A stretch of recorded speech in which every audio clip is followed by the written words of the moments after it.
Chapter 1, The Girl Next Door is Hermione. Lin is watering his garden, and the little girl from the neighbor's house is passing by his door carrying a school bag. Hey! Lin looked up and saw the girl stopping in front of his house calling him through the fence, so he put down the kettle and walked over. It's not very polite for you to do this. If you don't know my name, you can say to me, instead of hello. The girl pouted. She seemed to be unconvinced with Lin's words, because she obviously looked about the same age as her. But she didn't delve into this issue, but took a look at her yard, and then carefully took out a packet of dried fish from her school bag. She pursed her lips and handed the dried fish to Lin. Lin did not reach out for the first time, but looked at her and raised an eyebrow. Why, do you want to use this bag of dried fish to bribe me to let me play with you? If that is the case, then you gave it the wrong way. I like sweets, such as sweets, rather than salted fish. The girl kicked the fence of Lin En's house and made a face at him at the same time. I don't want you to play with me. This package of dried fish is not for you. It is for the stray cats that wander around every day. My mother forbids me to feed them, saying that they are full of viruses and bacteria. But in fact, I really want to raise a cat. My father said that if I can keep my current grades, I will buy me a clean cat when I grow up. But those stray cats are too pitiful. They are all cats, but they run around hungry every day. This is not fair. Yesterday I saw that you took some broken biscuits to feed them, so today I also bought some dried fish with my pocket money. I want you to take care of them for me. This consciousness is too high. Lin groaned silently in his heart. It can be seen that the girl is actually a talkative. She can't stop when she opens her mouth, but she has been a little arrogant before. Lin, who guessed the girl wrongly, didn't feel embarrassed. Anyway, his face was thick enough. He took the package of dried fish from the other party. Well, I happen to have nothing to do every day, so I can take care of them for you. After finishing speaking, he picked a lily from his yard and handed it to the girl. This will be my thank you gift for them. The girl didn't show her timidity. She took the lily flower from Lin's hand generously, and said with a grin. My name is Hermione Granger, how about you? Lin Belloc, it's not long since I moved here, so nice to meet you. Lin always felt that the girl's name was familiar, but he didn't think about it. After reported their names to each other, the relationship between the two parties naturally increased a lot. Hermione leaned on the fence of Lin's house and tiptoed lightly, peering into his house. Are you living alone? Lin took off his gloves and was very interested in chatting with Hermione. He had just moved to London not long after, plus the summer vacation was coming soon, so he didn't go to school. Now he has a lot of free time. Yes, I am the only one living here for the time being. Hermione's eyes widened. Where are your parents? Are they assured that you live here alone? They died when I was very young. I live with my adoptive father, but he doesn't usually come back. The expression on Lin's face was calm. But Hermione apologized with a sad look. I'm sorry, I don't know about you. Lin waved his hand indifferently. It doesn't matter, it was from when I was very young, and my life is actually pretty good now. What about you? Lin broke the subject. By the way, tapping on the situation of his neighbor's house, what do you do in your house? Hermione smiled and showed her teeth, very white. My parents are both dentists. If you have a toothache in the future, you can go to them. Dentist, that is a proper high-paying job in the UK, a veritable middle class. Moreover, British people attach great importance to oral health problems, and highly skilled dentists generally have a wide network of contacts. This neighbor can communicate more. While I am still young now, I can still be cheeky and sell cute, and make a good relationship. It will always help in the future. So, Lin gave an invitation with a bright smile. Would you like to come to my house and sit for a while? I cooked some mung bean soup at noon. In the summer, I can drink it to cool down my thirst. Hermione looked a little excited, but she glanced at her home again. and finally shook her head. "Thank you, but I have been delayed for a long time. Mom will be anxious if I go home or not." "Then next time." Lynn didn't try to stay. "I will help take care of those stray cats." Hermione thinks that her new neighbor is a great person, and she will have a new friend in the future. "Goodbye, Lynn." She waved to Lynn happily. Her long fluffy hair was like a ball of cotton candy, and she trotted back to her home. The appearance of Hermione was just an episode for Lynn. He put on his gloves again, humming a little song, and continued to take care of the blooming flowers in the garden. Lynn is a traverser. In his previous life, he was a people's teacher who had just been working for less than 2 years. As a result, he accidentally fell into the river while riding a tram on the way to work. He was drowned because he couldn't swim. When regained consciousness again, he became an orphan who had just lost his parents in a British orphanage called Starting Point. I really don't know if this is a lucky or unfortunate thing. But the good news is that his 2 parents, who died before they met, left him a huge inheritance. As long as he becomes an adult, he can inherit it, and then he is looking for a wife. Happy life. But capitalist welfare institutions are not really purely charitable. There are a lot of dirty things inside. UU reading www.uugonshu.com adds a group of problem children. Although they are pitiful, they are all difficult masters. So when Lynn was 11 years old, he secretly used some tricks to find himself a cheap adoptive father, moved out of the orphanage, and returned to the home where his parents lived before his death. The current life is temporarily settled down, but Lynn has not thought about the future plan, nor does he intend to think about it. The plan cannot keep up with the changes. It will be a long time in the future. The more plans he makes now, the more he will regret in the future that he is completely wasting time. Since God arranged for him to be reborn in England in the second half of the 20th century, let's honestly talk about establishing a foothold in this country first. So, now the 11-year-old Lynn lives in the body of the 25-year-old soul and lives a 70-year-old life. He is also very helpless, but in this era, entertainment is really scarce. He really doesn't know what to do except raising flowers, weeding, and feeding cats. After finishing the home garden, Lynn put down the tools in his hand, took off his gloves, and stretched out towards the sunset in the sky. The air in London is very poor. Although efforts have been made to control it, the sky is sometimes greyish. Lynn squinted his eyes, and faintly he saw a small black spot flying towards him on the horizon. When the black spot approached, he could see that it turned out to be an owl. This kind of bird is not uncommon in the UK, so Lynn didn't care much. Instead, he mentioned the dried fish sent by the little girl named Hermione, locked the gate of the yard and prepared to go out to feed the cat. It's just that he didn't notice that the owl that flew over his head dropped a thick letter where he stood before.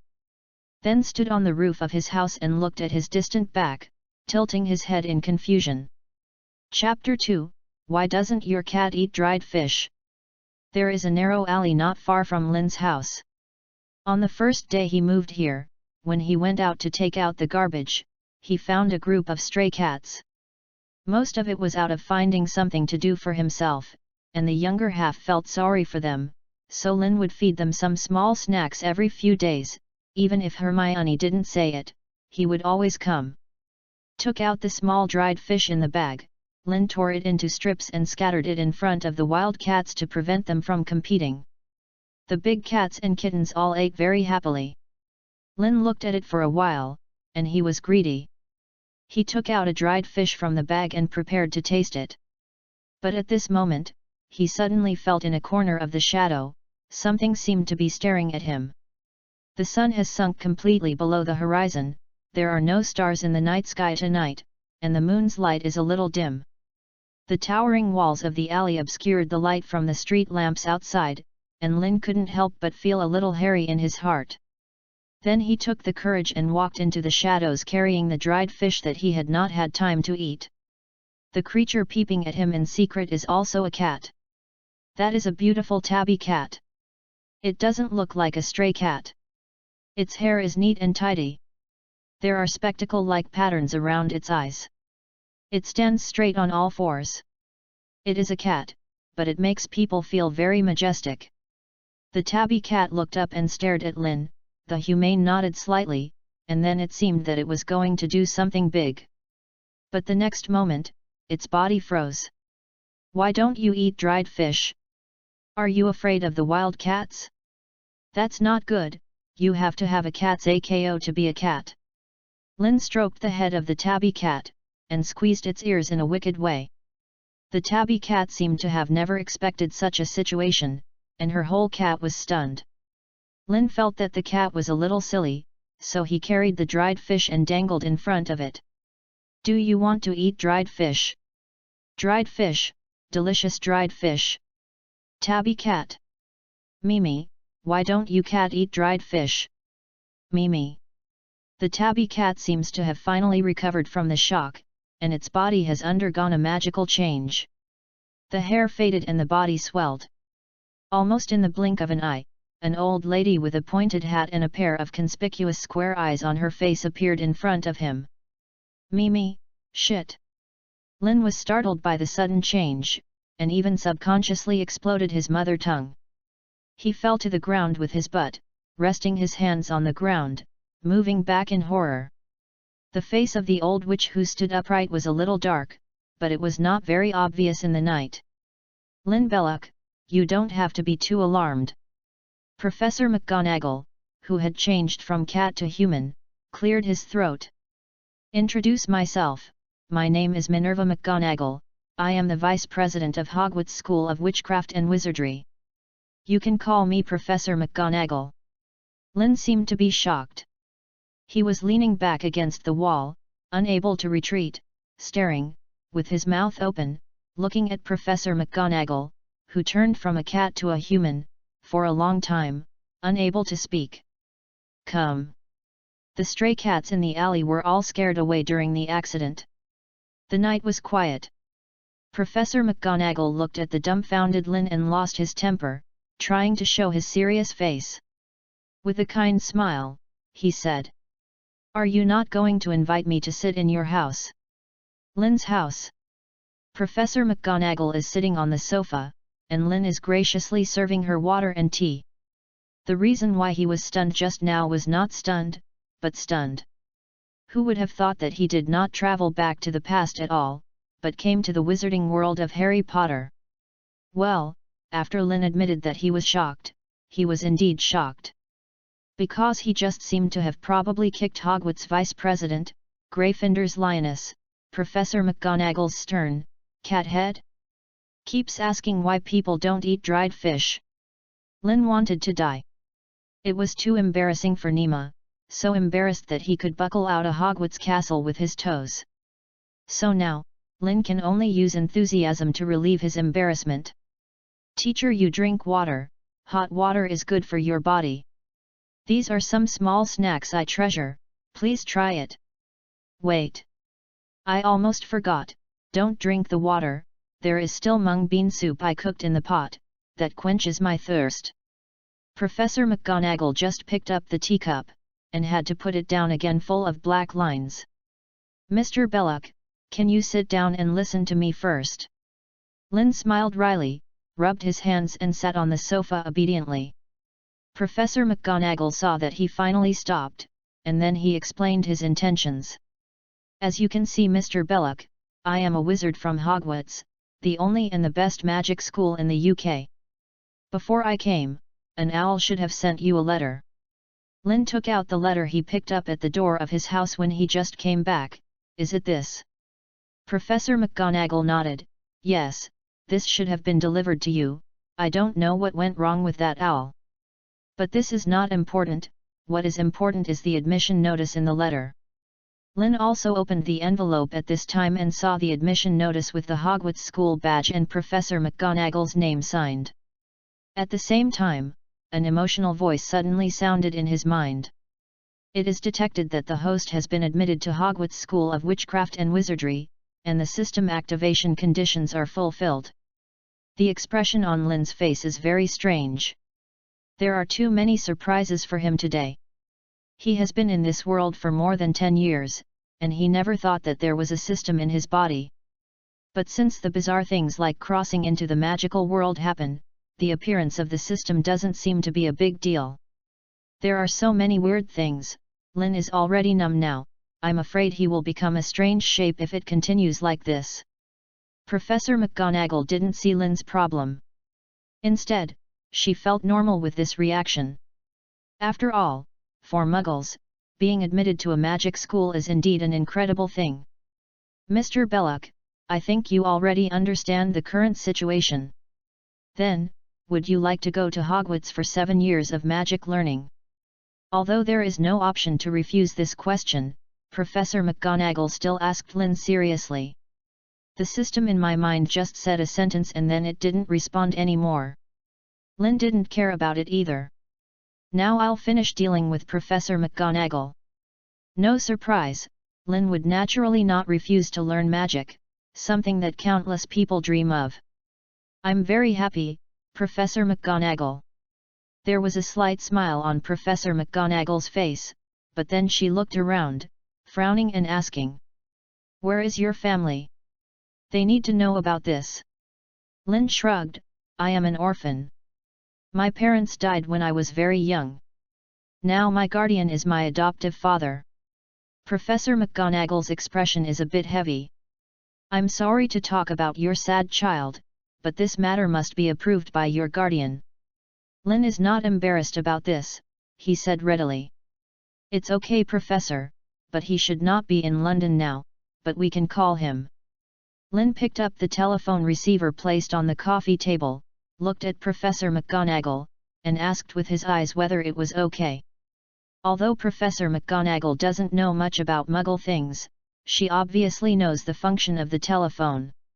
After all, the entrance to the Ministry of Magic for Outsiders is a telephone booth. She nodded, and after indicating that there was no problem, Lin dialed the call. There was a calm male voice on the other end of the phone.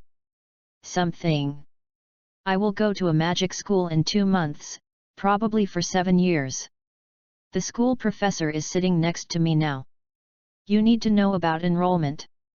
Lin didn't mess with it, and went straight to the point. The other end of the phone was silent for a few seconds. Okay, I know. You still need your consent. I agreed. Okay, it's okay, that's it. Kindness. The call then hung up, and the talk time did not exceed 30 seconds. This time, Professor McGonagall's turn was stunned. She has been a professor for a long time. To say nothing, she has been to hundreds of Muggle freshmen's homes, but she has never seen such an easy acceptance of the magical world and rest assured that she can give her children to their parents. Lin was not surprised by this. In other words, he was the adoptive father he carefully selected, and there is naturally a little understanding of cooperation. Chapter 3, Professor McGonagall, please step up. Although it sounds bad, I have to say that your adoptive father doesn't seem to be very responsible. He doesn't seem to know the current situation. After recovering, Professor McGonagall frowned. Lin spread his hands and looked at her helplessly, but the result is the same. You may not know my situation very much. To be honest with you, I didn't have a very happy life in the orphanage before, so now I actually got my adoptive father at my own expense. He became my guardian through legal means, gave me enough freedom before adulthood, and promised to fully cooperate with all my decisions, as long as he signs where he needs to sign. And I have to guarantee that after I have the right to inherit the inheritance of my parents, I will pay him a certain amount. To put it simply, the adoption relationship between us is a purely monetary transaction. Lin is telling the truth, but the process is of course not that simple. After all, a few-year-old child and an adult make a deal, and it is definitely not enough to rely on money alone. In addition, he also used some elusive little tricks, which are not enough for outsiders. Listening to Lin's account, the expression on Professor McGonagall's face gradually softened. She is not really hard-hearted, just a cold face and a warm heart. This is a common problem of cats. Poor boy, your situation is indeed a bit special. Professor McGonagall had already made up in his mind how young Lynn dealt with the dark and sinister adults, and finally could only rely on cold money transactions to gain freedom. She didn't dare to think deeply about the difficulties she had experienced. She thought for a moment, then continued. Before heading to Hogwarts, you still need to go to Diagon Alley to shop for related learning materials and textbooks. Although it is not as dangerous as Knockdown Alley, I think it is better to have an adult go with you. So after a while, Hogwarts will send another professor over to help you complete the pre-entry preparations. After that, be sure to pay attention to the letter sent by the owl. No problem, Professor. Lynn naturally didn't have any opinion on this. Although he wouldn't have trouble going to Diagon Alley alone, it would be better to have someone who is familiar with the magical world. And the professors in Hogwarts are a group of great teachers, even Snape is just a bit flawed in character. It's certainly not a bad thing to be able to get a familiar face in advance. All that should be said, Professor McGonagall didn't sit down much, and she had to go to the next Muggle freshman's home for enrollment guidance. Before leaving, she gave Lynn a rare smile. You can see, Belloc, you are a noble, resourceful, and brave child, and Hogwarts is looking forward to your arrival. Lynn scratched his hair shyly, just about to say something humble. Suddenly that familiar voice rang in his mind. You have been praised sincerely by Professor Minerva McGonagall of the Transfiguration course, with +1 Transfiguration talent and +1 Transfiguration effect. At the same time, Lynn felt that some changes had taken place in his body, but he couldn't tell what kind of changes it was. But to be sure, this is a change for the better. Lynn's expression suddenly changed. His eyes eagerly looked at Professor McGonagall, who was about to apparate away. Then we will see you at Hogwarts. Wait, Professor. Come on, quickly praise me again. Professor McGonagall stopped the hand that was about to wave the magic wand by mistake, wondering if there was a problem with his ears. Although Westerners are more external, but they are not so shameless. McGonagall looks at Lynn with a weird look, as if to see through his face, whether there are any walls in Hogwarts Castle. Thick. Professor, you know, I'm an orphan. Lynn looked at her blankly, giving full play to her acting skills. Since I was a child, I have lived in order and harshness. Even the adoptive father who adopted me now is just coveting the inheritance left by my parents, so I have never heard others praise me. Your praise just now almost made me shed tears with excitement. Lynn said, sobbing quietly, as if she was really moved and crying. Maybe my request is a bit unreasonable, but I still ask you, can you praise me once? Professor McGonagall lived such a young age, it is not that easy to deceive. She looked suspiciously at Lynn, who was full of acting skills, always feeling as if something was wrong. Seeing that the performance didn't work, Lynn could only continue to increase his efforts. He wiped the teardrop that was finally squeezed out from the corner of his eye, and sighed. Well, Professor, I was abrupt. People like me really don't have any strengths. They don't even have the qualifications to be praised by the teacher. Cough cough cough. When Lynn said that, Professor McGonagall felt a little sorry. After all, he was only an 11-year-old child, and it was when others needed to approve it. Don't be underestimated, Belloc, you. The time of acquaintance is too short, and Professor McGonagall can't think of any compliments except for the 2 words that he just uttered. Lynn had to give her a hint. You see that I am not bad, and I can find myself an adoptive father. How filial. Professor McGonagall held back for a long time, and finally came out a sentence. You are a good boy. The next moment, there was a voice in Lynn's mind. You got the good guy card from the Transfiguration class, Professor Minerva McGonagall. Nothing happened. Lynn, who was still elated 1 second before, turned green in the next second. I don't even want my face, but this is the end? Professor McGonagall, who had lied, is now all over. It's getting late, Mr. Belloc, I must leave. Walk slowly and don't give it away, Professor. After Professor McGonagall left, Lynn called out the system in his head and saw his current attribute panel. Name, Lynn Belloc. Title, None. Magic Index, 2. Free points, 0.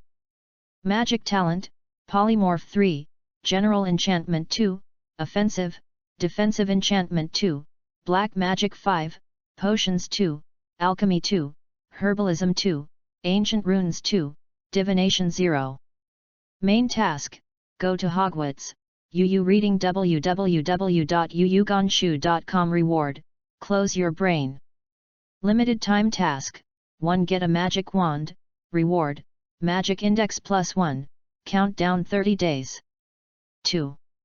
Successfully release the first enchantment, reward, 1 free point countdown for 40 days. Note, there is no penalty for failure of a time-limited mission. Lynn researched his attribute panel for a long time, didn't even eat dinner, and probably saw some doors. Except transfiguration, divination, and black magic, his other magic talents are all 2, and the full value is 10, which means that 2 is probably the talent level of a normal wizard. Transfiguration is 3 because of Professor McGonagall's praise, the system gave him a +1 point.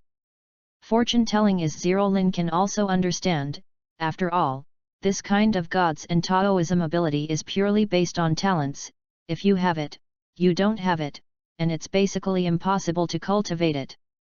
And the thing he can't understand the most is the talent for black magic. What the is it with 5 points at the beginning? He was born as a villain? Lynn's face was a little dark, and he felt that his kind personality was under suspicion. As for the main tasks and time-limited tasks below, there is nothing left to say. Going to Hogwarts is almost a matter of deciding. Occlumency, the magic he needs most now, is equivalent to giving away for nothing. The next 2 time-limited tasks are not difficult either, but he doesn't know what Professor McGonagall said, when the professor who took him to Diagon Alley will come. If the opponent hasn't arrived until the end of the mission, Lynn will also look for it by himself. Although he doesn't even know the approximate location of the Broken Cauldron Bar, there is always a way. Chapter 4, Despicable Abductor. Even with the system, knowing that he was about to go to Hogwarts to learn magic, Lynn's next life remained unchanged. 3 consecutive weeks passed. On this day, Hermione asked Lynn to feed the stray cats. Do you think there are any cats in this world who are not interested in dried fish? Lynn fed for a while and didn't bother to move. He worked as an overseer on the side, watching Hermione tirelessly handing dried fish to the cat's mouth. At the same time I was eager to hit them, but some didn't dare to start. Of course he now knows that the little girl in front of him is the Hermione Granger in the trio. Sometimes I really have to sigh, the world is really wonderful. Perhaps there is. For example, when a cat eats high-quality cat food every day, then it may not be interested in dried fish. As for Lynn's question, Hermione had obviously thought about it before answering. Lynn exudes thoughts, wondering if Professor McGonagall would steal high-end cat food at Hogwarts. Then you said, will there really be cats in this world that turn into beautiful girls to repay their favor? Even the older cat lady. Let's wait for Lynn to repay her preaching and karma to solve the problem. But it's not impossible to have a little cat girl, after all, no one stipulates that everyone's animagus must be different. What you said is getting more and more outrageous. How come there is such a thing? Hermione turned her head and gave Lynn a blank look, thinking that he was entertaining herself. The 2 people got along for a long time, and naturally they started talking casually. For Lynn, who is currently extremely scarce of entertainment activities, teasing this somewhat talkative and tsundere girl every day provides him with almost 80% of the fun of the boring days. Lynn looked up at the grey sky of London, and a few white pigeons fluttered past. He suddenly remembered that before the little wizard entered Hogwarts to learn magic and control his own magic, there would be more or less magical riots. Just like him, it was through this that he found his now honest and stable adoptive father. And Hermione is almost 10 years old now, and it is estimated that she will receive a letter of acceptance from Hogwarts next year, which means that she must have had at least one magic riot. So, he looked at Hermione and narrowed his eyes with a smile.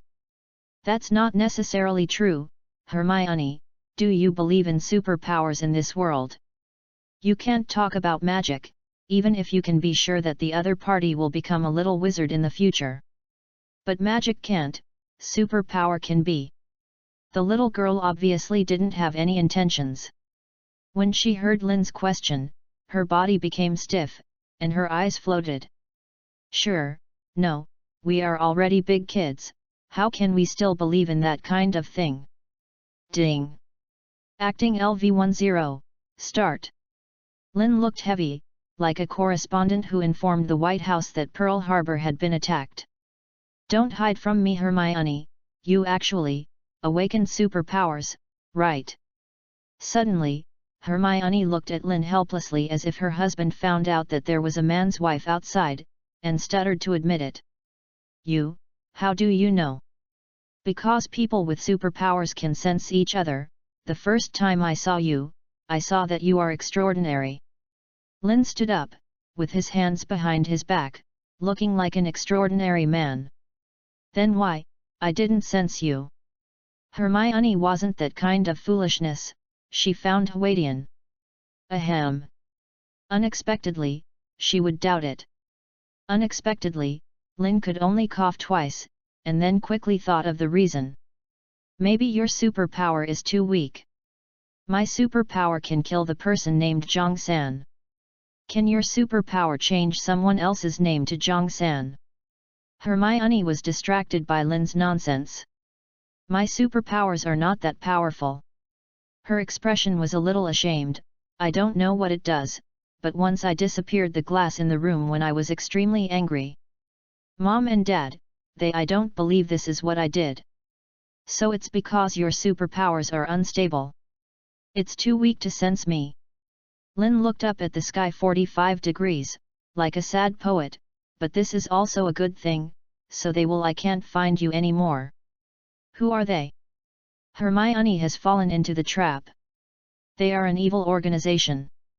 Lin said solemnly, specially looking for people with superpowers like you and me, and then bullying and temptation, working for them.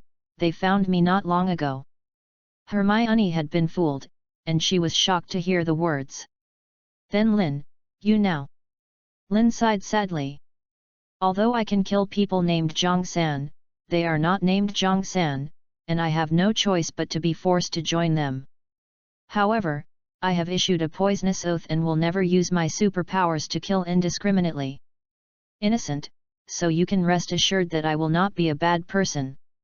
Lin. Hermione shook her two small hands in front of her, looking at him admiringly, thinking that her friend is really great. I tried my best to get the evil organization to give me a 2-month vacation every summer. After 2 months, I will be taken to their headquarters to cooperate with related research. Hermione, I will try my best to conceal your existence in the organization so that you can continue to live such a peaceful and happy life. I almost believed what Lin said. Of course the little girl was so touched, she couldn't wait to drag Lin to elope on the spot and escape to the ends of the world to stay away from this worldly dispute. You are very good, Lin, but will you be in danger there? Or let's run away. I secretly saved some pocket money, about £9.15. Lin interrupted Hermione abruptly. Don't thank me, Hermione, who made us friends. Don't talk about running away. We can't run away if they are too powerful. Even if we run away, what about your parents? Think about them. What to do? Don't worry. Lin was afraid to scare the little girl too hard, so reading www.yuyugonshu.com was counterproductive. Then comforted, my superpowers are very useful to them, so they won't hurt me, and I can come back for 2 months to see you every year, you don't have to worry, just. Seeing that Lin seemed to be embarrassed, Hermione wiped her tears and asked hurriedly. But what? But after I left, no one at home took care of it. Lin saw it in a hurry, and finally revealed his sinister purpose. My flowers, windows, and floors, etc., will be covered with dust. It's uncomfortable to think about it. Hermione has been completely crippled. Lynn, if you believe me, you can leave it to me. After you leave, I will take care of your garden and promise to clean the house for you every week. Of course I believe you, we are friends. When the trickery succeeded, Lynn's eyes were almost squinted. We are friends. You have gained the trust of Hermione Granger, Little, and you have the title, Despicable Abductor. Title, Despicable Abductor. Effect, 1. There is a 50% chance that children under 16 will absolutely believe what you say. 2. Parents with children under the age of 16 have halved the favorability of you. 3. When a lie is exposed, 100% will be beaten. Note 1. The title effect will only take effect when worn. Note 2. After Effect 1 is successfully activated, even if the title has been removed, Effect 3 will still be effective. Remarks: You asked me what are the consequences of abducting minors? Haha, just 3 high deaths. Chapter 5, Old Fox. Kidnap. That is a white lie. Kindly understand. After returning home, Lynn bitterly criticized his system, and vowed to never put on this shameful title. This is a slander on the personality of others, the trampling of ethics, which must be resisted. Throwing the system aside, Lynn was preparing dinner while thinking about going to London to take a look tomorrow. There is still less than 10 minutes before the end of the time-limited mission, and the professor that Professor McGonagall said that he will come over has never heard of it. The task reward Lynn is definitely not going to miss, so he can't wait any longer. Just when he was washing the tomatoes on his hands and his soul was flying away, a sudden movement came from the window of the living room. Lynn heard the noise, turned his head and looked out the window, and found an owl looking at him through the glass. Sure enough, good people are rewarded. Just after telling a white lie today, the Hogwarts owl came that night. Lynn opened the window for the owl, got a thin envelope from it, and then broke it with some crumbs and poured a bowl of water to entertain the guest from afar. I didn't make the meal. Lynn sat on the sofa and opened the envelope. There was only a piece of paper inside. Dear Mr. Belloc, Professor Adrian Fox from the Defense Against the Dark Arts class will visit at 9 a.m. on July 3. Sincerely, Minerva McGonagall, Vice Principal. Professor of Defense Against the Dark Arts class? Lynn tilted his head in thought with the letter. It is said that the position of Professor of Defense Against the Dark Arts at Hogwarts was cursed by Voldemort, and Lynn did not know whether the rumors were true. But the defense professor at Hogwarts does have an accident every year, that is to say, it is changed every year. This year is 1990, and there is still 1 year before the beginning of the Harry Potter school plot. And this Professor Fox, who has the same surname as Dumbledore's pet Phoenix, is a character who has not appeared in the original book. His temper and character are unknown to Lynn. This makes him a little headache. Who knows what happened to the Defense Against the Dark Arts professor this year? As everyone knows, Dumbledore's vision for the defense class professor has always been unreliable. What if this Professor Fox is a dark wizard? It's better to let Snape's wifeless face. Damn it! Didn't you say that good people are rewarded? Just as Lynn was frowning, the letter delivery owl was already full and satisfied. It flew around the living room with satisfaction, as if thanking Lynn for his hospitality, and then flew into the night sky. She's Hiran. I can't think of any clues, so Lynn simply didn't think about it. Since Professor McGonagall will let him take him to Diagon Alley to purchase, it shows that he trusts his character. Professor McGonagall is a responsible principal. Since she is someone she trusts, there shouldn't be any problems. When the soldiers will come to block, the water will cover the soil, and tomorrow's affairs will be left to tomorrow's self. Today, he will fix today's supper first. Early the next morning, Lynn finished his daily morning run. After breakfast, he prepared refreshments to meet guests and waited for Professor Fox's visit. But he waited left and right, waiting until it was close to 10 o'clock and didn't wait for the professor to arrive. Just as Lin waited impatiently and felt like he was being released, there was a loud noise in his backyard. Through the window, you can see the outside like a plane crashing, and large swaths of damp mud mixed with turf fly all over the sky. Lin's face changed, and he hurriedly ran from the living room to the backyard, and then saw a scene full of mess. An old man with silver hair and a slender figure is lying on the ground of his house in a posture of dog feces. Behind there is a flying broom that was broken into 2 sections, trembling crazily. The most painful thing for Lin to breathe was that a large piece of turf was destroyed. He has not inherited the inheritance yet. The monthly expenses are fixed and a limited amount is deducted from the inheritance. The money saved has to be exchanged for Jin Jialong at Diagon Alley. There is no money left to exchange for such a large piece of money. The turf is gone. Just as Lin fell into the grief of poverty, this time the perpetrator, the old silver-haired man, staggered up from the ground. He was wearing a long windbreaker with white lining and even a tie. A little mud and grass leaves made him look a little embarrassed, but he still couldn't hide his detached temperament. Lin Belloc. The old man shook the dirt on his glasses, and asked as he put it on his face.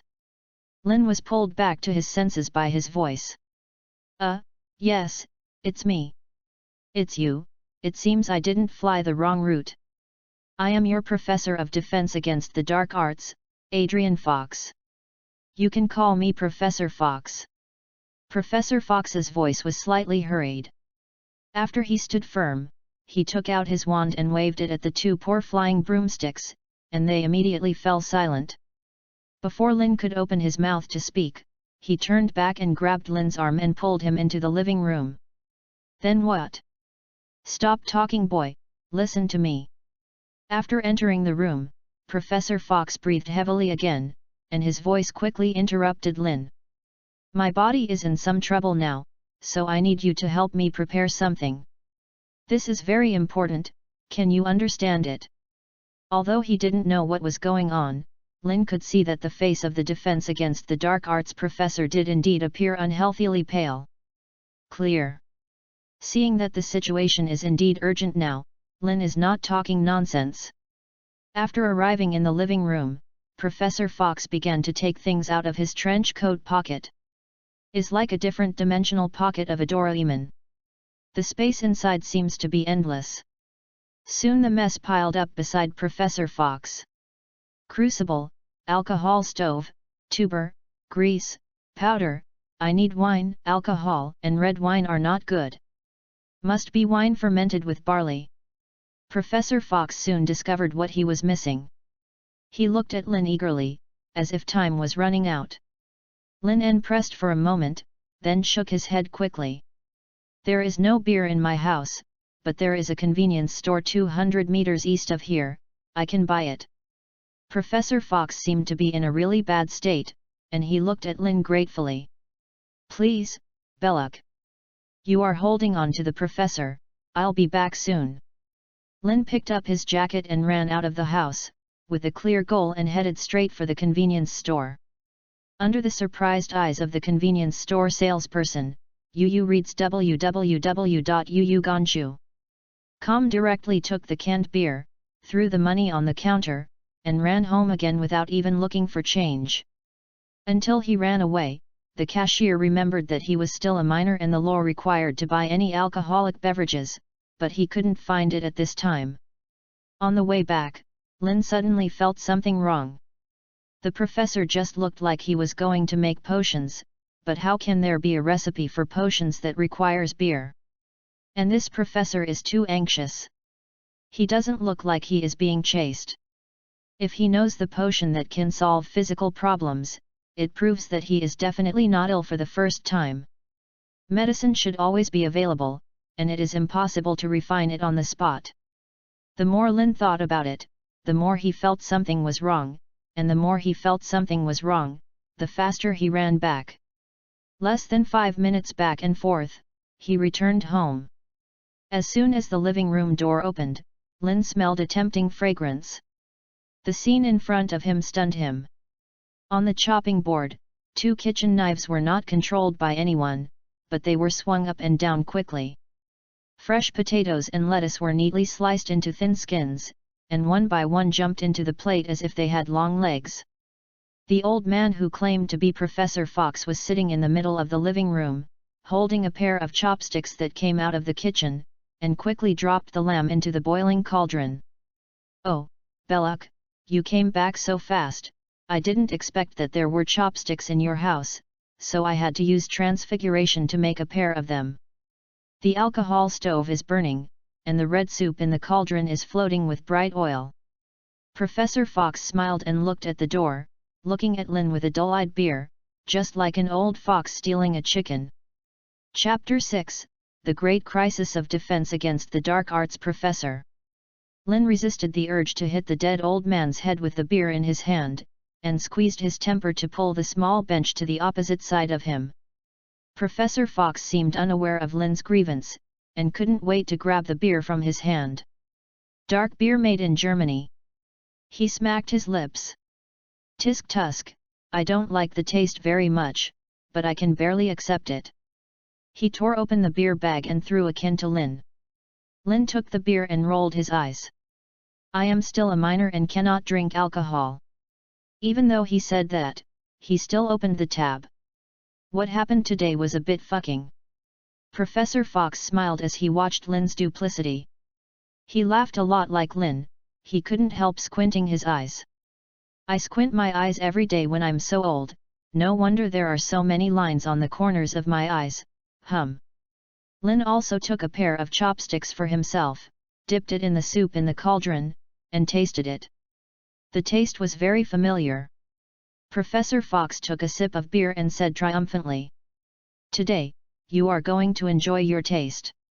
This is the delicious taste I brought back from Chengdu when I was traveling in China. Just brush the ingredients gently into the boiling soup, and you can taste the supreme delicacy. As for those 5-star hotels, they cheat foreigners. The true Oriental food is actually hidden in the streets and alleys. They can't fool me. You make German wine and I make Chinese food. You make a lot of money. Isn't just hot pot? It's like someone didn't eat one." Although there was a hot pot as compensation, Lin still remained angry.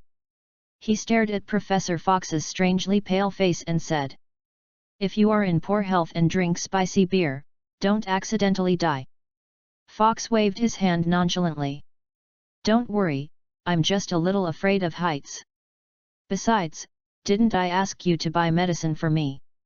He smiled and raised his hand of beer. "This is the cure for all diseases." Lin looked at him suspiciously, suspecting that the unscrupulous professor was fooling himself again. Wizards also have a fear of heights. Of course there will be. Fox can't wait to put a piece of hot-cooked lamb into his mouth. He uses chopsticks very skillfully, and it seems that he did not eat less when he was traveling in China. Wizards are also human beings. Of course they will get sick as long as they are human. Don't have such a big grievance, Belloc. Do you know how much I have committed to come to you? Because I've never been here, I can't apparate. I can only go to the Broken Cauldron bar. I don't have a Muggle currency on me. It's too bad to go to Gringotts to exchange money with those fairies, Muggles. I couldn't get on the transportation, so I had to ride a flying broomstick to fly over. But my fear of heights is very serious. I really can't control the broom. After flying for about 10 minutes, I can't hold it anymore. Then I fell from the sky, but fortunately, I finally reached my destination." Fox drank 2 sips, and began to pour Lin's bitterness. Listening to what he said, Lin really has no temper. People came all the way to help an 11-year-old child familiarize themselves with the magic world. It was nothing to ask him to have a drink. After thinking about it, Lin was also happy to have a hot pot and drink beer and chat with Fox. "I heard that the professor teaches defense against the dark arts class." "That's right." Fox shook the beer can in his hand. "I originally applied for a magic text professor. If I owed Dumbledore a favor, I wouldn't have come to do this very risky misery. I can pray for a good end this year. Why? Is there any danger in being a professor of defense against the dark arts? Lin asked knowingly. Danger. Fox gave a chuckle, poured half a can of beer into his stomach, and then looked at Lin. Do you know how many defense against the dark arts professors have been changed at Hogwarts since 1956? Lin shook his head blankly. 21 of them, of which 12 years have not been used to set up this professorship. Guess how many of these 21 people died accidentally during their tenure? 10. Lin tentatively said a compromise number. Guess again. 13. It was 14, with a mortality rate of more than 60%. One surviving one could only lie in bed all his life, and 2 were disabled for life. Lin took a breath. He knew it was dangerous to be a professor of defense against the dark arts at Hogwarts, but he had never thought that the death rate would be so high. Then, the other wizards are not fools, who would be willing to apply for a job with such a high risk? Lin asked his doubts. Do you think these data will be released at Hogwarts? Even if I am determined to be the professor of this year, I found the relevant files in the Hogwarts library and compiled them together. It's because of my conscience. Fox took the chopsticks and fished for the meat slices in the pot. If you change to someone else, you will be scared to see these data. What is the source of the danger? Lin asked cautiously. Fox toasted and touched Lin, and drank the beer in the can. Who knows? His eyes were deep and he didn't know what he was thinking. There are rumors that this position was cursed by a man called the Dark Lord, and some people say that these are actually Dumbledore's conspiracies. Some people say it's just a coincidence. But who can tell the truth? Lin thought that Fox was worried about his safety in the next year, so he comforted. Teach you a good luck, there will be no problems. Fox opened a can of beer again. Stop talking about the mess, you read www.yuyugonshu.com and tell me about you. Minerva wrote to tell me that you are a ghost, and now it seems that your conversation and demeanor are really not as good as you should be at your age. It looks like. Lin shrugged and pretended to be casual, getting more means giving more. I don't think this is a good thing. Fox didn't doubt it too much. He nodded in agreement. You're really not a commendable thing about being a teenager. I heard that you even found your adoptive father at your own expense. It's not a cost, I just signed a non-legally binding agreement with him, promising that after I inherit my parents' estate, I will transfer 1/3 of the estate to him as a reward. Is he actually willing? Of course he doesn't want to.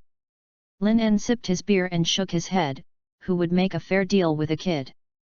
He wanted to trick me into not signing an agreement, and really adopt me and be my guardian, so that the money my parents left me might be his in the future. I'm not stupid. It happened at the time of the magical riot, and he thought he would eat me and did not put me in his eyes, so he used some small means to pinch the handle of his embezzlement of public funds, half coercedly forcing it. He signed the conditional adoption agreement. Fox looked at him in astonishment. How old were you then? It's about 10 years old. Lin thought for a while. It seems not long after his 10th birthday. Fox was stunned for a long time before he laughed dumbfounded. It seems that Minerva did not make a mistake, you are indeed a ghost. He put down his chopsticks and beer, and suddenly looked at Lin with a smile. I think you are very temperamental with me. Are you interested in accepting my investment? Mr. Belloc. Chapter 7, If there are new ones, who would want the old ones? You have received sincere praise from the Defense Against the Dark Arts Professor Adrian Fox, and he intends to invest in you. Offensive and defensive spell talent +1, offensive and defensive spell strength +1, black magic talent +1, black magic power +1. Lin was shocked. It is not surprising that he can add some points to him when he is praised by the professor. After all, this has been reflected in Professor McGonagall before. As long as the praise is sincere, the professors of each subject will add points to various magics. The compliments of the professor in the defense against the dark arts class can be understood by adding some points to the offensive and defensive spells. But, what is it to add something to the dark magic talent? You are a defense against the dark magic. The black magic is getting stronger and stronger, you are defensive. And his talent for dark magic is already high enough, is it going to make him become a dark wizard after adding it? Fox thought that Lin was considering the investment proposal he had just made, so he didn't bother to speak out. Instead, a person who was happy to see enjoyed the lamb that was just made in the hot pot. Thinking about it, Lin speculated that there are 3 possibilities for this situation. The first one is the most likely. The problem lies in the course of defense against the dark arts, which is very special.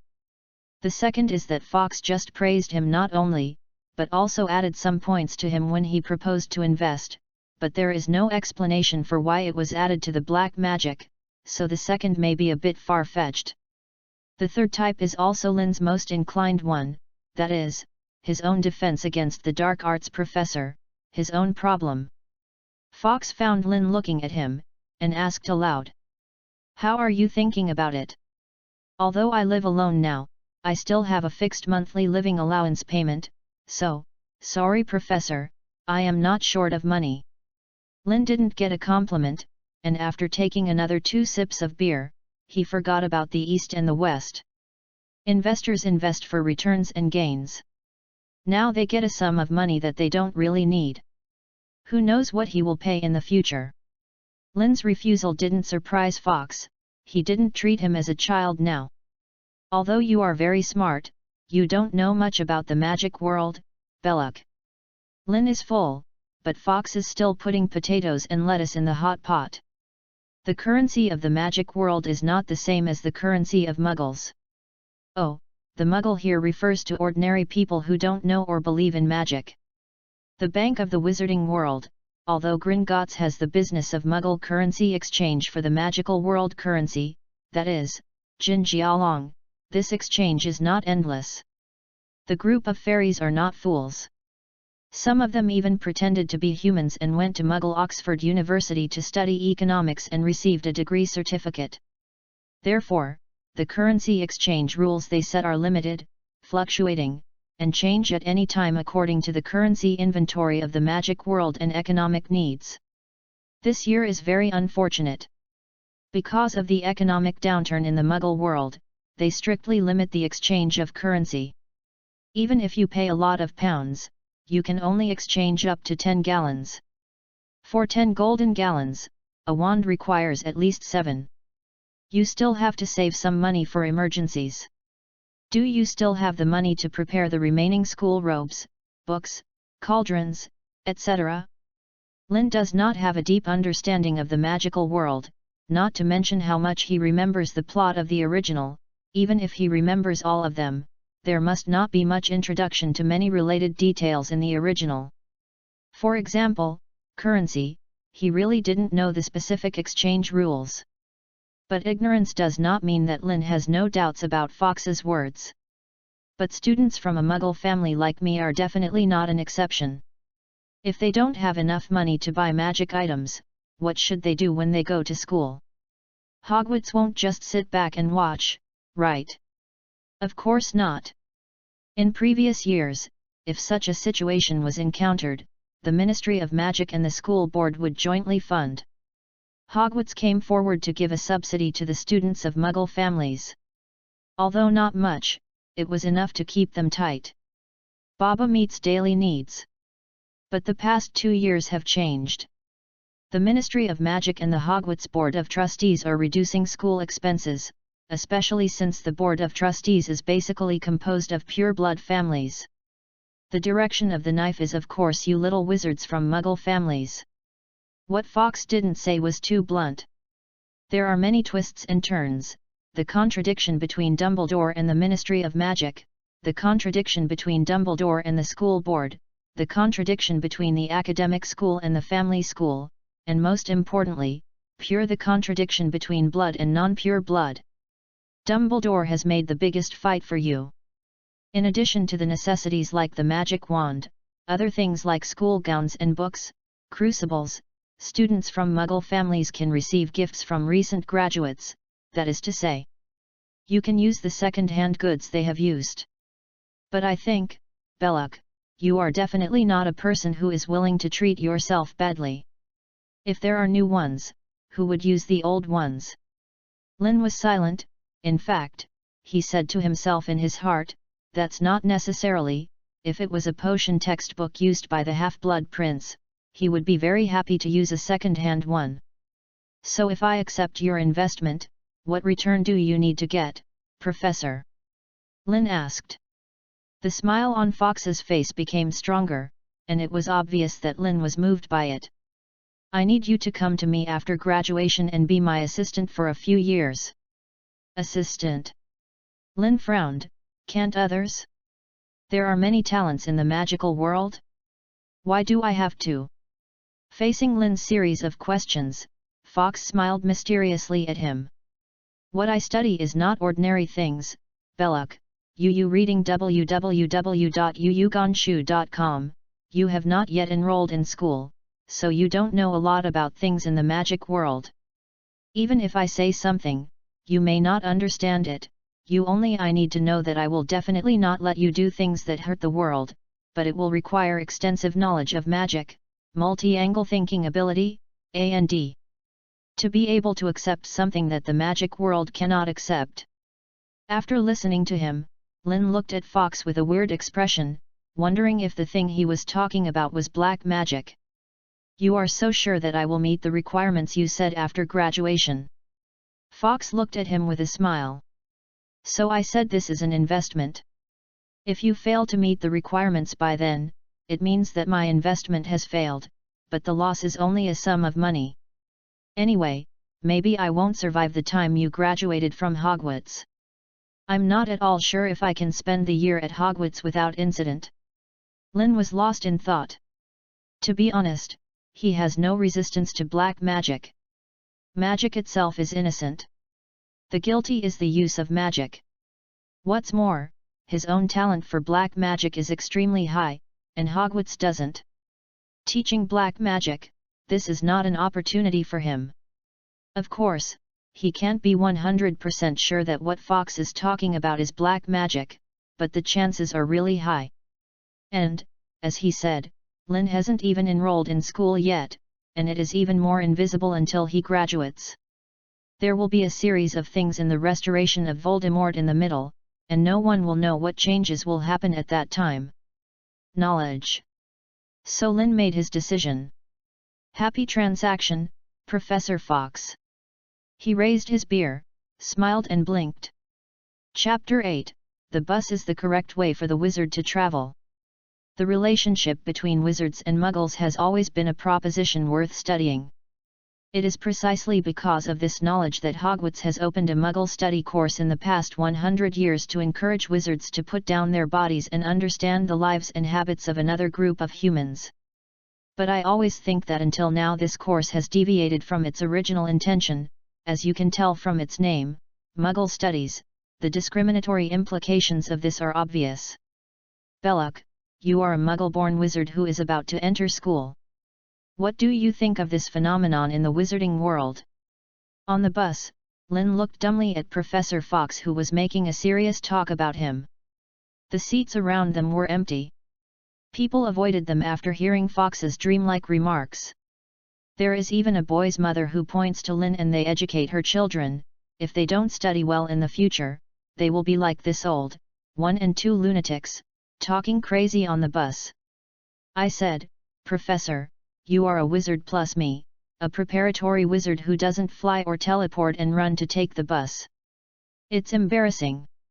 If you ask me these shameful questions in a public place like this, maybe we will all tomorrow.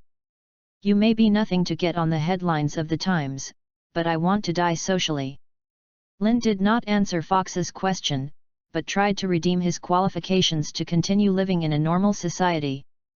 Fox realized that the situation they were in now seemed a bit unfavorable, and his novelty faded, and the indescribable sense of shame instantly occupied the peak. He whispered to Lin's ear and asked quietly. What I said just now sounds silly to them, right? It's not very stupid.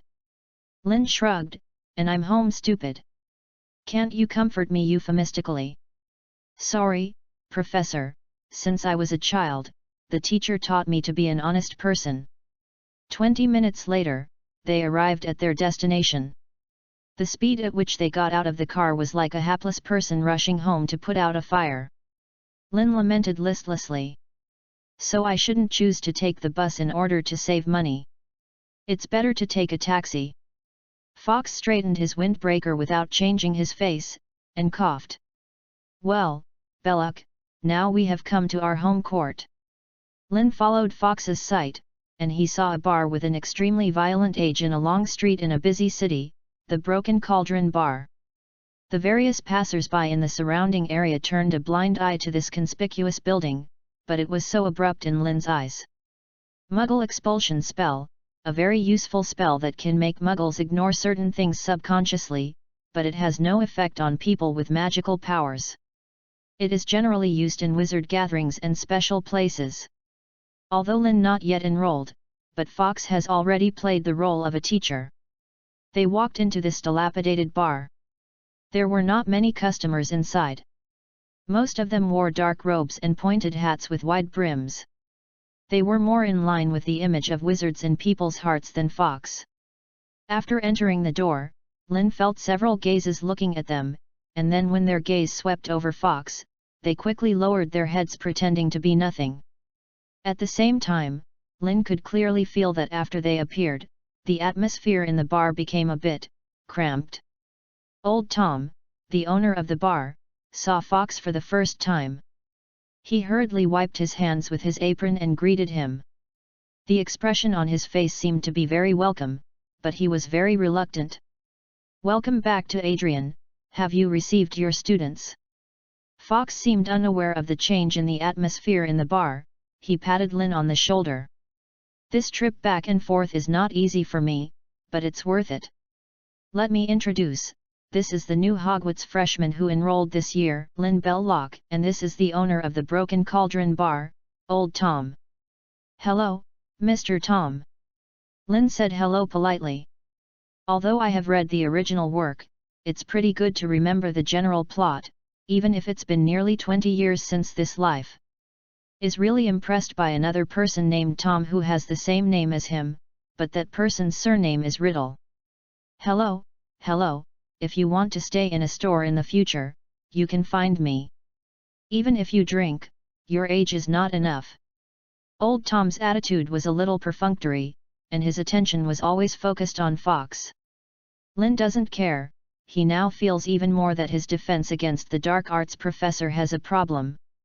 Although they haven't known each other for a long time, except for being teased at first, Fox can be called easygoing in dealing with people and things. The performance of these wizards in the bar seems to be afraid of him. We still have a lot of things to buy, time is limited, we will talk about something next time. Fox took Lin and did not stay in the bar much. After greeted Old Tom, he went out the back door to the backyard of the bar. They seem to be a little afraid of you. Lin asked. Fox did not deny, nor did he admit, he seemed to not want to answer this question. Perhaps. Then he took out his wand and pointed it at the brick on the unpainted wall of the backyard. You see, Belloc, you can use that trash can as a reference. Just count 3 bricks up, count 2 more horizontally, knock it with your magic wand, and the UU reading www.uugonshu.com door can be opened. Fox showed Lin the steps to open the door once, and the whole wall trembled violently, and then split a passage from the middle like a piece of living building blocks. The neat cobblestone trails, noisy streets, various shops with quirky names, and people with clothes that are completely different from modern times showed Lin a magical Diagon Alley. It's so lively here. Lin looked at the scene in front of him with a bit of distraction. Compared with the text in the book and the pictures in the movie, the reality of Diagon Alley would definitely be more surprising and shocking. Fox's reaction to Lin was no surprise. At this time, he looked like a child of his age. Let's go, there are a lot of things to prepare. Broken Cauldron Bar. With the departure of Fox and Lynn, the atmosphere in the bar eased a lot. I heard that he recently went to Hogwarts to become a professor. Someone asked in a low voice. Although there was no name, everyone knew who he was talking about. Someone chuckled and said inexplicably. Besides, I'm still a professor of defense against the dark arts class. I have to say, it's really ironic. He has a very good relationship with Dumbledore, and his defender was Dumbledore himself. Only people like Dumbledore dare to hire him. Is he still continuing his research? I haven't stopped. It is said that he spent a lot of money to operate in the Ministry of Magic. For his current research, the Ministry of Magic is almost equivalent to default. I really don't know if it is lucky or unfortunate. Finally, someone exclaimed. Chapter 9, Wand Fit. Did you see the white building? That is the Wizard's Bank, Gringotts, which belongs to the fairyland in the magical world. Fox acted as a guide for Lynn, introducing him to various shops in Diagon Alley. Fairies control the wizard's economy? Aren't they afraid of stealing them? Lynn felt very strange about this. Non-my races must have different minds. They have similar words everywhere. The wizards are not stupid. They must also know this truth. No, you don't know enough about them. Fox shook his head. Goblins are nominally independent, but they are still under the jurisdiction of the Ministry of Magic and are vassals of wizards. They are the defeated, deprived of the right to use magic wands. Don't underestimate this. Without the magic wand, they would never be able to make a big storm. And let them manage wealth more reliably than the wizards themselves. In terms of money, the spirit of contract of the fairies has withstood the test of the times. Lynn has no interest in the history of the magic world. He can't wait to get a wand of his own. Then shall we go to Gringotts to withdraw money next? Fox took out his pocket watch and checked the time. Well, there has been a long delay at noon. I have a dinner party to attend after 6 o'clock. Let's split up. I went to Gringotts to withdraw money.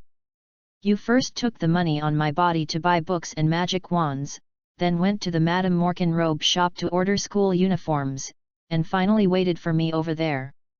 No problem. Fox took out a purse from himself and handed it to Lynn. Lynn shook the purse. There was a pleasant metal crashing sound inside. He opened it and counted it. There were almost 20 gold coins. A total of 25 gold gallons, enough for you to buy everything you need to go to school. Of course, my investment must be more than that, but the remaining money will wait for me to withdraw from Gringotts. Fox pointed out the location of Ollivander's wand shop to Lynn, and then the two separated. There are many people in Diagon Alley. This is the largest commercial street in the magical world in the UK. Almost all the magic items that can be bought through regular channels are available here. Of course, if you want illicit goods, you have to go to Knockdown Alley next door. The Ollivander wand shop was not as easy to find as Lynn expected. He walked in the direction that Fox pointed to him for a long time, only to see a slightly dilapidated facade. Ollivander has been the best wand maker since 382 BC. The narrow wooden door is printed with golden letters that have been partially peeled off. It is the best in my house to make rods for thousands of years. After Lin silently vomited a groove in his heart, he reached out and pushed open the wooden door that seemed to fall at any time. Jingle bell. The crisp doorbell was very pleasant, and he walked into the cabin. Upon seeing it, the room is full of tall wooden cabinets. Oh, I didn't expect that there would be guests coming today. A short old man walked out from behind a row of wooden cabinets. He looked with a smile on his face, and was looking at Lin, who was decorated in the shop with curious eyes, and asked in a gentle voice, "Are you the new wizard at Hogwarts this year?" Lin nodded and said, "Yes, sir, I need a magic wand." "You should be the latest one this year." Ollivander took out a piece of parchment from a drawer. Lin Belloc. "Yes, it's me. Is it accustomed to use the left hand or the right hand?" Right hand. A silver measuring tape floated out of Ollivander's pocket automatically, and floated to Lin's application. Come, stretch your right arm, yes, very good, that's it. The tape made Lin feel a little twisted, like a twisting snake. At this time Ollivander had already waved his wand and pulled out a wooden box from the wooden cabinet. The wooden box floated onto Lin's long table, and the lid opened automatically. Beach with Fire Dragon Nerve, 12 inches, a powerful combination, come and try. He stuffed the wand into Lin's hand, and Lin waved it into the air somewhat stupidly, nothing happened. But in his mind, the voice of the system rang. The fit is 23%. Lin was startled. Can still have this function? Just as he was stunned, Ollivander's hand movement did not stop. He took the wand back from Lin's hand, and put another one into his hand. You don't seem to be very suitable, then try this, Hawthorn and Phoenix Feathers, 9 inches, curved and easy to use. 51% cohesion. Is better than before, but there is still no special effect. I like it very much, picky customer. How about trying this one? Willow and Unicorn Hair, 15 inches, long overall and very tough. This time the magic wand finally showed some changes. Lin felt like something had flowed into the stick at his fingertips, and a cluster of brilliant sparks spewed out from the front end of it. The fit is 76%. Ollivander nodded with satisfaction. It likes you very much, this is it. Wait, sir. Lin interrupted him suddenly, and pointed to the tall wooden cabinets. Can I see your wands for myself first? Ollivander's expression was obviously a bit wrong. It was the first time he met a guest like Lin who offered to make a request. Of course, this is your right as a guest. Lin felt that in this wand shop, the wand in his hand might not be the one with the highest degree of compatibility with him. Although I don't know how much the wand and the wizard's cohesion will affect the release and use of magic, Lin thinks that the higher the better. Don't need to take out each wand to touch, he can detect the coherence of each wand as long as through the cabinet system. Lin started from the first row of wooden cabinets. It looked like he was walking aimlessly, but in fact, the sound of the system in his brain kept ringing. Wangling degree 59%, wingness degree 65%, wingness degree 13%, wingness degree 78%, wingness degree 45%. It took more than 20 minutes, just when Ollivander's patience was about to be polished, Lin finally browsed all the wands, and finally chose the one with the highest degree of compatibility with him. 92% cohesion. I think this magic wand is the most suitable for me. What do you think of Mr. Ollivander? Lin lightly waved the magic wand in his hand, and the front end of the wand left a bright silver track, which remained in the air for a long time. Ollivander looked at the magic wand in his hand in disbelief and muttered. Perfect, perfect combination, it seems to be specially made for you, Mr. Belloc. How did you find it? Well, just feel it, an indescribable feeling. Lin said vaguely. The magic wand chooses the wizard. Ollivander suddenly yelled decisively, it must be guiding you and let you find it. This is a strong evidence that the magic wand itself is actually spiritual. I want to write it down and record it in Ollivander's family tree. Ollivander grabbed his messy hair and ran around the house excitedly. The spirituality of fart is obviously my choice. Lin rolled his eyes secretly, then stopped the excited Ollivander who couldn't help himself. Mr. Ollivander, can you tell me the characteristics of this wand first? Why not? Quiet wood with Yeki's heartstrings, 11 1/4 inches, really rare combination, mysterious and difficult to control, very suitable. Speaking of this, Ollivander paused suddenly. Lin looked at him curiously. What is suitable for? Ollivander swallowed, as if tabooing something, but still said it. For those sane, quiet but occasionally crazy wizards. Lin was a little inexplicable, he didn't understand what the nervous old man meant. Chapter 10, If you open your mouth, you will know that it is the old second dimension. You have obtained a magic wand of your own, the time-limited mission is completed, and the magic index is +1. After Lin paid Ollivander's 9-gallon fees, the system followed up with a reminder that the mission was completed. Compared with other magic talents, the change after the increase in the number of magic power index makes Lin feel more obvious. Something in his body used to be like a slender seedling, but now it seems to have eaten a golden sapling. Suddenly it grows to the size of a small tree. Although he is still young, he looks much more different than before. Those things should be magic. After completing a time-limited mission, Lin turned his wand skillfully around his fingertips, and then gently stroked the smooth and straight body of the wand. The slightly cold touch made him feel good.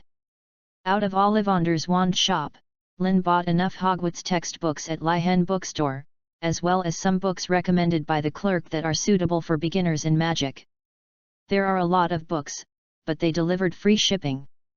Lin left the address at home, and the manager of the bookstore promised to let Owl deliver him home within a week. After, there are some other utensils, such as the cauldron. The shop provides Owl free shipping service, which is convenient for wizards, but it does not treat owls as human beings. It seems that there is no need to treat it as a human. In the end, he only had Hogwarts school gown and hadn't bought it yet. But this kind of thing needs to be tailored on site. After Lin has finished measuring the size, it will take some time for the clothes to be made. He has nothing to do, so he goes out and squats in front of the magical animal pet shop next to him, teasing him. An owl that looks sullen. Are you a new student at Hogwarts this year? Are you interested in buying an owl as a pet? A clerk was chattering about their magical animals to Lin. Although this owl looks a bit introverted in appearance, its parents are all common owls in Hogwarts. They have good blood. After being born, they have been carefully trained by the trainer in our shop. They are definitely excellent. Wizard companion. Lin lightly touched the pointed beak of the owl, which is known as the fine pedigree. The owl shrank his necklace head and stared at him with dissatisfaction. It doesn't seem to like me very much. Lin spread his hands, and I have no plans to keep a pet. Just as he was about to get up and go back to see the progress of making the school gown, suddenly he heard a little soft and cute voice again. Hey! Hey! Lin turned to look at the source of the sound. It was a pure white hamster, about the size of a fist, and a round body. It was lying on the cage between the iron bars and looked at him with a pair of bright black eyes. It looked cute. Lin was amused by its sound, and he squatted down again in front of the hamster's cage, smiling openly. As soon as you speak, you know it is the old second element. Now. The hamster tilted his head and looked at him, as if wondering what he said. What kind of magical animal is this? Lin pointed to the hamster and asked the clerk. The clerk at the pet shop didn't seem to know the origin of this thing, hesitated for a long time, and blatantly said that this is a rat with a big background. Its ancestors have relatives who cooperated with Merlin to do magic experiments, and it is a proper noble blood. Lin immediately got up and expressed his love to sell or not, he could only sell 1 gallon at most. Then, this hamster belongs to him. Holding the hamster cage, Lin shook it in front of his eyes. The hamster was not afraid, and blinked his small eyes to look at its new owner. He did not plan to keep pets, but the sound of this mouse made him rare, and he recalled some things in his previous life. Was supposed to be predestined, so Lin bought it. Since I have decided to raise you, I should give you a name. Lin raised his head and thought for a while. Since you are an old two-dimensional element, how about a small buried? Hey! Hey! Xiaomei's response couldn't tell whether it was approval or rejection, but its name was given by its owner. Lin took Xiao Bui back to the robe shop, and Mrs. Morkan had already prepared the school robe and was waiting for him. Child, come and try and see what else needs to be changed. He put on his robe and took a photo in the mirror. Is still so handsome, whether it is normal clothes or wizard's clothes, his appearance is set off very high grade. Thank you, madam, I am very satisfied. Lynn said to Madame Morkan, can I stay here for a while? Professor Fox and I have agreed that I will wait for him here. Mrs. Morkan helped him wrap up the robe. Of course you can. He didn't sit down, just opened a Hogwarts textbook, and opened it roughly. Judging from the professional perspective of Lynn's past life, the cursed textbook he has is really not very good. But considering the use of magic by sorcerers, this situation is indeed excusable. After all, learning magic can't be dealt with by memorizing. It is very practical. It is difficult to fully explain the process of casting a spell only through the description of words. Just like art students in high school, whether it is art or music, they need professional tutoring instead of learning by themselves behind closed doors. But there are some simple spells that can be learned by just reading a book, at least in Lynn's view, it is not difficult. What's wrong today? How come so many goblins come out of Gringotts? Mrs. Morkan's whisper to herself caught Lynn's attention. He looked at the long street and Diagon Alley outside the window. There were many ugly-looking, short-sized humanoid creatures patrolling around. They are wearing Gringotts special uniforms, their faces are serious and their steps are fast. Seems to be chasing someone. Kurt is the department head of the Diagon Alley branch of Gringotts UK. He is in a very bad mood now. Because just not long ago, Gringotts was thief. Yes, Gringotts can also be thieves. Although rare, it is not surprising. What was lost this time is not important, but the nature of this matter is very bad. If it is not handled properly, it will have a great impact on the reputation of Gringotts, and even the reputation of the fairies. We lost him, sir.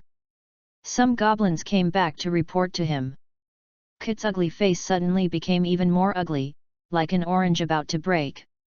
You'd better tell me some good news now, or I will send you a bad news that you don't want to hear soon. Kurt looked at his subordinates coldly. You reading www.yuyugonshu.com? Not at all. Be kind. The goblin was very nervous. He stammered and said, we saw his face while chasing him, and some goblin recognized who he was. Who is it? Kit's spirit was shocked, and it was still rewarding. Hans Johnson. Kurt had no impression of people. Who is he? The goblin swallowed a mouthful of saliva. He is the owner of the stolen treasure house.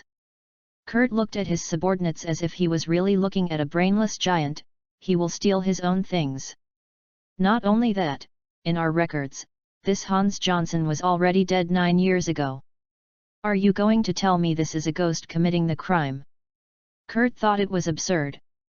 Could it be a compound decoction? You said that he has been dead for 9 years. What kind of potion master can make potions that can keep the effect for so long? And what's the point? He touched his chin and fell into deep thought. After for a while, he looked at his subordinates again. Is it possible to find things back? The fairy shook his head. That thing has little value, and we didn't leave any means of tracking on it. Kurt clicked on the wooden table with his slender finger. Things are probably unavoidable. Although the lost things are worthless, our reputation is invaluable. Be prepared to control public opinion. Don't be afraid of spending money. Try to let the daily profit focus on the ghost crimes and dilute the existence of Gringotts. These things should not be taught by me. You should know how to do it yourself. I understand. Chapter 11. Chapter 12, I actually refused. Is it my fault that they copied my homework? I was discovered by the teacher after copying it that it was my fault. The teacher asked who wrote the homework. Did I admit that it was my fault? Do you want me to tell the teacher that I am the one copying homework? Could it be that I was crying and begging them to copy? When they isolate me now, don't they think about who made a good sister when they asked me to copy homework? So why should I bear all this? Hermione's resentment is so great now that her face is full of anger. She can't help rolling her eyes every time she complains to Lynn. But Lin obviously didn't listen to the little girl's talk carefully. He was carefully studying a spell Tarantella in the second-level spell textbook. This spell is very interesting. It can make all-legged objects dance, even dead objects like chairs and tables.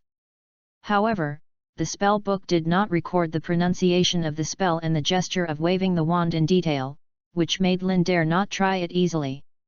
Professor Fox specially warned him that mistakes in the release of the spell can sometimes have very serious consequences, so he can do what he can. And Lin has only 2 points in the talent of the spell, just a normal wizard level. It is such a spell that is not much more difficult than the floating spell, and he is not sure that he will not be surprised when he uses it. Therefore, he still only stays in theory to research. But the limited time mission to release a spell, he had completed it on the 3rd day after returning from Diagon Alley. As I said before, some spells are really not difficult. The pronunciation and gestures are very simple, such as fluorescent spells, floating spells, and cleaning spells. You only need to find the pronunciation and gestures. It is very easy to get started. A little bit of freedom for the reward for completing the task. Lin didn't use it indiscriminately. He hasn't considered the magic in that direction first for the time being, and save it for later. Yes, so why are you going to school after the summer vacation? Lin flipped through the thick magic book. Although his mind was mainly focused on studying spells, he probably heard what Hermione was complaining about. Speaking of this, Hermione couldn't help showing a proud expression on her face. Because my parents set me to go to Sao Paulo Girls' High School, what I learn in normal class is definitely not enough. Of course, I have to go to the intensive summer camp during the summer vacation. At this point, she became angry again. Who knows, there are some who come to the summer camp. St. Paul's Girls' School. Lin knows that it can be said to be the best girls' school in the UK. There have been many female celebrities and the enrollment rate of prestigious universities is as high as 100%. Of course, such a school is not qualified for those who casually enjoy happy education. It definitely needs some real materials, plus most of the family background. The things taught in the classroom in Western countries are very limited, because the extracurricular time occupies too much, so the learning is very simple. What if I want to enter a prestigious university at this time? I have to start working hard for myself from an early age, add various tuition classes outside of class, and then go to a private middle school or a noble middle school. However, supplementary tuition and tutoring are too expensive, and private school tuition is more expensive, almost completely restricting poor families and ordinary families' access to higher education. They can only go to bad public high schools and community colleges. Basically, the fate of them and their next generation has been determined. Hermione's parents are both dentists. This is a decent job in Western countries, and the income belongs to the veritable middle class. It is certainly not a problem for her to go to cram school and try her best to go to the aristocratic women's college. And the reason she went to the summer camp, there were mixed students. It is estimated that this summer camp activities are not just supplementary lessons, there are many opportunities to participate in social welfare activities. The reputation is not small in the world. Some children have poor grades, and parents with good family conditions will send their children to such summer camps for gold plating.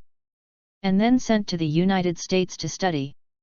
The entrance style there is different from that in Europe. They don't value the performance of cultural courses very much, but require children to have enough social experience. The basis for judgment is whether your child has a share that can impress the admissions teacher. The rich resume of it. For example, in his previous life, Lin remembered that a student from the Celestial Dynasty was admitted to the prestigious University of Rochester because of his passion for instant noodles. Of course, cultural performance should not be too ugly, at least to reach an excellent level. You don't need to be angry because of this. They have different goals from yours, and their future directions are different. After the summer camp, you will never meet again, so there is no need to be friends. Even if you are upset, treat them. It's okay to have a fight. Lin closed the book and put a few grains of wheat into the small buried bowl, saying meaningfully, "After all, you are a person with superpowers."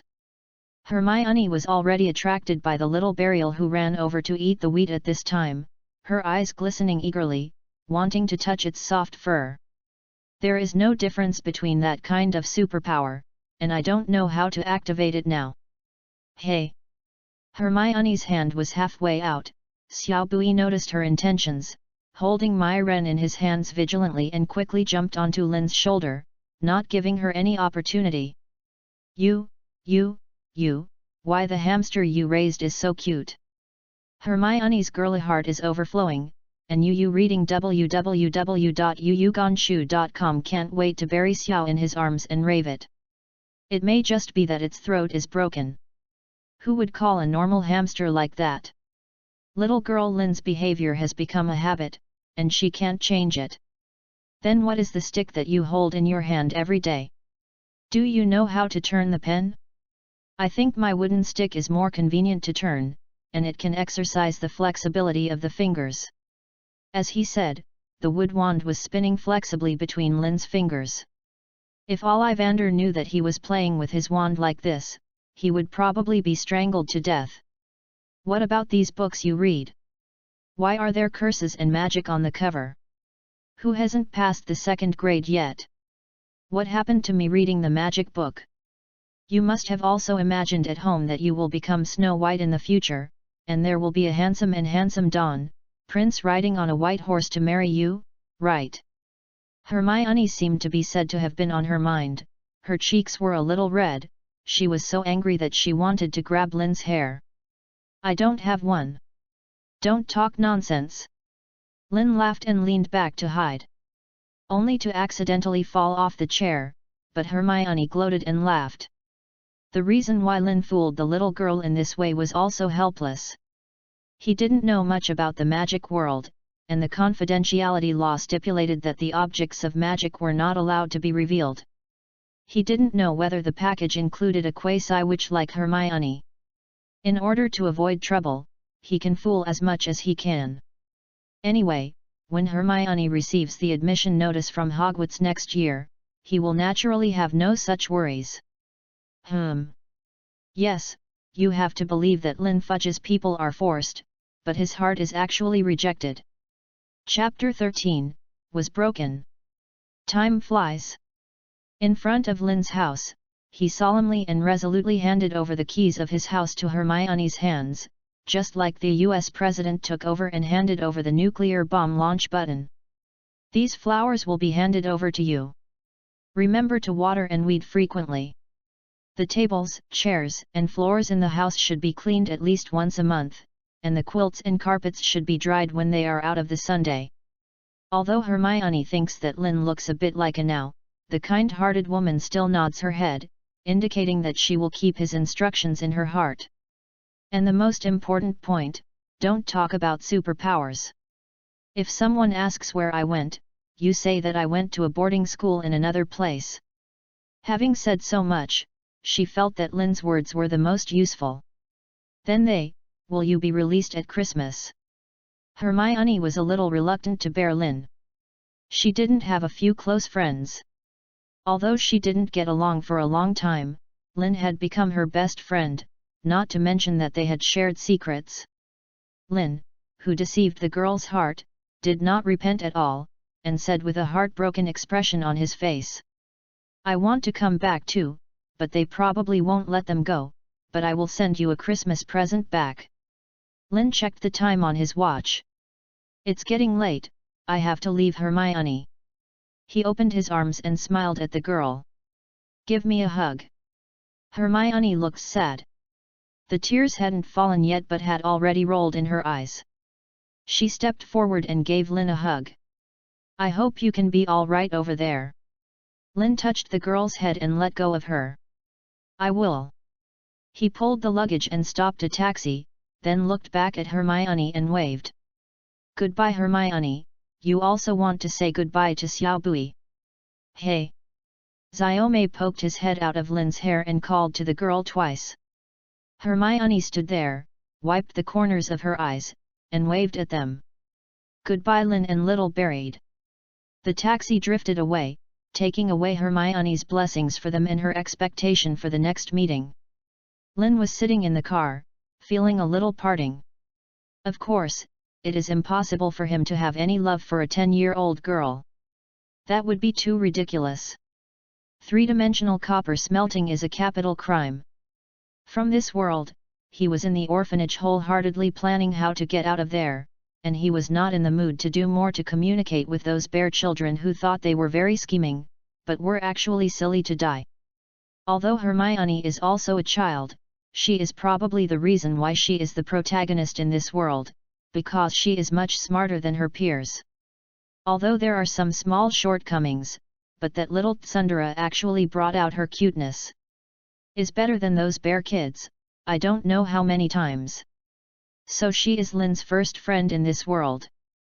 But Lin is not a person who sorrows the past, and this parting is not a farewell.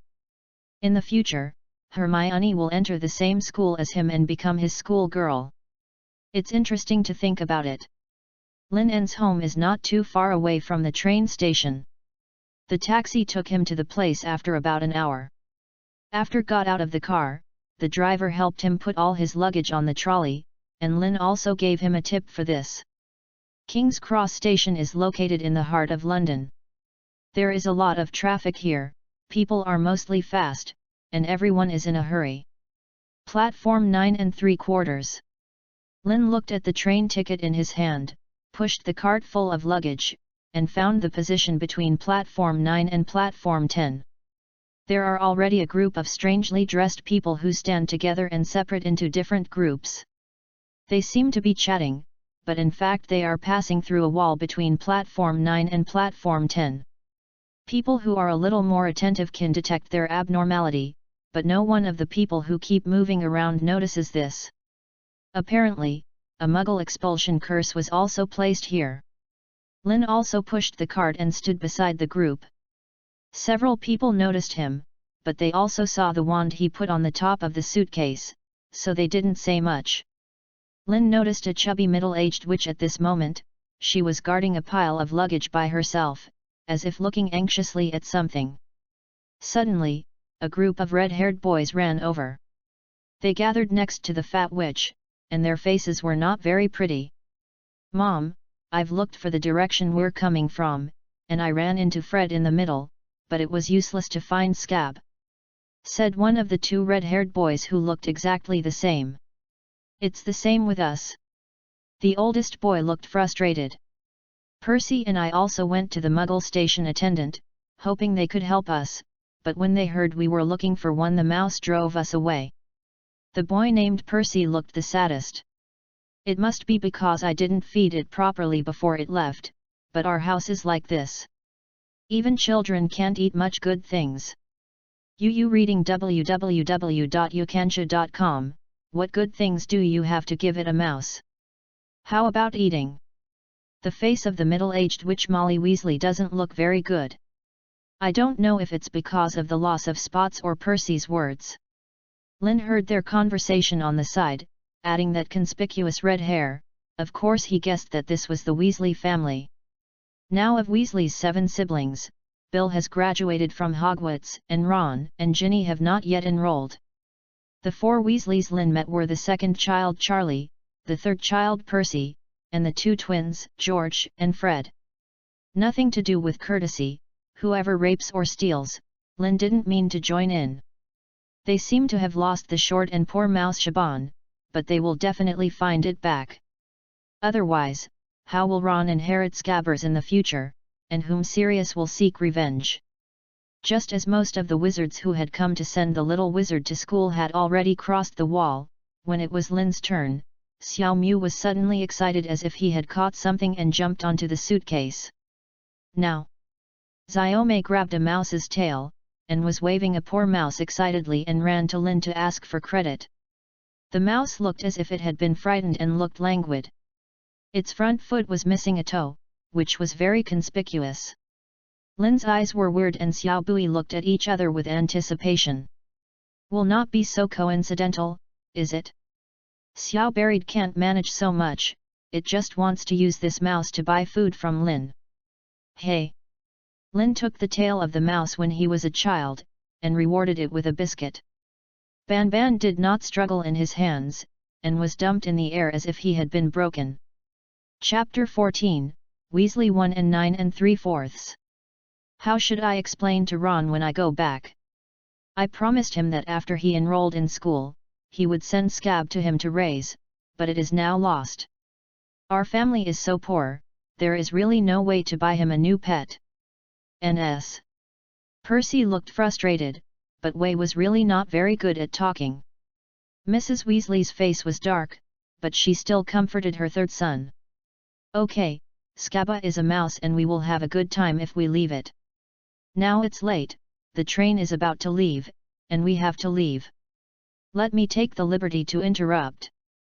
Lin moved 2 steps to the Weasleys' side, poking his head over and shouting to attract the attention of a group of Weasleys. I didn't deliberately overhear your conversation, but... Did you lose this mouse? He pinched the splattered tail, and handed the mouse that was sluggish as if it had been knocked on medicine to Mrs. Weasley. Immediately, the 4 Weasley brothers surrounded them in surprise. It's great, Shaban didn't lose it. Percy excitedly took Shaban from Lin's hand and looked at him with gratitude. Thank you. George and Fred were familiar with Lin, who had just met. My name is Fred, and his name is George. Here are Percy and Charlie. We are both named Weasley. Which one is our mother? Thank you very much for bringing Scab back. I didn't seem to see it at school. After you, are you a freshman at Hogwarts? What's your name?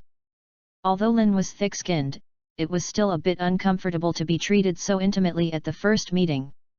It was Mrs. Weasley who saw Lin's embarrassment and she patted off the twins' arms on his shoulders in dissatisfaction. Angrily reprimanded. Polite. I told you to be polite outside, otherwise others will say that Weasley has no tutor. Then her face instantly softened. Thank you, kid. Are you going to the station? Didn't your parents come to see you? It doesn't matter, ma'am, my parents are ordinary people, they didn't come. Lin didn't mean to lie, but he saw too many poor eyes. Although there was no malice, he was also bored. Mrs. Weasley smiled and patted him on the shoulder. It's not too early now. If you don't mind, you can go in with us. Of course I don't mind, madam. I haven't introduced myself yet. My name is Lin Belloc. I am a freshman at Hogwarts this year. Getting a positive answer, Mrs. Weasley immediately urged her son. Hurry up, the train is about to leave. Charlie walks in the front to go first, and then let Lin follow behind. You don't need to be nervous, kid, just go straight through with your eyes closed, then Percy, George, and Fred. Read, I'll keep it for the end. Charlie obeyed Mrs. Weasley's arrangement and walked through the wall first. The 2 twins, George and Fred, squeezed their noses and smiled. You see, Mom always treats other people's children as her own, and we all picked them up. Of course, Mother's maternal love is broad. She can have love for all the children in the world, but she is strict with us. Hiss. It hurts. Mom, we were wrong.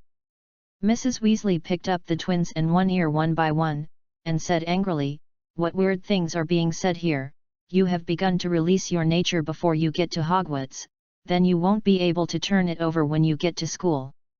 Sky. The twins are really good-natured. Lin thought of it silently in his heart, and then trot all the way to the wall behind Charlie. He originally wanted to force himself to keep his eyes open, but when he was less than half a meter away from the wall, the brain's reflex nerves still played a role. He closed his eyes subconsciously, his eyes darkened. The next moment, he seemed to have passed through something, and it seemed that he had passed through nothing. Okay, Lin, it's okay, you can stop. Charlie's voice came in his ear, and then Lin stopped his steps and opened his eyes again. A bright red steam train caught his eye. There is a conspicuous sign in the center of the front of the car, which says The Hogwarts Express train departs exactly at 11 o'clock. The noise from the surroundings came to his ears, the dragging of the suitcase, the calls of owls, and the chattering of students and family members mixed together, but it didn't make Lynn feel the slightest boredom. This place is like Diagon Alley, a world that belongs exclusively to wizards. Soon after him, Percy, the Weasley twins, and Mrs. Weasley also passed through the wall and came to the station. Without more instructions, Mrs. Weasley clapped her hands. "Well, kids, you are about to start a new semester again. I am still saying that everything is safe. Also, George and Fred, both of you, did less mischief. They wrote me a lot of complaints about the castle keeper just 1 year after enrolling. You are really capable. Percy, you are responsible for supervising them. No matter what they commit, you must report it to me. Don't force me to write a yelling letter to both of you. Remember to take care of your new friend Lynn, and take care of him lest to engage in boring pranks with you. UU reading www.uugonshu.com." George and Fred looked at each other knowingly, squeezed their eyebrows, and said in unison, "We will be obedient, Mother." Mrs. Weasley didn't believe the promise made by her two troublesome sons. In the end, she gave Lynn a sandwich that she made herself, saying it was a thank you gift so that he should not dislike it. Lynn readily accepted, and after bidding farewell to Mrs. Weasley, he followed the four Weasley brothers on the Hogwarts Express. After they put the suitcases away, Charlie and Percy left separately to find their friends. George and Fred, who were left, were 1 term older than Lynn, and they sent an invitation. "Would you like to sit in the same car with us? We can introduce our friends to you. All the students in Gryffindor are talented and they speak nicely." After hesitating for a moment, Lynn finally rejected them. "No, I'd better find a freshman's compartment. Everyone is just entering the school. It will be easier to get along with each other in advance. However, I will ask you to help you familiarize yourself with the school after you get to Hogwarts." When George and Fred heard this, they immediately patted their heads upright. "Then you can find the right person. In terms of understanding of Hogwarts, the professor may not be better than us. Then we will see you at school, and hope you can be assigned to Gryffindor." After separating from the Weasley brothers, Lynn wandered leisurely in the carriage of the train. Eventually he found a cubicle that was not full yet. He sat in and introduced himself with a smile. "Hello, this is Lynn Belloc." Boat said. "Why is the comment area so deserted? The readers can post any thoughts. I will basically answer when I read it. Also, ask for votes." Chapter 15, Newbie. There is only one boy sitting in the box. His silky silver hair is very eye-catching. His complexion is very white, and even white makes people feel a little unhealthy. There is a book on the table. Although the cover is not visible, Lynn only glanced at the content to know that he was reading the spell textbook Standard Spells, Elementary. Lynn's greeting did not get a response. The boy just glanced at him blankly with those blue eyes, and then returned his attention to the book. Thanks to Lynn's face as thick as a city wall, he didn't feel embarrassed at this time. He found a topic and wanted to re-establish social relations.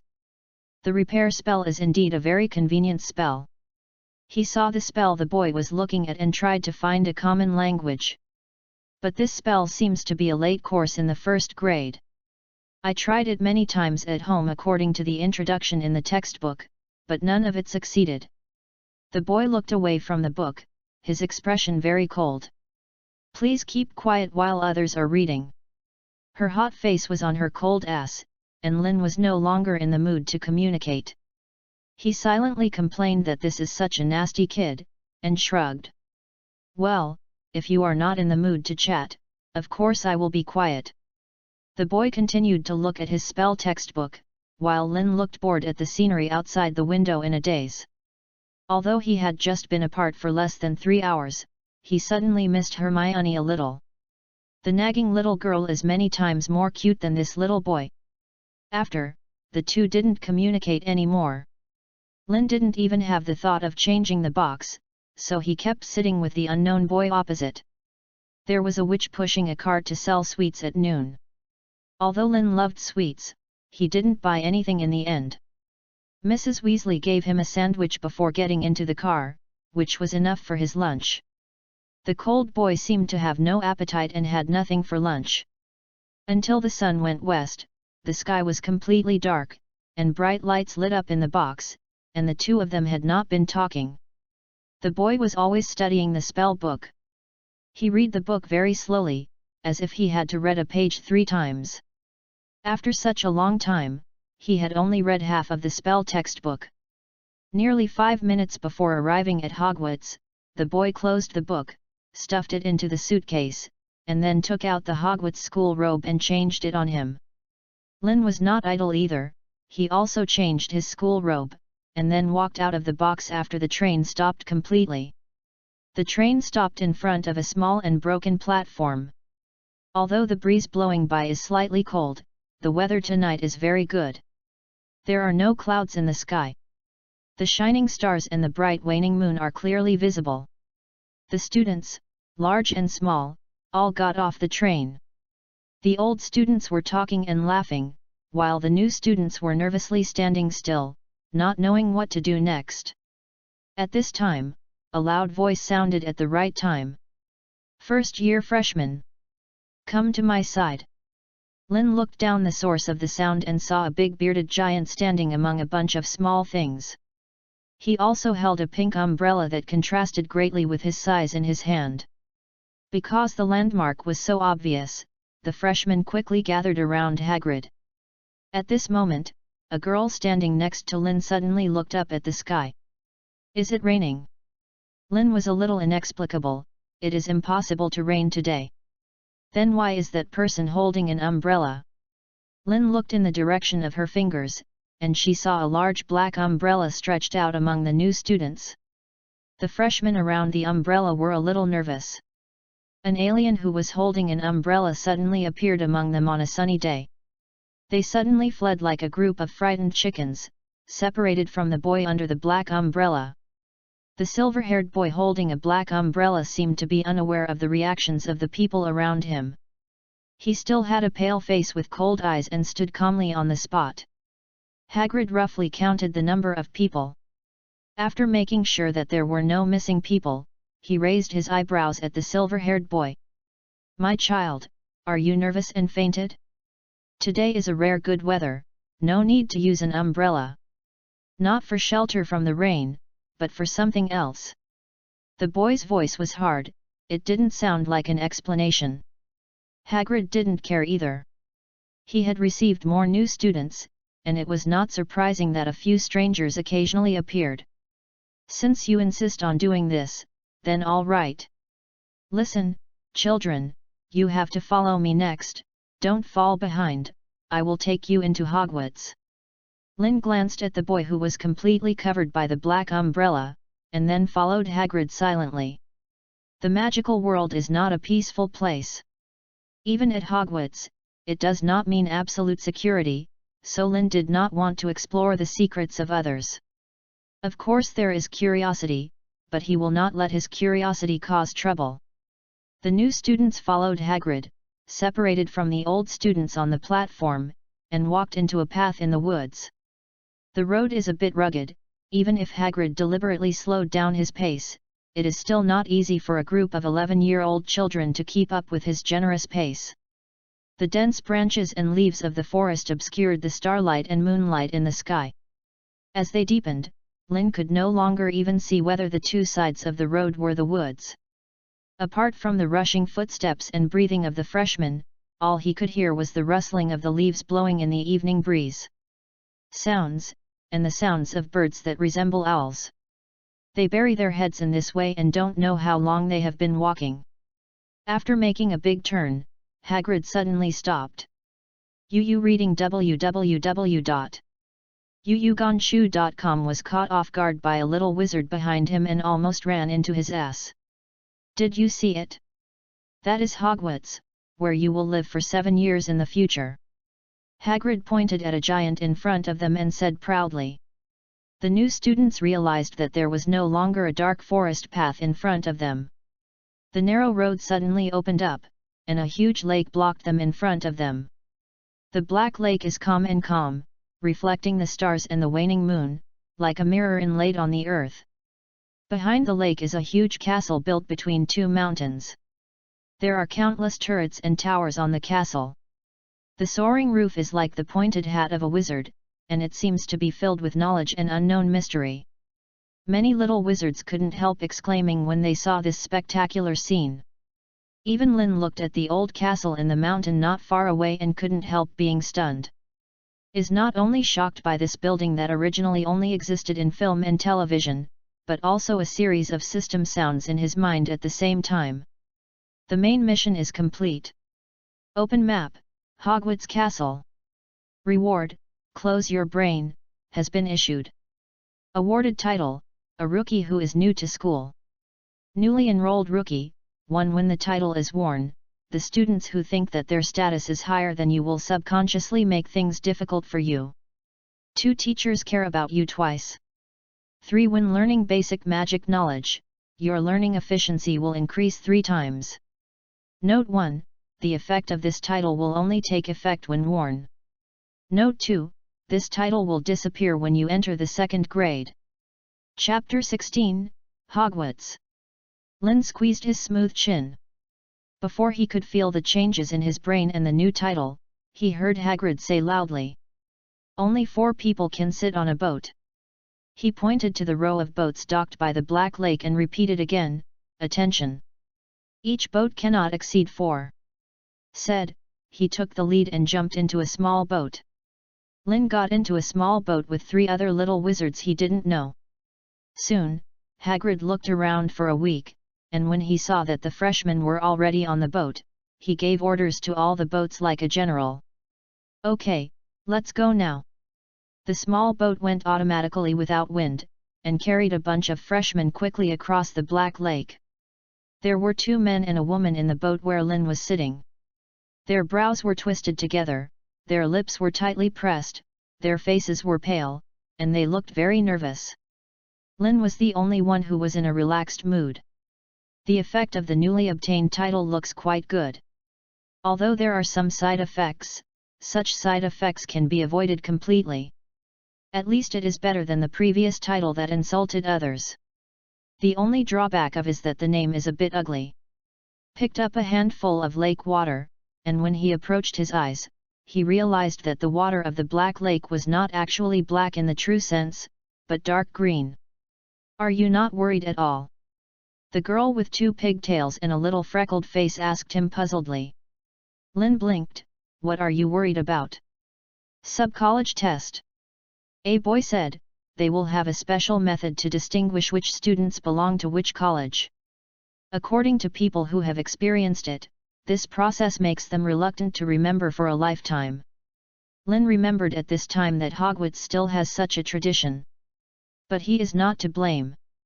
After all, it has been almost 20 years since he read the Harry Potter series of books, counting the time of this life, and he really may not be able to think of some details. Lin looked at them innocently. "I have been living in a normal society before, and I have little understanding of these things in the magical world." Lin was so calm and composed. The 3 little wizards on the same ship had originally expected him to be an insider who knew something about him, and could reveal the gossip to them in private, but in the end he didn't know as much as them, and he was a little disappointed. "Your parents are both Muggles." The other boy looked at him suspiciously. Lin nodded calmly. "If the Muggles in your mouth refer to ordinary people who don't know magic, then I guess they should be." The boy straightened his back, as if he was kindly giving him something about Cop Hogwarts, but there was a hint of contempt in his tone. "Then it is impossible for you to be assigned to Slytherin. Hogwarts has 4 academies. Slytherin only accepts those with pure blood wizard blood and excellent magic talents, such as me.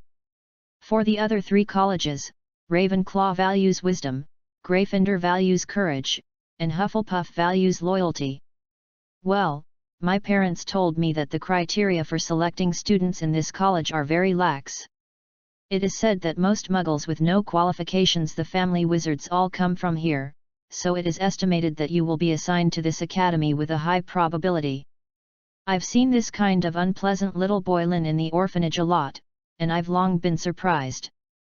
He shrugged his shoulders and said indifferently, I can go anywhere, but I heard the wizards in Diagon Alley say that the best college at Hogwarts should be Gryffindor right now. It is said that our principal came from this academy, but Slytherin's reputation is not very good. They all say that there are a lot of dark wizards. The boy was obviously from a pure-blood family with pedigree discrimination. After being stabbed so little by Lin, he blushed and wanted to argue. But he mumbled for a long time and he couldn't think of a rebuttal. This little episode did not take Lin to heart, because soon they had passed through the Black Lake and came to the other side of the lake. Hagrid led them out of the boat and walked together to the oak door on the front of the castle, and then knocked on the wooden door 3 times with his fist twice the size of an ordinary person. The door was immediately opened from the inside. Professor McGonagall, who has always been serious, stood upright in front of the freshmen. As soon as he saw Professor McGonagall, Lin couldn't help thinking of his daring cat-spinning behavior at the time. Although he knew that Professor McGonagall didn't care, he still shrank his neck with a guilty conscience. I brought the first-year freshman, Professor McGonagall. Professor McGonagall nodded and glanced at the little wizards. The stern look made many freshmen who saw her for the first time daunted. Thank you, Hagrid, let them leave it to me next. The little wizards followed this serious and well-known vice principal to a small cubicle in a castle. Professor McGonagall gave them a routine training every year, and then left to prepare for the sorting ceremony. N.S. A group of freshmen who had been depressed for a long time immediately fry the pot. Some of them had already known each other on the train, and now there was no professor's caretaker, and they immediately began to talk about each other. Lin turned his ears to eavesdrop on some of what they said at first, but lost interest after discovering that there were basically some groundless suspicions about the sorting ceremony. It is the system in my mind that has released a new mission after completing the main mission of Hogwarts. Main task: obtain awards and bonus points from the corresponding course professors. Reward: compatible magic talent and effect +1. Lin lowered his head to think about the new tasks given by the system. The system widened the scope of praise. Like Professor McGonagall before him, just a compliment from his feelings can enhance the talent of transfiguration.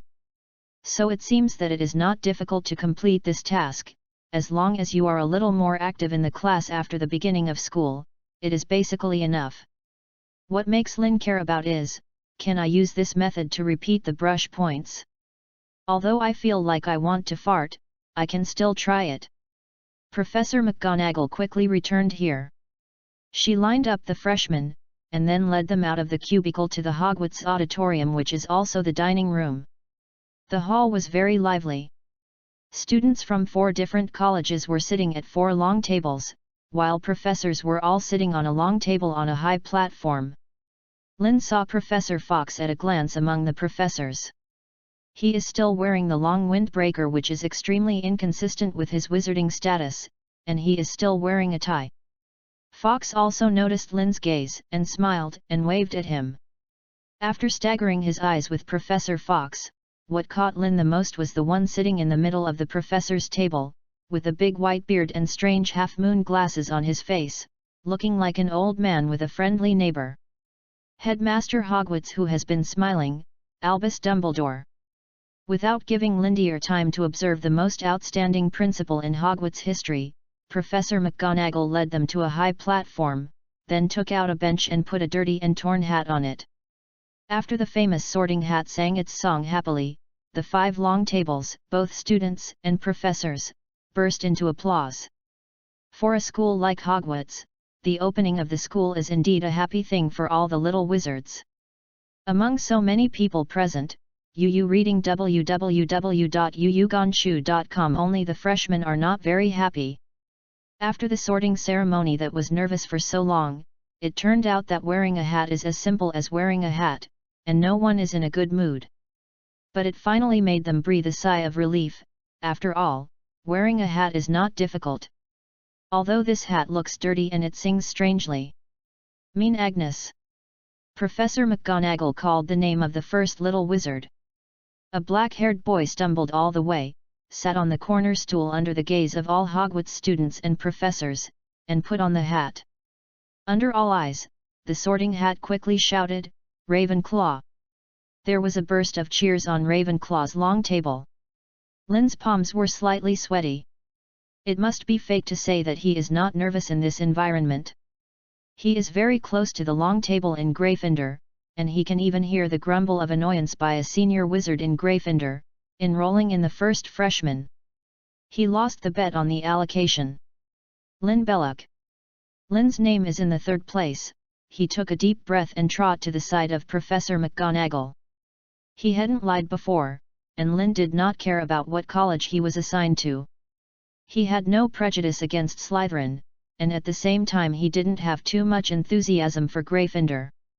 He yearned for Ravenclaw's wisdom, and acknowledged Hufflepuff's loyalty and low-key. What he is nervous about is the Sorting Hat itself. The system rewarded occlumency. Lin can't control it, so he doesn't know whether it will work. But it's useless to think so much now, all he can do is put this hat on his head. Chapter 17, Prisoner of Azkaban. Almost when the sorting cap first touched Lin's hair, that worn and dirty hat yelled like an electric shock. Slytherin! Lin was stunned. His hands are still holding the brim of the hat, and he hasn't even put it on his head completely. He has no prejudice against Slytherin, but you are too casual, right? And is it possible that students from Muggle families will be assigned to Slytherin? Lin turned his head innocently and looked at Professor McGonagall, who was standing aside. Professor did not show too much surprise about this. She urged Lin. "Your branch is over, Mr. Belloc, please put your hat back and it's the next person's turn." Lin had to put the Sorting Hat back on the four-corner stool, and then walked towards the cheering Slytherin table. Until he was seated, Lin didn't understand how the Sorting Hat made a judgment. It didn't even say a word to itself, let alone understand his own thoughts. So it sees its talent for black magic? Lin reasoned out a possibility in his heart. But this guess is not very tenable. After all, although Slytherin is rich in dark wizards, it has never said that it will use dark magic talent as a condition for screening students. The branching ceremony is still going on, and Lin's incident is not even a small episode in the eyes of the old students and professors. Every year, some students with very prominent personalities will make the Sorting Hat make judgments very quickly. This phenomenon is not common but not rare.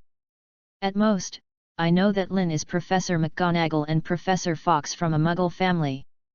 I was a little surprised in my heart. It's really rare that a Muggle-born freshman will be assigned to Slytherin. The Slytherin elders and seniors around them are still kind, holding the mentality of being at ease when they come, and Lin is not thinking about it, quietly watching the sorting style continue. Ian Douglas Campbell. With the sound of Professor McGonagall's voice, the silver-haired boy who was in the same carriage with Lin on the train and holding an umbrella on a sunny day walked quickly to the high platform. The Sorting Hat seemed to hesitate on his head for a long time, and finally he was sorted into Ravenclaw. Autumn Jong. A little Asian girl ran to Professor McGonagall's side and hurriedly buckled the Sorting Hat on her head. This is the only little wizard that Lin knew, who was in the same class as him. The first girlfriend of the savior Harry Potter, who is also of Chinese descent. There is also the little kid who was on the boat with Lin when crossing the lake. His name was Hubert McLean. He was really assigned to Slytherin, as he said. When he raised his chest and raised his head, he came to the Slytherin table like a knight who had just been awarded by the king, and when he saw Lin sitting on the chair where the old was, his whole body suddenly collapsed. It's like the knight finds that awarding honors is not worth anything at all, as long as individuals have them. He flushed and looked a little frustrated, but he still maintained the minimum etiquette. "Why are you lying to me?" He sat across from Lin and asked with staring eyes. Lin looked at him inexplicably. "What did I lie to you? You tell me your parents are Muggles." "Yes, although I am an orphan, I have never seen them, but they have identities and assets in normal society. They should be muggles. Then why were you assigned to Slytherin? How do I know? Lin spread his hands. Does Slytherin have a rule of not recruiting wizards from muggles? A Slytherin senior sitting near them answered this question. No. The senior shook his head, but his eyes looked strange at Lin. Slytherin also had new muggle families before, but very few, and there may not be one in 3 years. So I'm still a genius who hasn't met in 3 years. Lin murmured silently. In a sense, it is true. It was the prefect of Slytherin who was talking. When Lin first came over, she introduced herself. Her name was Betty Dellis. She was a girl who looked very capable in appearance. After the branching ceremony, Principal Dumbledore's opening speech interrupted the conversation at the Slytherin long table. Because of Professor Stokes' misfortune last semester, I agreed to his resignation application. Now I want to introduce to you our new Defense Against the Dark Arts class professor, Adrian Fox, who is an expert in defense against the dark arts and will also be a competent professor. Professor Fox smiled and waved to the little wizards on the high platform. But it is strange that the applause from the little wizards below is very few. It was almost silent even on the long Slytherin table. As soon as Lin raised his hand to give Fox a show, he saw that the Slytherins around after hearing the name of Professor Fox almost all had a black face, including several professors sitting on the high platform. There seems to be no good face. Professor Fox's reputation doesn't seem to be very good. Lin frowned and hesitated for a moment, then put down his hands that were about to clap. He is going to investigate the situation at the beginning of the dinner party for a while. Dumbledore didn't make a long speech, but after making some necessary announcements, he announced that the dinner had begun. As soon as his words fell, countless steaming food appeared out of thin air on the empty plate in front of Lin, which made the freshmen who were struggling all the way to appetite suddenly, waving their knife and fork and began to enjoy the food in front of them. Reading www.uyugonshu.com. The Slytherins started their meal slowly and organized, which was far different from the fiery Gryffindor on the other side. I thought the news was false. I didn't expect Professor Dumbledore to actually invite him over. A senior boy sighed. Prefect Betty is cutting a Munich sausage. Is it ironic if you don't realize it?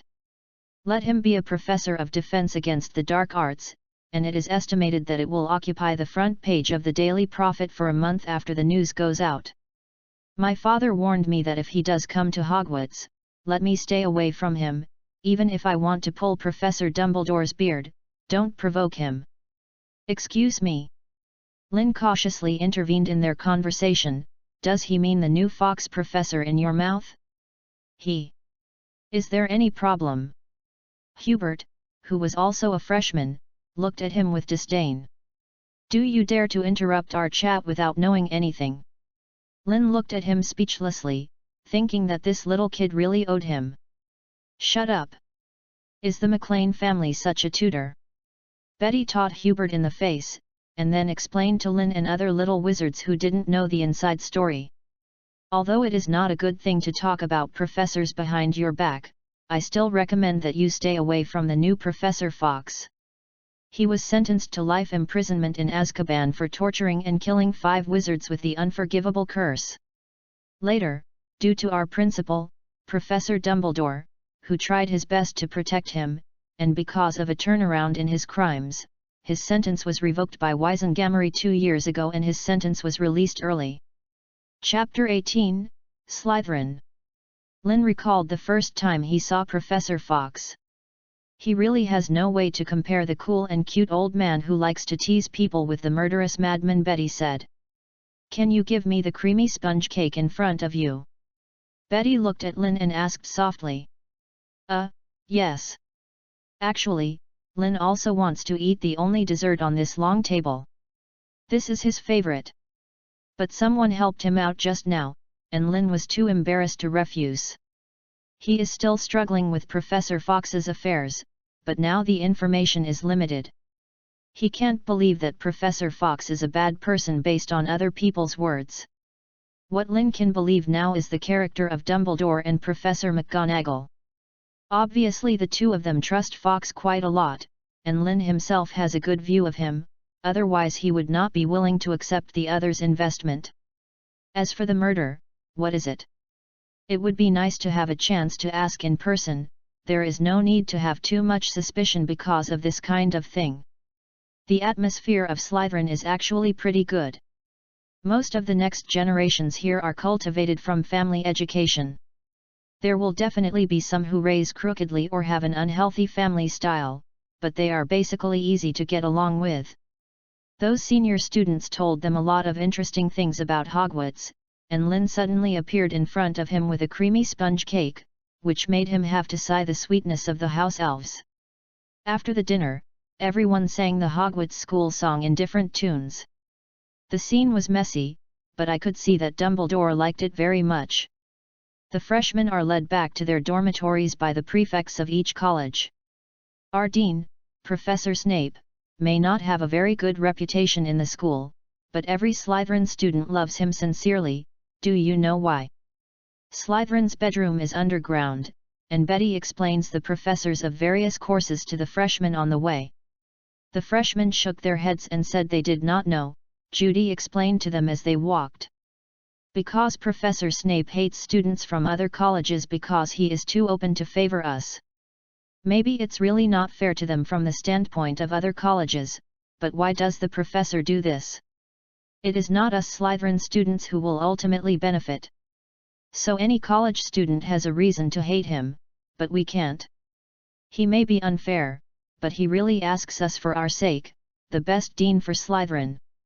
You may know that Gryffindor is keen on courage, Ravenclaw prefers wisdom, Hufflepuff advocates loyalty, and Slytherin, besides requiring shrewdness and ambition, many people have overlooked another quality in us, unity. The unity of Slytherin alone. You know? Everyone who enters the Snake Academy has the potential to become a great person. This proves that Salazar Slytherin has a unique quality in your eyes. There are many rumors outside our academy. They say we all like to study black magic and spread rumors that we use blood as the admission criteria. You should not believe what the colleges that compete with us say.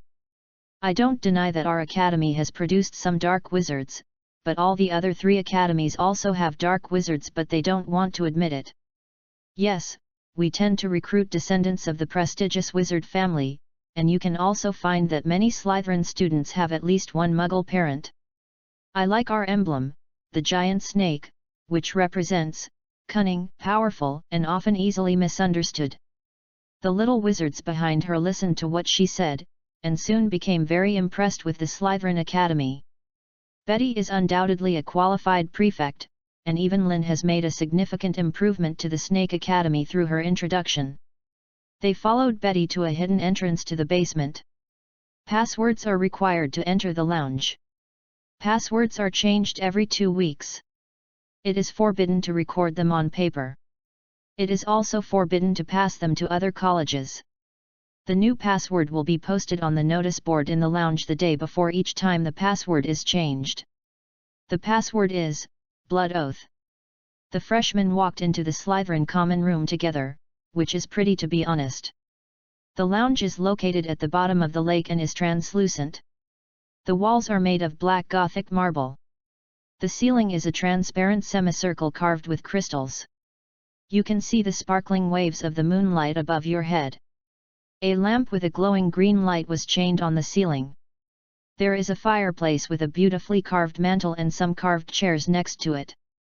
Occasionally, some huge octopuses or strange creatures can be seen through the window.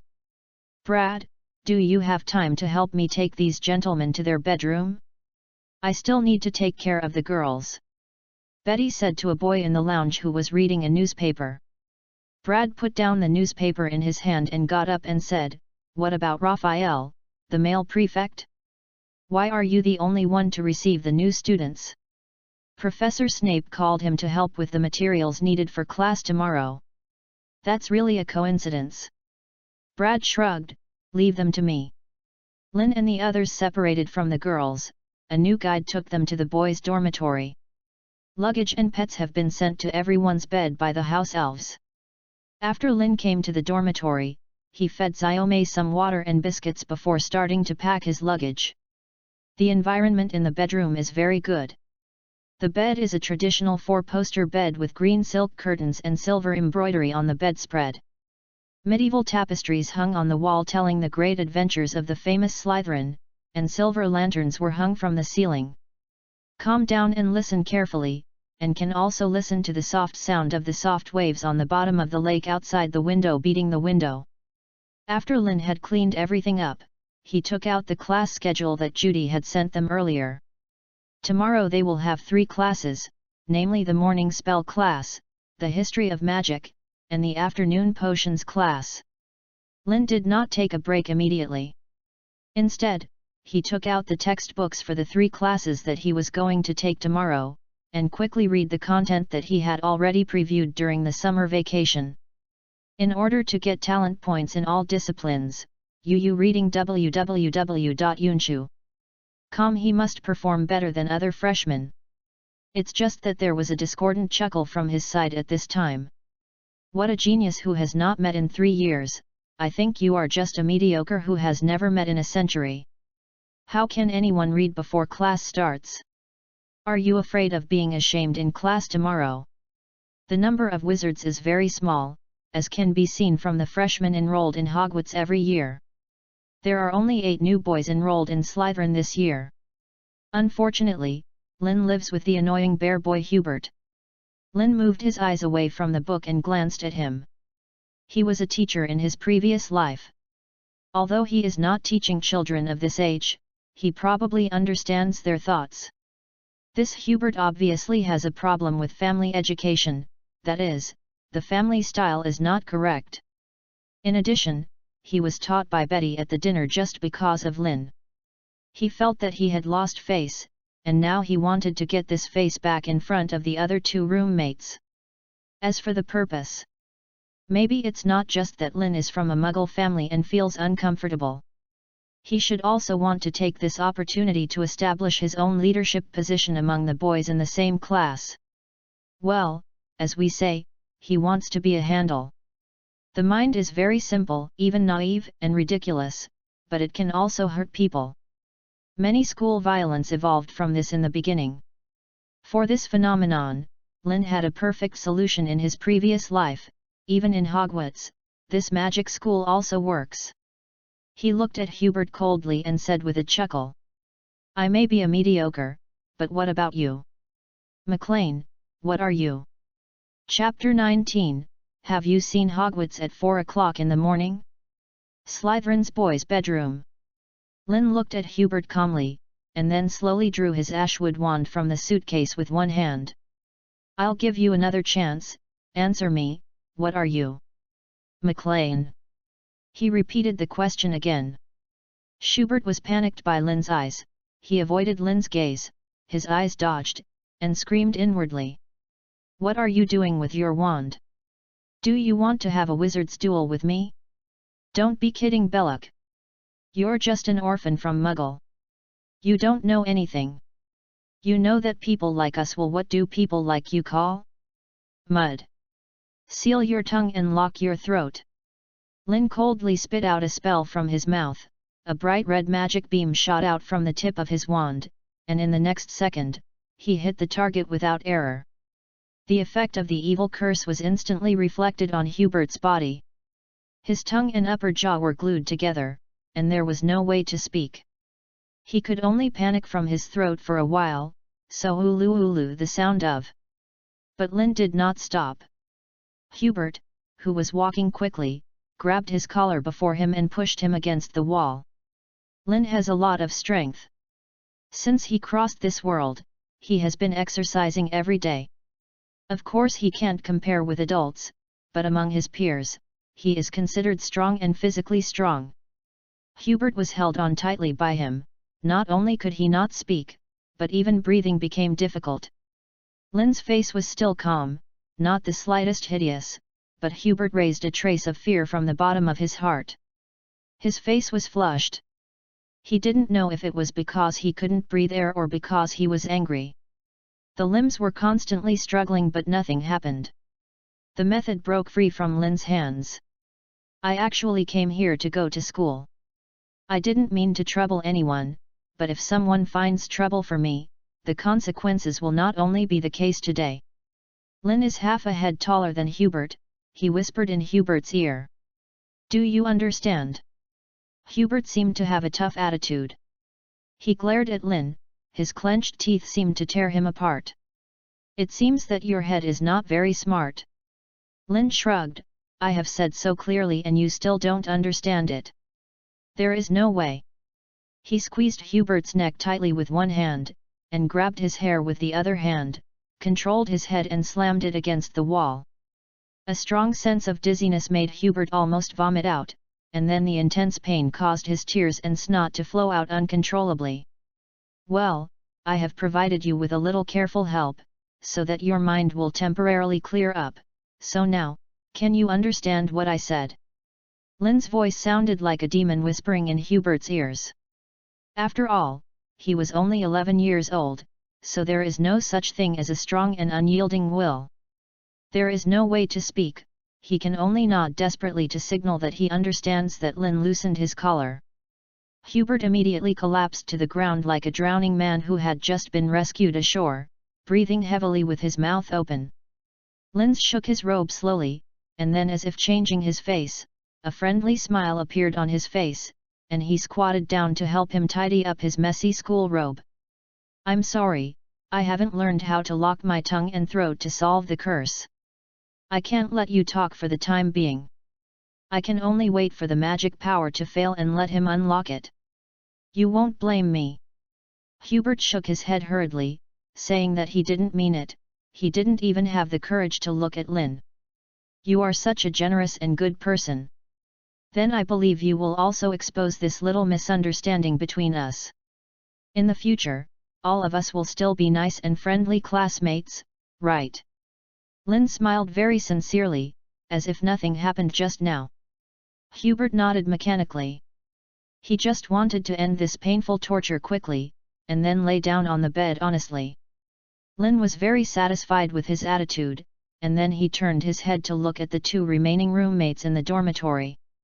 They had been shivering in their bed after watching the friendship between Lin and Hubert. Interaction, now I just want to eliminate my own sense of existence and try not to let the winning side notice him. Good night. He smiled at them kindly, and immediately scared the two children and covered their heads with quilts. Lin also lost the mood to read at this time, changed into pajamas, and lay down on the bed to rest after washing up. His method of solving this matter is rude, but it is also the most effective. The reality is like this. If you are afraid of trouble, let those who want to trouble you know that the consequences to you are so serious that the other party cannot afford it. Soft afraid of hard, hard afraid of horizontal, horizontal afraid of death. Using violence to solve violence is undoubtedly the most effective. Of course, the prerequisite for this is to have equal strength. Lin now has very few spells, and he can count them with one slap. The only thing that can be called a bit of fighting power is the tongue and throat curse. These are some extra books he bought from the Lihen bookstore. The curse learned. According to the book, the creator of this spell is still his current school dean, Severus Snape. So in the end, it's not that Lin wants to roll up his sleeves, but that he has no other spells to use. Is it possible that he can put a new one on Hubert? That would be a joke. No words for a night. Early the next morning, Lin's long-term biological clock made him open his eyes at 4 o'clock in the morning on time. After he put on his robe and rinsed gently, he took his wand and the textbooks he had to arrive in the morning and left the dormitory. The common room is empty. But there is a creature that cannot be called a human being standing quietly by the fireplace. Those hollow eyes, like a whirlpool, can people's souls in, making Lin a little hairy. He had to bite the bullet and actively greeted him. Good morning, Mr. Barrow. Bloodman Barrow, the resident ghost of Slytherin, he was also present at yesterday's school dinner, and Yu reading www.yuyugonshu.com sat together on the long table of Slytherin. Oh, Slytherin's freshman. The Barrow's voice was very soft, but it was clearly audible. Why don't you lie down in a warm bed for a while? Even the sun hasn't even risen outside now. Lynn said honestly.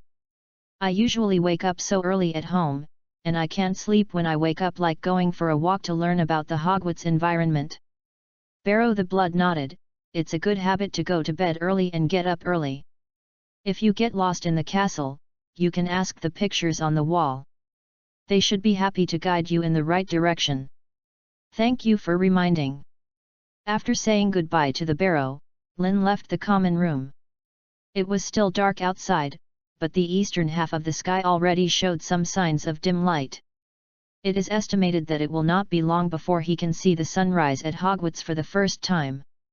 Lynn wrapped some robes tightly on his body, and then followed the instructions of the prefect Betty yesterday to find his way to the curse classroom. The stairs in Hogwarts Castle are very dishonest. If you don't mention the familiar route, you will most likely be stunned by those tricky stairs. It took an hour for Lynn to get acquainted with several commonly used classrooms that Betty introduced to them yesterday. During this period, he smoothly walked around from the door of the library. Maybe he will come often in the future. It is very useful to find a way in advance. Necessary. Around 5:30, Lynn walked out of the castle. He planned to go around the Black Lake for a daily morning jog. When he arrived on the large lawn by the Black Lake, he realized that he was not the only little wizard who got up early at Hogwarts. Chapter 20, Inquiry into the Curse. Hello. The boy who was practicing the spell by the Black Lake greeted Lynn first. Lynn saw his robe style. The main color is yellow and black. He is a student of Hufflepuff. Hello. Lynn replied, I thought I was the first student from Hogwarts. Are you here, practicing the spell? The boy seems to be quite happy. It is a joy to find someone who can chat with him in the boring morning. Yes, I'm previewing in advance this year. Professor Flitwick is preparing to teach our first spell, the universal cracking spell. This seems to be a curse that only the second grade will start learning, right? Lynn recalled that when he bought the textbooks in the bookstore, he also flipped through the textbooks of the senior grades by the way. He still had some impression of this curse. The boy smiled apologetically at Lynn. Sorry, I forgot to introduce myself. My name is Cedric Diggory and I am a second-year Hufflepuff student.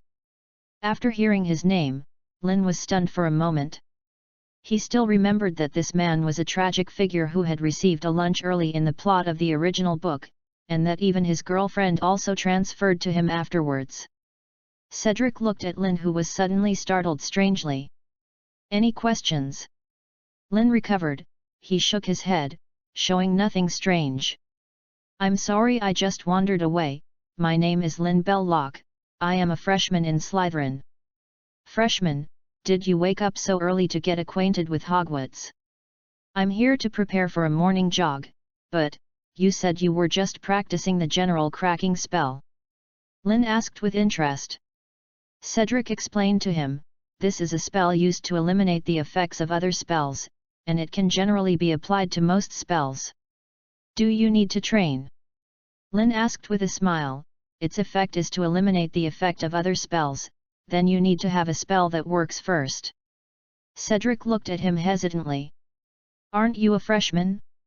You haven't started learning the spell, right? Lynn did not explain, but drew out his wand, and pointed the tip of the wand at the dew and mud-stained shoes that Cedric was wearing on his feet. Clean up. Cedric looked at the clean and new shoes in surprise, and exclaimed sincerely. A great desk-alling spell, even a little wizard of my level may not use it better than you. Thank you. Lynn accepted his compliment calmly. So am I qualified to be your sparring partner now?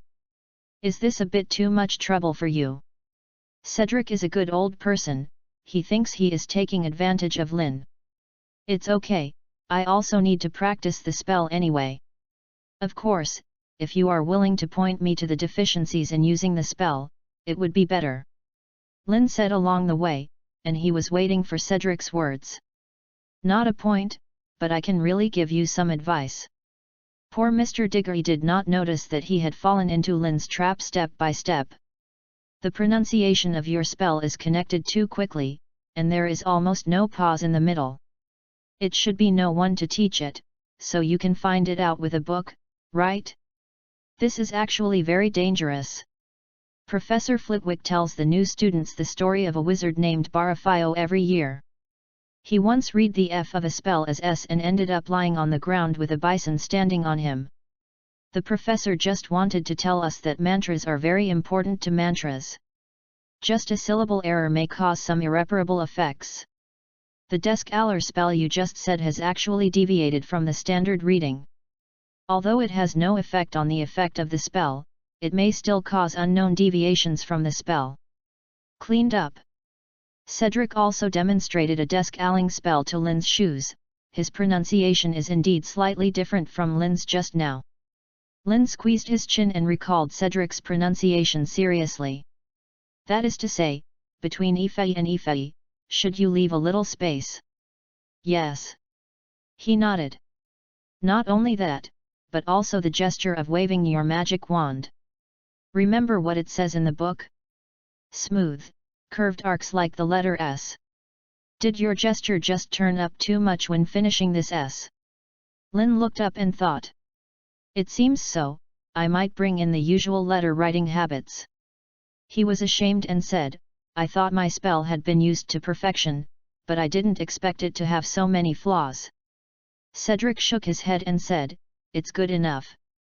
Most freshmen basically don't have a spell when they just start school. You are already ahead of many people. Then let's start now.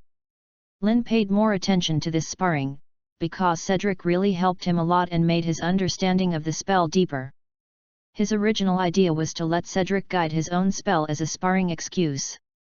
After all, is the warrior who can represent Hogwarts in the Triwizard Tournament in the future, UU reading www. His results at uugonshu.com must be among the top in the same class. But I didn't expect the harvest to be so great. Although it's just a desk-alling spell, magic is like mathematics. Knowledge is coherent and the same. With a little inference, it can solve many of Lynn's current spell-casting problems and also provide a stability for him to release the spell. Layer protection. Lynn doesn't like to owe favors to others. Even when Professor Fox first offered to support him, he refused. But now he has to admit that he does owe Cedric a favor.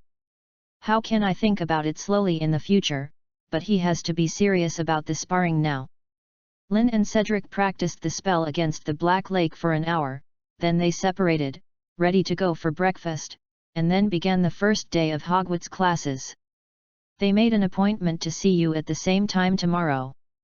Lynn even thought he could change his daily morning jog to communicate with Cedric's after-school course. There are not many little wizards who come for breakfast in the auditorium. Everyone went crazy at home for a summer vacation, and I must have not changed the habit of sleeping in the first 2 days of school. The little wizards in the Hogwarts colleges have a strong sense of warming up the group. Even if it is usually morning, lunch, and dinner, they are basically sitting on the long table of each college assigned at the opening dinner. The situation of the table. So after Lynn came to the auditorium, he walked straight towards the long Slytherin table. Just as he passed the long Gryffindor table, suddenly 2 arms wrapped around his shoulders from the left and the right. Are the twin brothers of the Weasley family. Chapter 21, Spell Class. I never thought you would be assigned to Slytherin. To be honest, I thought you were in the same academy as us. Even if not, Ravenclaw and Hufflepuff are suitable for you.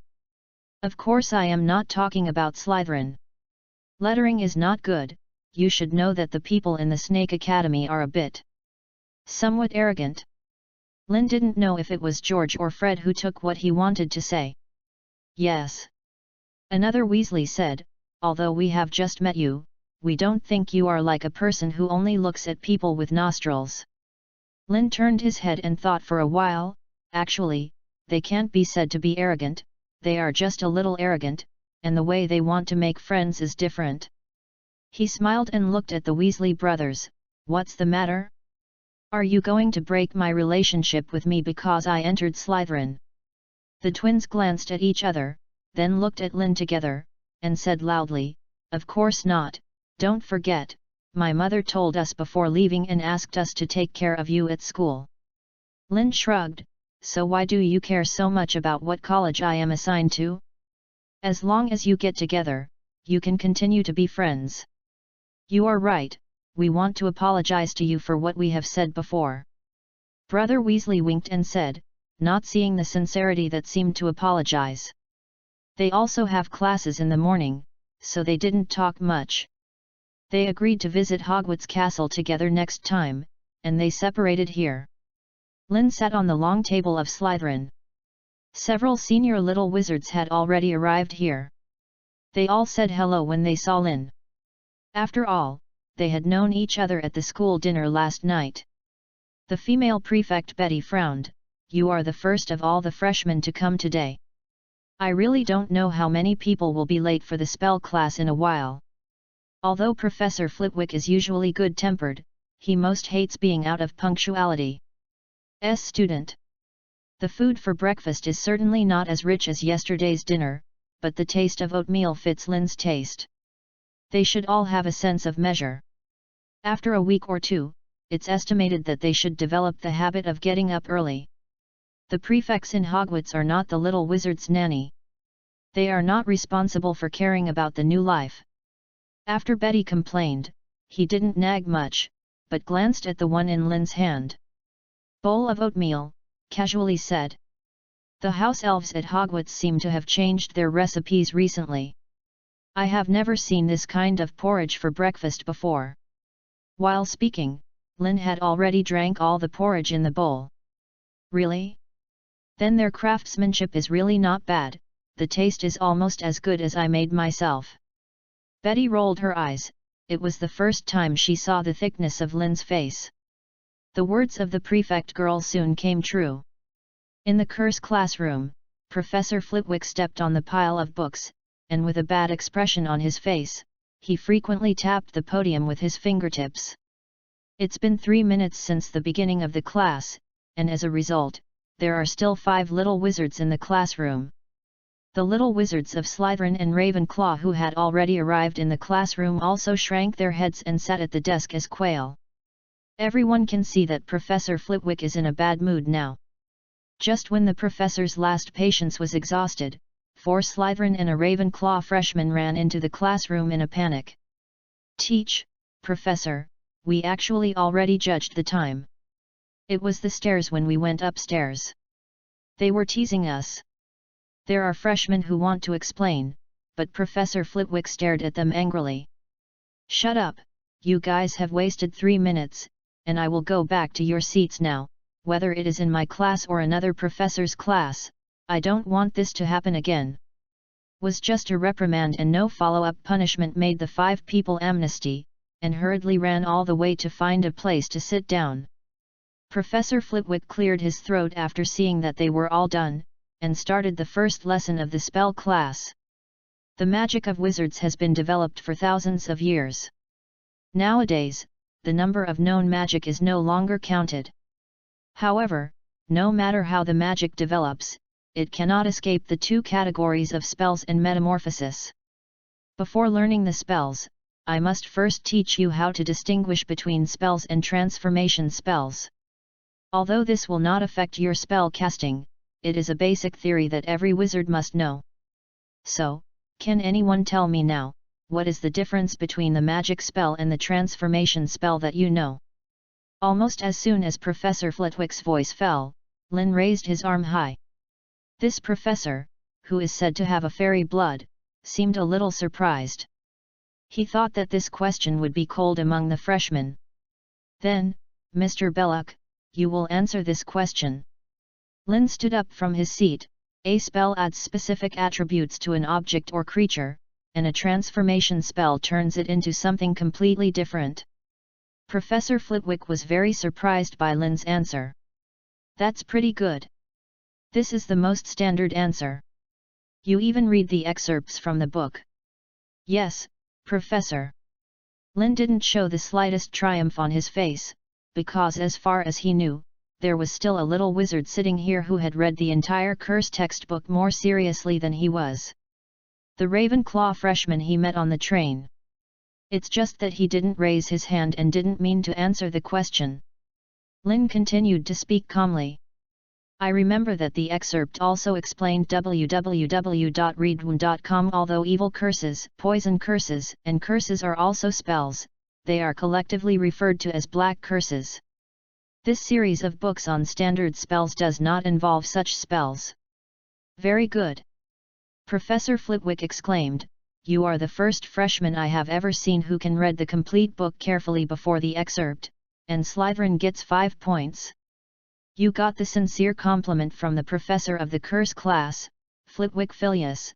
The talent of the universal curse is +1, and the effect of the universal curse is +1.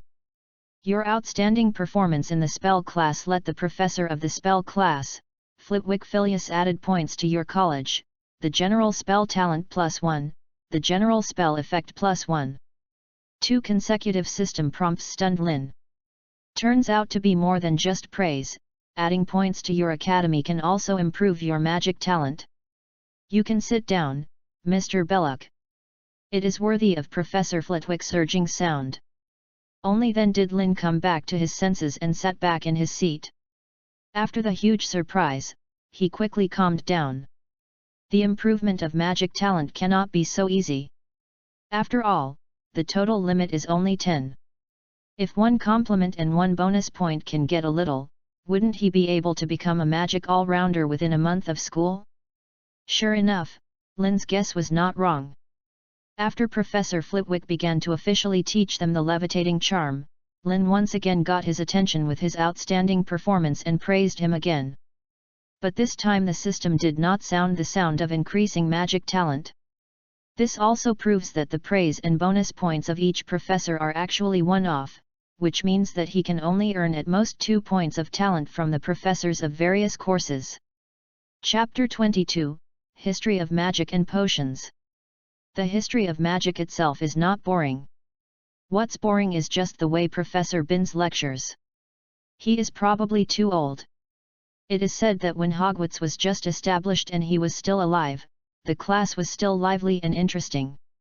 Even people like Slytherin praised him for his quick thinking and clear mind. But now he can only use that whispering, slow-moving voice, and unsentimental and eloquent texts, and there is very little time to communicate with students. Lin even thinks that Professor Binns's voice is magical. Even if he has been a good student for 2 lifetimes and never sleeps in class, he will feel drowsy when listening to his lectures. Desire. Professor Binns did not give Lin a chance to perform for the entire class. Of course, Lin didn't mean to perform, because he really couldn't think of what kind of talent the history of magic corresponds to. After the morning class was over, Lin settled down for lunch in the auditorium, and then sat by the fireplace in the common room with the heavy history of magic textbook that had just been finished, and revisited what Professor Binns had just said. He listened a little absent-mindedly when he was in class, but fortunately, he wrote down all the notes that should be taken in the book, and now it's just to deepen the impression after reviewing it. I heard about it. A blonde, sunny-looking senior boy walked up to Lin and said with a smile. You won 5 points for Slytherin in Professor Flitwick's class, especially in front of a group of proud Ravenclaws. Came from Raphael Province, who is the male prefect of Slytherin and the boyfriend of female prefect Betty. It's just 5 points. This is not something to be commended, and I'm just lucky. I guess there won't be such an opportunity in the future. Lin is not being humble, he is just getting a shot. After knowing that the talent points obtained by praise and bonus points are one-off, he has no intention of continuing to perform in class. In places like Hogwarts, especially when the next few years will not be very calm, Lin thinks it is better for him to keep a low profile. Raphael didn't care about Lin's words. He seemed to be completely immersed in his own world now, talking endlessly about how they would continue the glory of Slytherin. As long as the little wizards of all ages work together, the annual Academy Cup will be unlimited. Stay in the snake yard for some time. However, Lin knew that these were just his imagination. Just next year, their headmaster Dumbledore would start to pull off the sidelines himself, turning the Academy Cup into the shape of Gryffindor. No one dared to be late for the afternoon potions class. Even if they are all freshmen, there are prefects who gave these little wizards the popular science Professor Snape's terrible reputation at Hogwarts.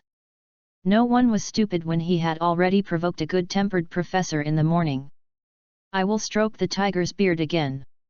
In the potions classroom, there is a crucible in front of everyone, and the surrounding shelves are brightly displayed, the body parts of various magical animals or a special internal organ. Coupled with the dim environment, the slightly timid girl was already pale with fright at this time, her eyes only dared to stare at the cauldron in front of her. Professor Snape's face was also very pale. Not only that, but he also had hollow eyes, a rigid expression, and his greasy hair was like reflective tin foil. He wanted people to choose a bottle of wash when giving him a Christmas gift. Head cream. Lin sat down and couldn't help but think of it. In a spicy chicken novel he read in his previous life, he was nicknamed by an unscrupulous author No Wife Face. I'm glad that no fool would choose to be late for my class. Professor Snape's voice was not loud and very soft, but it was just enough for every little wizard to hear what he was saying. He stepped off the stage, and walked slowly but oppressively between the desks. You are here to learn the precise science and rigorous craftsmanship of this potion. Since there is no silly wave of the wand, many of you will not believe that this is magic. I don't expect you to really understand it. The simmering cauldron is wafting from the white smoke and the beautiful fragrance wafting out. You will not really understand the liquid that flows into people's blood vessels, the magical magic that makes people's minds bewildered. His voice slowly became softer. I can teach you how to improve your prestige, brew honor, and even prevent death, but there must be one thing, and that is that you are not the kind of stupid fools I often encounter. So. Suddenly, his voice changed. Can someone deduce what kind of potion we are going to configure in this class based on the potion materials in front of you? Every time he glanced at a little wizard with his gloomy gaze, the poor child would frighten and shrink his head desperately. Then Professor Snape's eyes met with Lin. Lin did not show the slightest fear. He smiled and looked directly at the hollow and cold eyes of his wife's face, raised his arms high, and continued to cheer himself up in his heart. He is an old bachelor who cannot marry a wife, he is an old bachelor who cannot marry a wife, he is an old bachelor who cannot marry a wife. Oh, Belloc, then please stand up and talk about your opinions. He seems to be ridiculing for no reason, and it seems that his tone of voice is natural. Lin didn't care about the tone of his speech, but looked at the material beside the cauldron in front of him, and said smoothly. Dry nettles, UU reading www.uugonshu.com, snake teeth, horned slugs, porcupine stings, these are the third potions recorded in Magic Potion and Potion, specifically used to treat boils. This is a special potion to treat pustules, measles, boils, and other symptoms of lymphatic tuberculosis. You need to be cautious when making potions. Incorrect preparation will cause the potions to cause boils instead of curing them. And boil. The criterion for successful production is pink smoke coming out of the crucible. The book emphasizes that when making potions, you must pay special attention to that. If you want to add porcupine thorns to it, you must first move the cauldron away from the flame. Otherwise, the cauldron will melt and emit a terrible smell. The leaked magic, the medicine, will also cause boils to grow on the skin it touches. Speaking of this, Lin finally stopped amidst the shocking gazes of the Slytherin and Hufflepuff wizards. He looked at Professor Snape and said modestly, "There is only so much I can remember. If there are omissions, please ask the professor to add." The expression on Snape's face was still the same, and he didn't show any special emotions because of Lin's wonderful answer.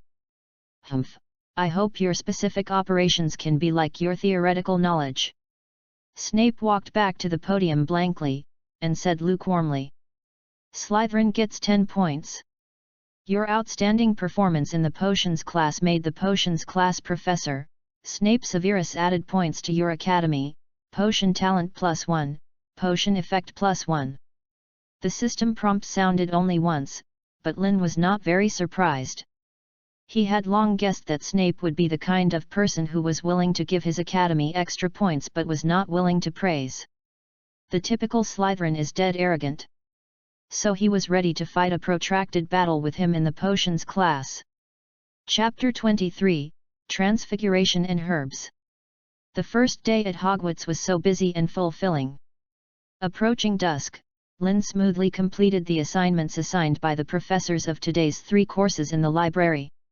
During the period, he also met Cedric here, and the other party enthusiastically helped him answer the evaluation criteria of various professors for student work, and how to effectively choose the books in the library to help him. Lynn even found the familiar feeling of high school in his previous life in this life. In fact, normal little wizards are far less busy than him. Most of them save their weekly homework until the end.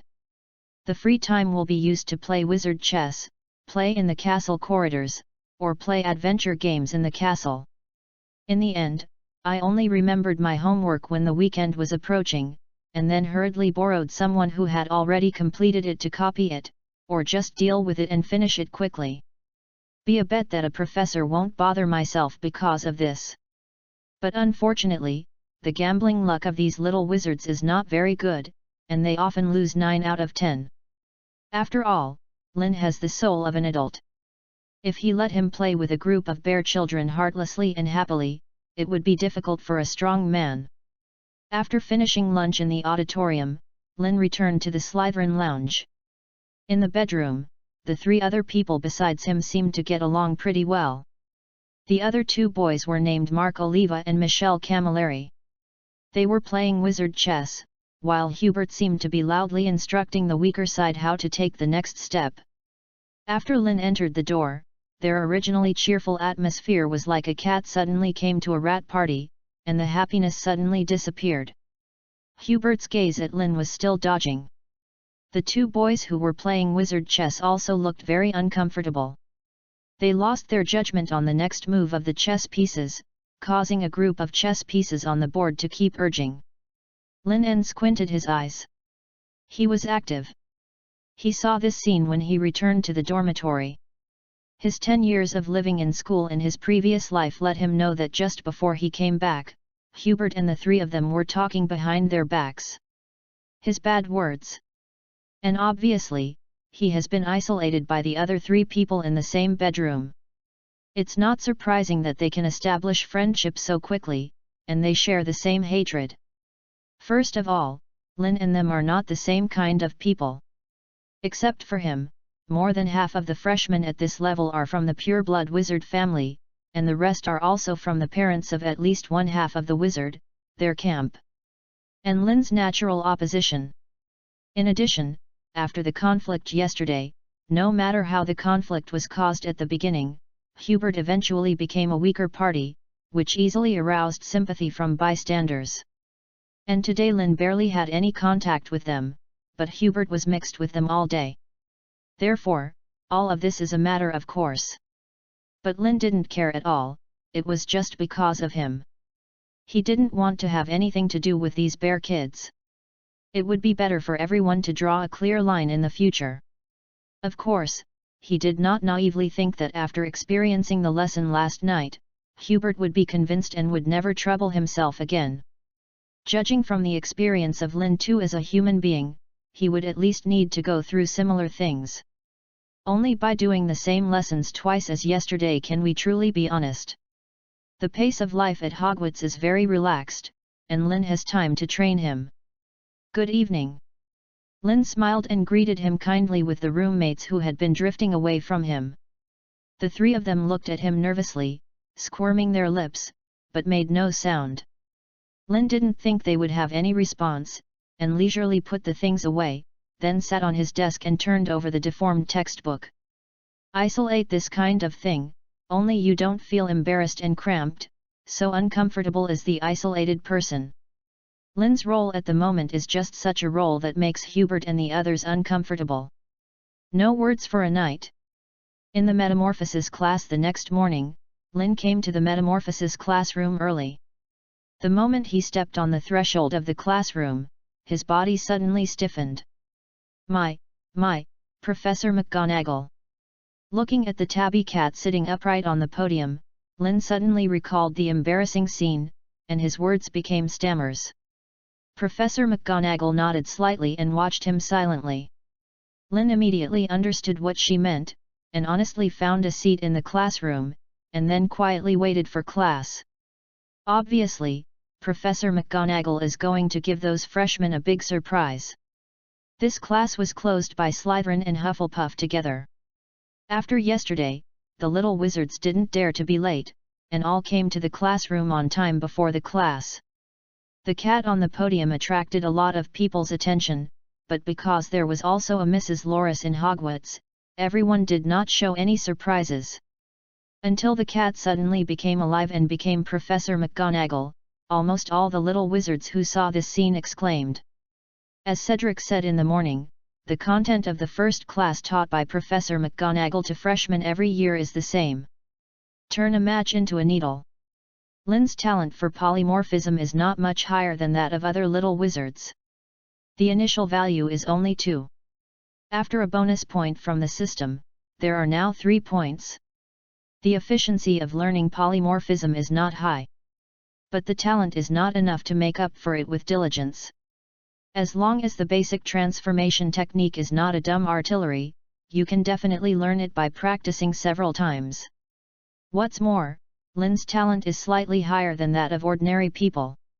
Not surprisingly, in this class, he once again earned Slytherin 5 points with his outstanding performance, taking all the 2 talent points of transfiguration. The same goes for the herbal medicine lesson in the afternoon. The Dean of Hufflepuff, Professor Sprout, www.readaloud.com, took the little wizards to the greenhouse behind the castle and taught them to identify the first miraculous plant, didn't he? This kind of knowledge only needs to be read and memorized. Because Lin said that Bai Xian can be used for medicinal purposes, some wand makers will use it as the core of a magic wand, and he got SI Professor Prout's big praise, and also added 5 points to Slytherin. Only 2 days after coming to Hogwarts, Lin's panel attributes have been greatly strengthened. Name, Lin Belloc. Title, Despicable Abductor, a new rookie. Magic Index, 3. Free points, 1. Magic Talent. Black Magic 6. Transfiguration 4. Universal Curse 4. Herbalism 4. Offensive, Defensive Spell 3. Potions 3. Alchemy 2. Ancient Runic 2. Divination 0. Main task, obtain the award from the professor of the corresponding course. Reward, compatible magic talent and effect +1. Basically, the talents of mainstream magic have reached the level of 4, and the highest black magic even has 6 points. Although he hasn't learned a single black magic so far, he doesn't know what the talent value of 6 points means. But in practicing spells with Cedric this morning, Lin has already noticed the benefit of 4 points of universal spell talent. Some more basic spells, such as the unlocking spell that can be learned in the first grade, he only looks at after Cedric demonstrated it 3 times. He could basically imitate the pronunciation of the spell and the movement of his wand. On his 5th attempt, he successfully released this magic that he had never touched before. Even Cedric couldn't help sighing that Lin was learning the spell almost as fast as him. Chapter 24, Defense Against the Dark Arts. Cedric is no ordinary person. He is a genuine Hogwarts warrior. In the Triwizard Tournament, the Goblet of Fire will select him among many Hogwarts seniors, which means that he was the most talented and strongest junior in the 6th and 7th grades at the time. Wizard.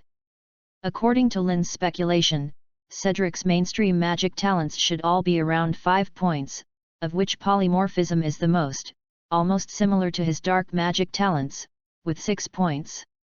In the morning, Cedric gave Lynn a performance of his current level of polymorphism. He turned a small rock by the Black Lake into a crab walking sideways. Turning a dead thing into a living thing, this kind of transformation art has far exceeded the normal level of a second-year little wizard, and it is absolutely worthy of the title of genius. Moreover, they are not only talented, but also working hard enough. If it weren't for the wall hanging in Harry Potter later, his future achievements would never be low. Wednesday morning. The defense against the dark arts class that Lynn had most anticipated in his heart arrived as scheduled. He arrived in the classroom early as usual, and as soon as he entered the door, he saw Professor Fox cleaning up his lesson plans on the podium. Seeing Lynn, he said hello with a smile on his face. "Good morning, Lynn." "Good morning, Professor, you came early enough, and there are still 20 minutes before class." Lynn and Professor Fox get along with each other, far from being as cautious as other professors. Fox didn't treat Lynn as a normal kid either. He yawned and waved his hand. "After all, it was my first class. I didn't sleep well last night," he said. He looked at Lynn with interest. "It's you, but I heard from other professors that you recently," but he was so popular that he earned Slytherin 20 points in just 2 days after the start of school. "Several professors were full of praise for you when they were talking." Lynn raised his eyebrows, and he did not express humility in front of Professor Fox. "Anyway, as an investee, you have to show the value corresponding to the investment, right?" Hearing what Lynn said, Fox smiled happily. "Yes, Lynn, so far, I have never regretted my investment." "Do you have time in the afternoon, Professor?" Lynn asked without smiling, but looking directly at him calmly. Fox's smile narrowed, as if he understood what Lynn meant. "I think you should have heard something. You can come to my office to find me at any time.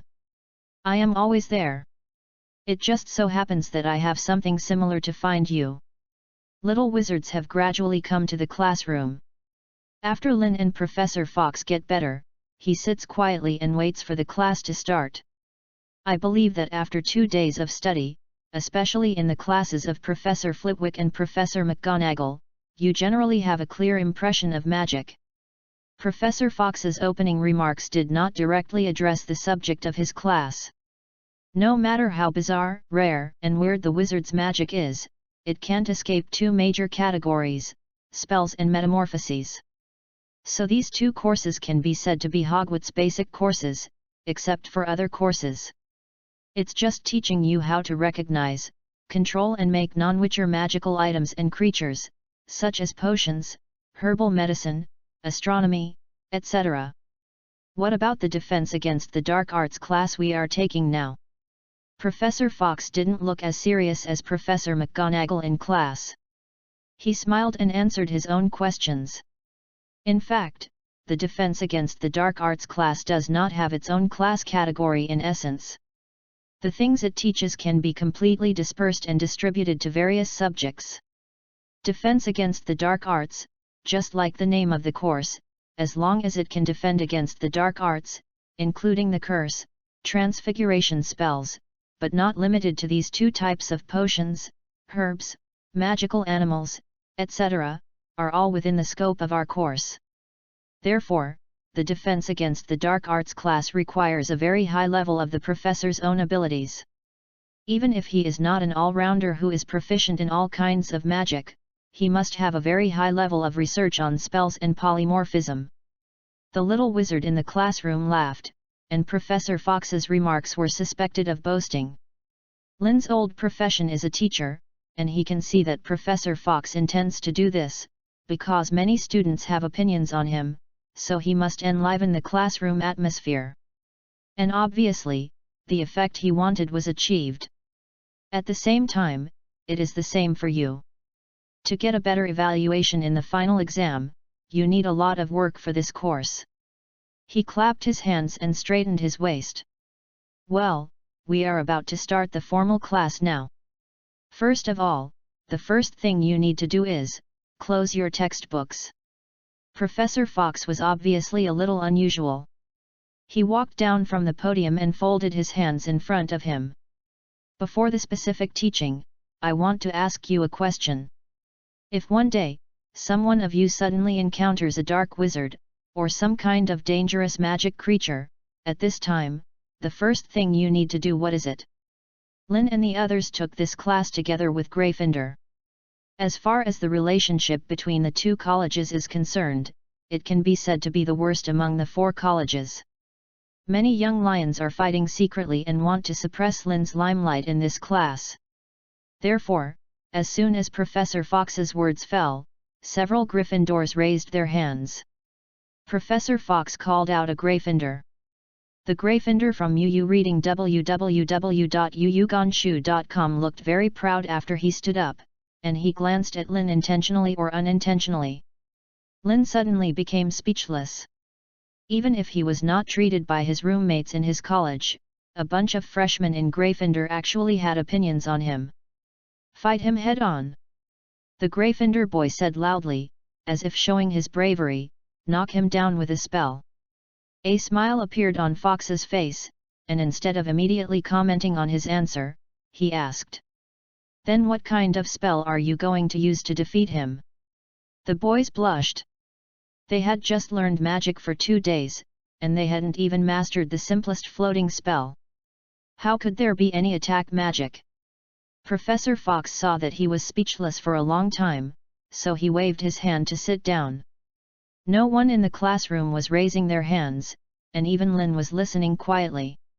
You may learn a lot of powerful magic in the future, and have a great future, but now you are just a little wizard who has just learned magic for a few days. If you encounter danger, you must not think about going to the enemy at the first time. In a head-on duel, you have to issue a warning to ask the adult wizards around you for help, and then delay as much as possible to wait for rescue.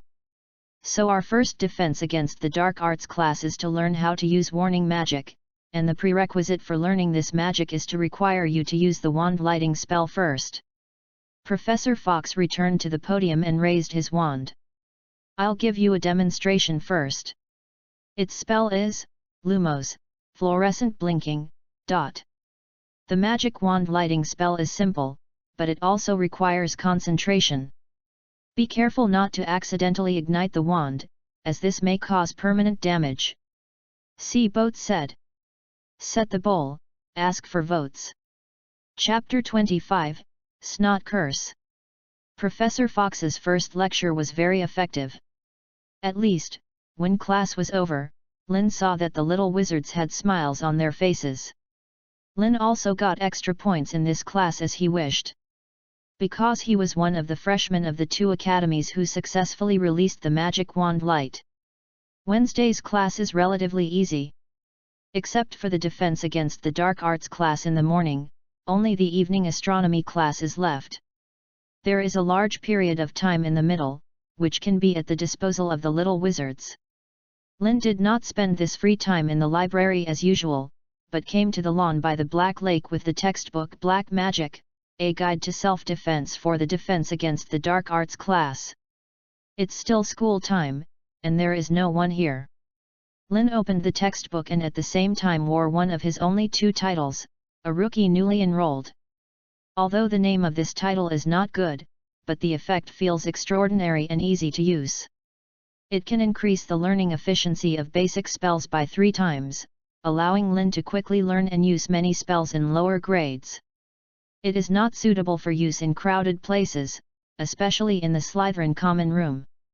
Although it seems that the atmosphere of the Snake Academy is still good, the hearts of the people are unpredictable. Who knows that those friendships are genuine or superficial illusions?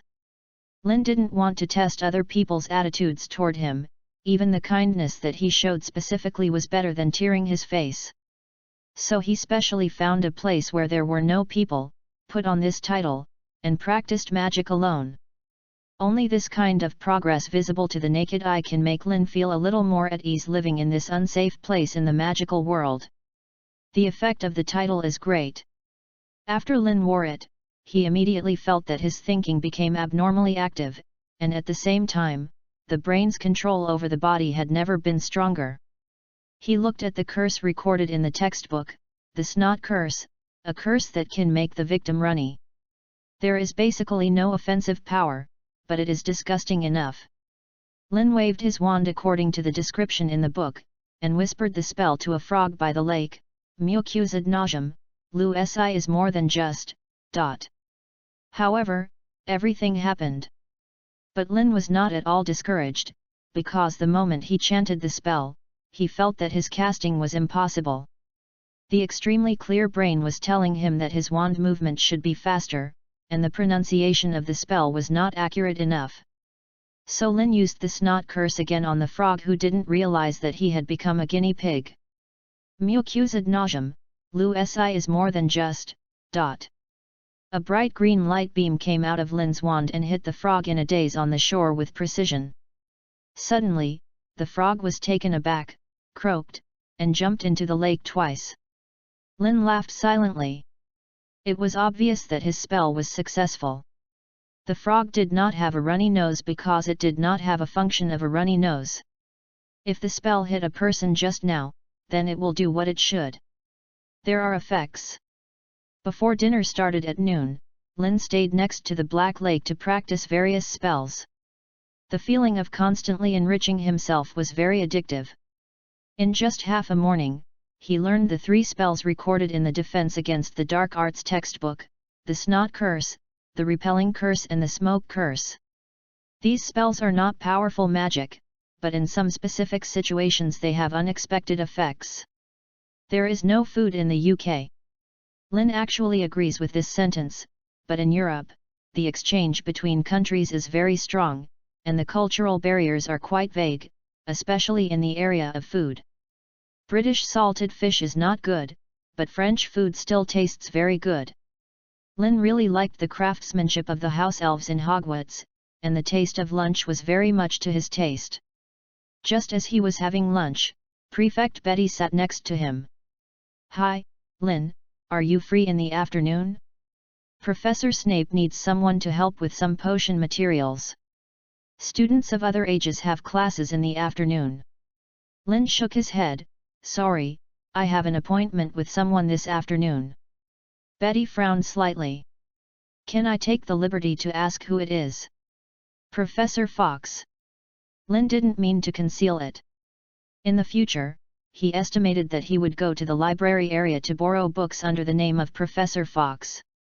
The relationship must be hidden. Betty patted Lin on the shoulder and motioned him to look at herself. She stared into Lin's eyes with a serious tone. "Remember the words I said at the school dinner? Adrian Fox is a very dangerous person. I don't recommend that you go too close to him." "Of course I remember." Lin had almost eaten at this time. He picked up the napkin and wiped his mouth. "Thank you for your concern. I will keep your advice in my heart and be careful when dealing with Professor Fox. Goodbye." Betty looked at Lin, who was going away, clenched her fists and hammered the long table in a vent. She could see that Lin hadn't listened to her at all. www.readaloud.com. Lin did not care too much. The words of the elder lady have seen a lot of online rumors in previous lives. Normal people will have their own basis for judgment when dealing with things, and will not be influenced by the words of others. For now, Lin still felt that Professor Fox was not like what they said, the heinous perverted murderer. In the afternoon, in front of Professor Fox's office, Lin knocked on the door. "Come in, Lin." Professor Fox's voice came from inside, and Lin pushed the door and walked in. The office is not big, but it is tidy and tidy. It is totally inconsistent with the identity of Fox, a single old man. Lin walked to his desk and saw that Professor Fox seemed to be doing a lesson plan for the senior class. "Just do it, I just moved into this office not long ago, there is no afternoon tea to entertain you." Lin found a chair and sat down, curiously looking at a mural hanging on the wall. It was a knight with a spear, and the horse under the knight's hip was glaring at Lin, puffing up his nostrils. "Are you still used to living in Hogwarts these few days?" Professor Fox put down the quill, folded his hands on the table, and asked with a smile. Lin squeezed his cheek sadly. the food at Hogwarts is so good, I think I have gained a lot. Professor Fox was amused by his words, and at the same time 2 teacups jumped out of the cupboard next to them and ran in front of both of them. The teapot on the table suddenly rose in the air and floated to the teacup in front of Lynn to fill him with black tea. Professor Fox looked at Lynn seriously. You have been in contact with magic for a few days. At the same time, you probably heard something about me from your classmates. So Lynn, are you still willing to accept my investment in you? Chapter 26. Chapter 27, Ian Campbell. The first grade astronomy class is at midnight every Wednesday, and the class location is at the top of the Hogwarts astronomical tower. The little wizards of Slytherin and Ravenclaw all climbed up the astronomy tower yawning. Astronomy professor Aurora Sinista was waiting for them here early. Ian Campbell. Professor Sinista frowned and called the name of a Ravenclaw freshman, but no one among the little wizards responded to her. Professor's complexion was very bad, and she was in a bad mood because a little wizard skipped class in the first class. Ravenclaw deducts 10 points. Let's go to class first, and I will go to Professor Flitwick to inform him of this situation tomorrow. Today is a full moon, be careful not to let the moon's brilliance affect your judgment. Lynn is setting up his binoculars according to Professor Sinister's instructions. For the Ravenclaw named Ian, he still has some impressions of the white-haired boy who is holding the umbrella on a sunny day. There seems to be some secret in him, but Lynn is not interested in it. At this moment, Lynn's 3 roommates Hubert, Michelle, and Mark suddenly came to him. When Lynn returned to the dormitory these 2 days, he was either reading or sleeping. He didn't even have a word of communication with them. They came here at this time obviously with some kind of conspiracy. Something. Lynn moved his attention away from the binoculars and looked at them. Hubert looked a little twisted, but the 2 friends by his side kept encouraging him to move forward. Lynn narrowed his eyes and watched their performance silently. Hubert finally seemed to have plucked up a lot of courage and bowed to Lynn. I was wrong, Belloc. I shouldn't laugh at you like that before, please forgive me. Lynn stared at him for a few seconds, and then lifted him up with a smile, as if he had completely forgotten the unpleasantness that happened before. Didn't you say that? I have forgotten that little misunderstanding a long time ago, and let us straighten the friendship boat we turned over and stay together forever. Hubert didn't understand Lynn's nonsense, but he heard that Lynn seemed to forgive himself. Suddenly he became happy. That's great. To celebrate our reunion, I specially used my pocket money to order a batch of desserts at Honeyduke Candy Shop. Can you enjoy it with us tomorrow afternoon? The smile on Lynn's face was even brighter, as if he was so sincere and very happy to apologize to Hubert. Of course I am happy, my friend. After getting the affirmative answer from Lynn, Hubert and the others did not leave. Instead they used a telescope to observe the trajectory of the planet with him. The 4 people talked and laughed until the end of the astronomy get out of class, and Lynn's bedroom relationship suddenly became so harmonious. Lynn has really made a lot of face for us Slytherin these days, even the stupid lions of Gryffindor have lost a lot of confidence in talking to us. Even before going to bed, Hubert is still talking about Lynn's glorious achievements. It looks like he and Lynn are the closest friends. A friendly night passed. At 4 o'clock in the morning, the biological clock forced Lynn to wake up, who had not slept enough for 4 hours. He washed and changed his robe, and left the dormitory as usual. The habit of running in the morning hasn't been abandoned. Cedric usually comes to the Black Lake at 5 o'clock in the morning. Before then, Lynn had been jogging around the Black Lake for less than an hour. At 5 o'clock in the morning, Cedric arrived on time. He circled Lynn who was sitting on the lawn resting, and he was very surprised. We have been together for a long time, and Lynn has not been polite to him at first. Have you never seen a handsome guy? What do you look at? Cedric scratched his forehead and said uncertainly. I remember the first grade astronomy classes at midnight every Wednesday, right?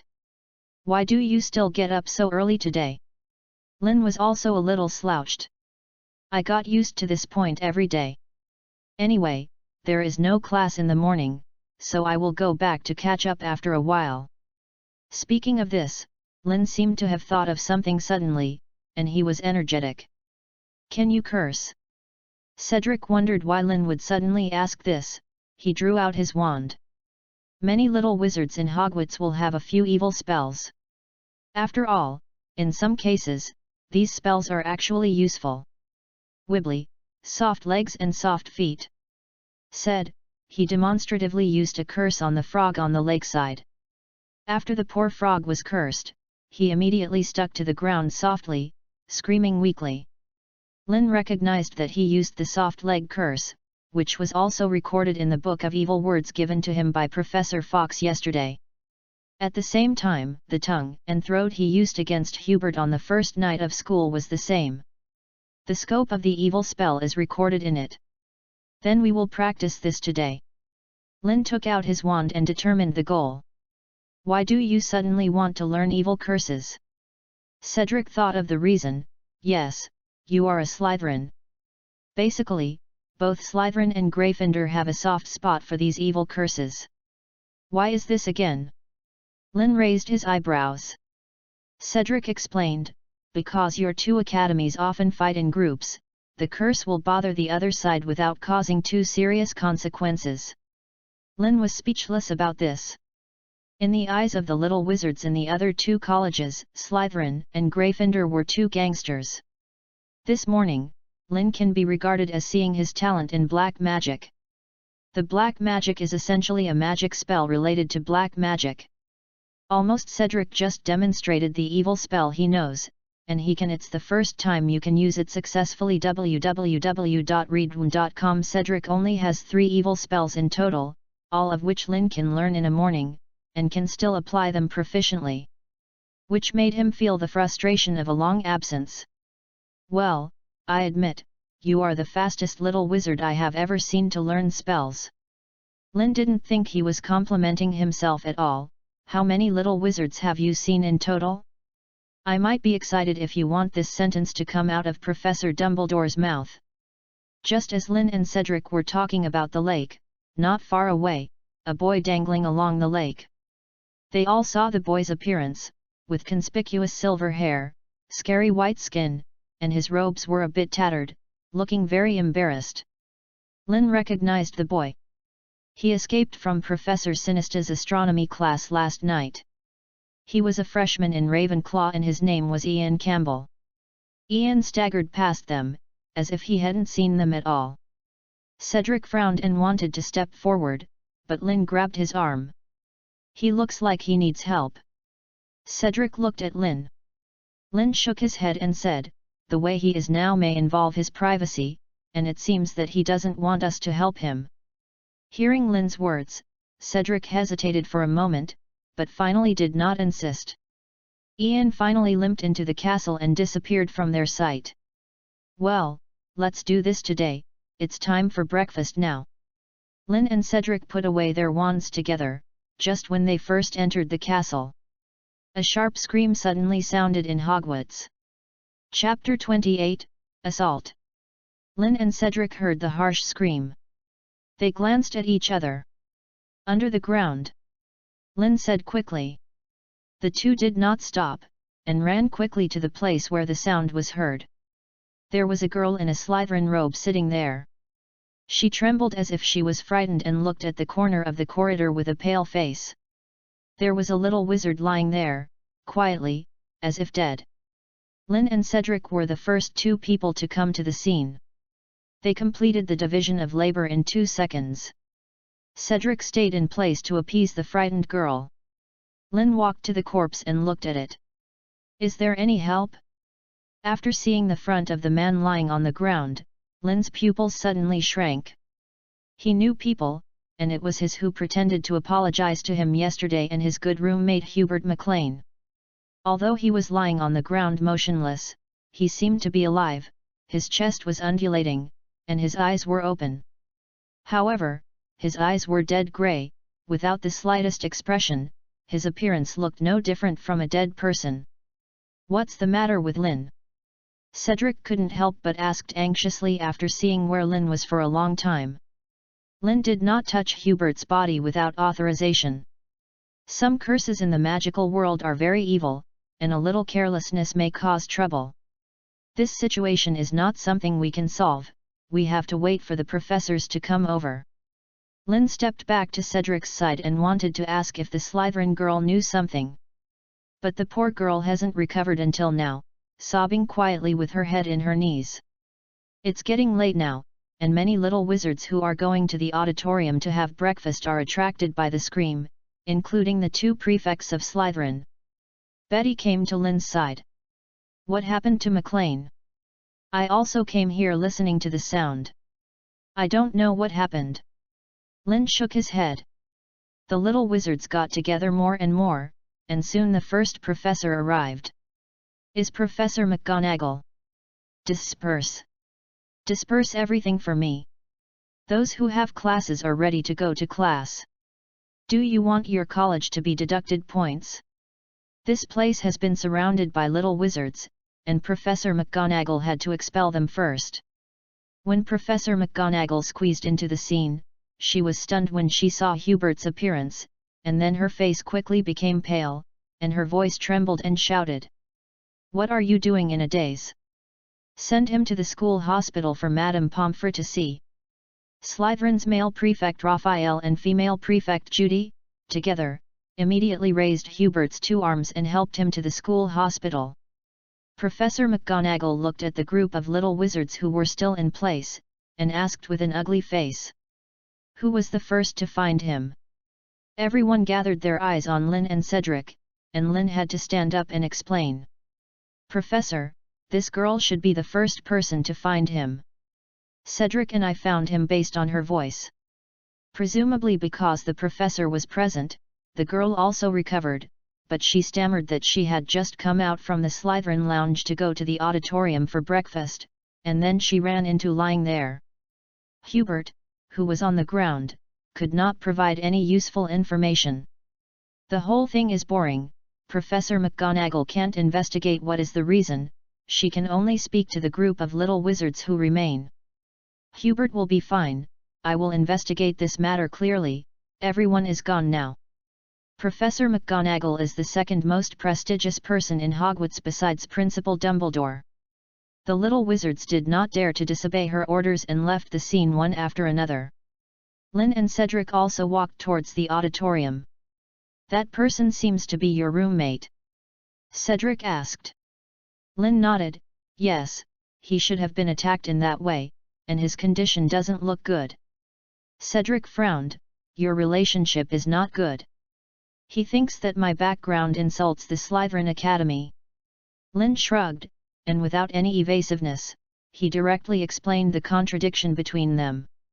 Cedric has nothing to say about such a thing, he patted Lynn on the shoulder, sighed, and exhorted. Then be careful, the professors may talk to you again. Lynn spread his hands and said, you are my alibi, and I have been with you all morning. I know, if that time comes, I will testify for you. The 2 separated in the auditorium and walked to the long table of their own academy respectively. One breakfast time, the whole school knew that the little wizard was attacked in Hogwarts. Many people on Slytherin's long table heard that Lynn was one of the first witnesses, and they all ran over to him to find out if they knew what was going on. Yu reading www.yuyugonshu.com provoked Lynn. Too annoying. I don't even know if it's a psychological effect. Even the breakfast is no longer as delicious as before. He stuffed a few mouthfuls of bread into his mouth, drank another glass of milk to deliver the food, and quickly fled the auditorium. While passing the Hufflepuff long table, he saw Cedric encounter the same situation as him, but with his good personality, it is estimated that he would not get out so easily. No class in the morning, Lynn went straight back to the Slytherin lounge. It wasn't until he found out in the dormitory that the other 2 people in the same dormitory, Mark and Michelle, were still here. When they saw Lynn, his expression was a little strange. Lynn narrowed his eyes and asked Mark suddenly. Do you know where Hubert is?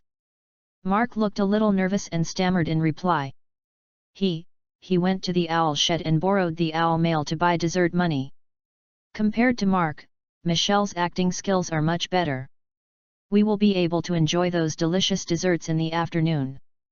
I wonder if you have heard that there is no Lynn. Honeyduke's candies are very famous in the wizarding world. They obviously didn't know about Hubert's attack, but Lynn was not in the mood to play home games with them again, so he interrupted Michelle. Hubert doesn't know who attacked him. He is still unclear about his life and death. The situation is very bad. He has been sent to the school hospital. If you don't believe it, the professor will immediately send someone to call you to come over and learn about the situation. It's your responsibility. Think about the consequences for yourself. The open-mouthed boss of Mark and Michelle, they were stunned by Lynn's words. Chapter 29, Snape. You have no heart. Lynn did not deceive. Within 2 hours, someone called them to go to the office of the deputy principal's office. Not only Mark and Michelle, but Lynn was called together. In Professor McGonagall's office, besides her, there is also Professor Snape, Dean of Slytherin. The faces of both of them were very calm, and they couldn't tell whether they were good or bad. As soon as Lynn and the others entered the door, Professor McGonagall asked them directly. Do you know what McLean went out early in the morning? Of course, Mark and Michelle did not dare to lie in front of the professor, not to mention their relationship with Hubert was not so good. He went to the owl shed to borrow school owls to buy something. Mark swallowed nervously and whispered. What is he going to buy? Professor Snape's eyes were like a sharp knife, he wanted to peel off their heads and see through their thoughts. Mark was frightened and trembling, his lips pressed tightly, unable to speak for a long time. Michelle glanced at Lynn secretly from the side of the light. Lynn stood aside and watched from the beginning to the end, without saying a word. He wants to buy things from Book and Box shop in Knockdown Lane. Michelle finally plucked up the courage to tell the truth. Suddenly, the faces of the two professors changed.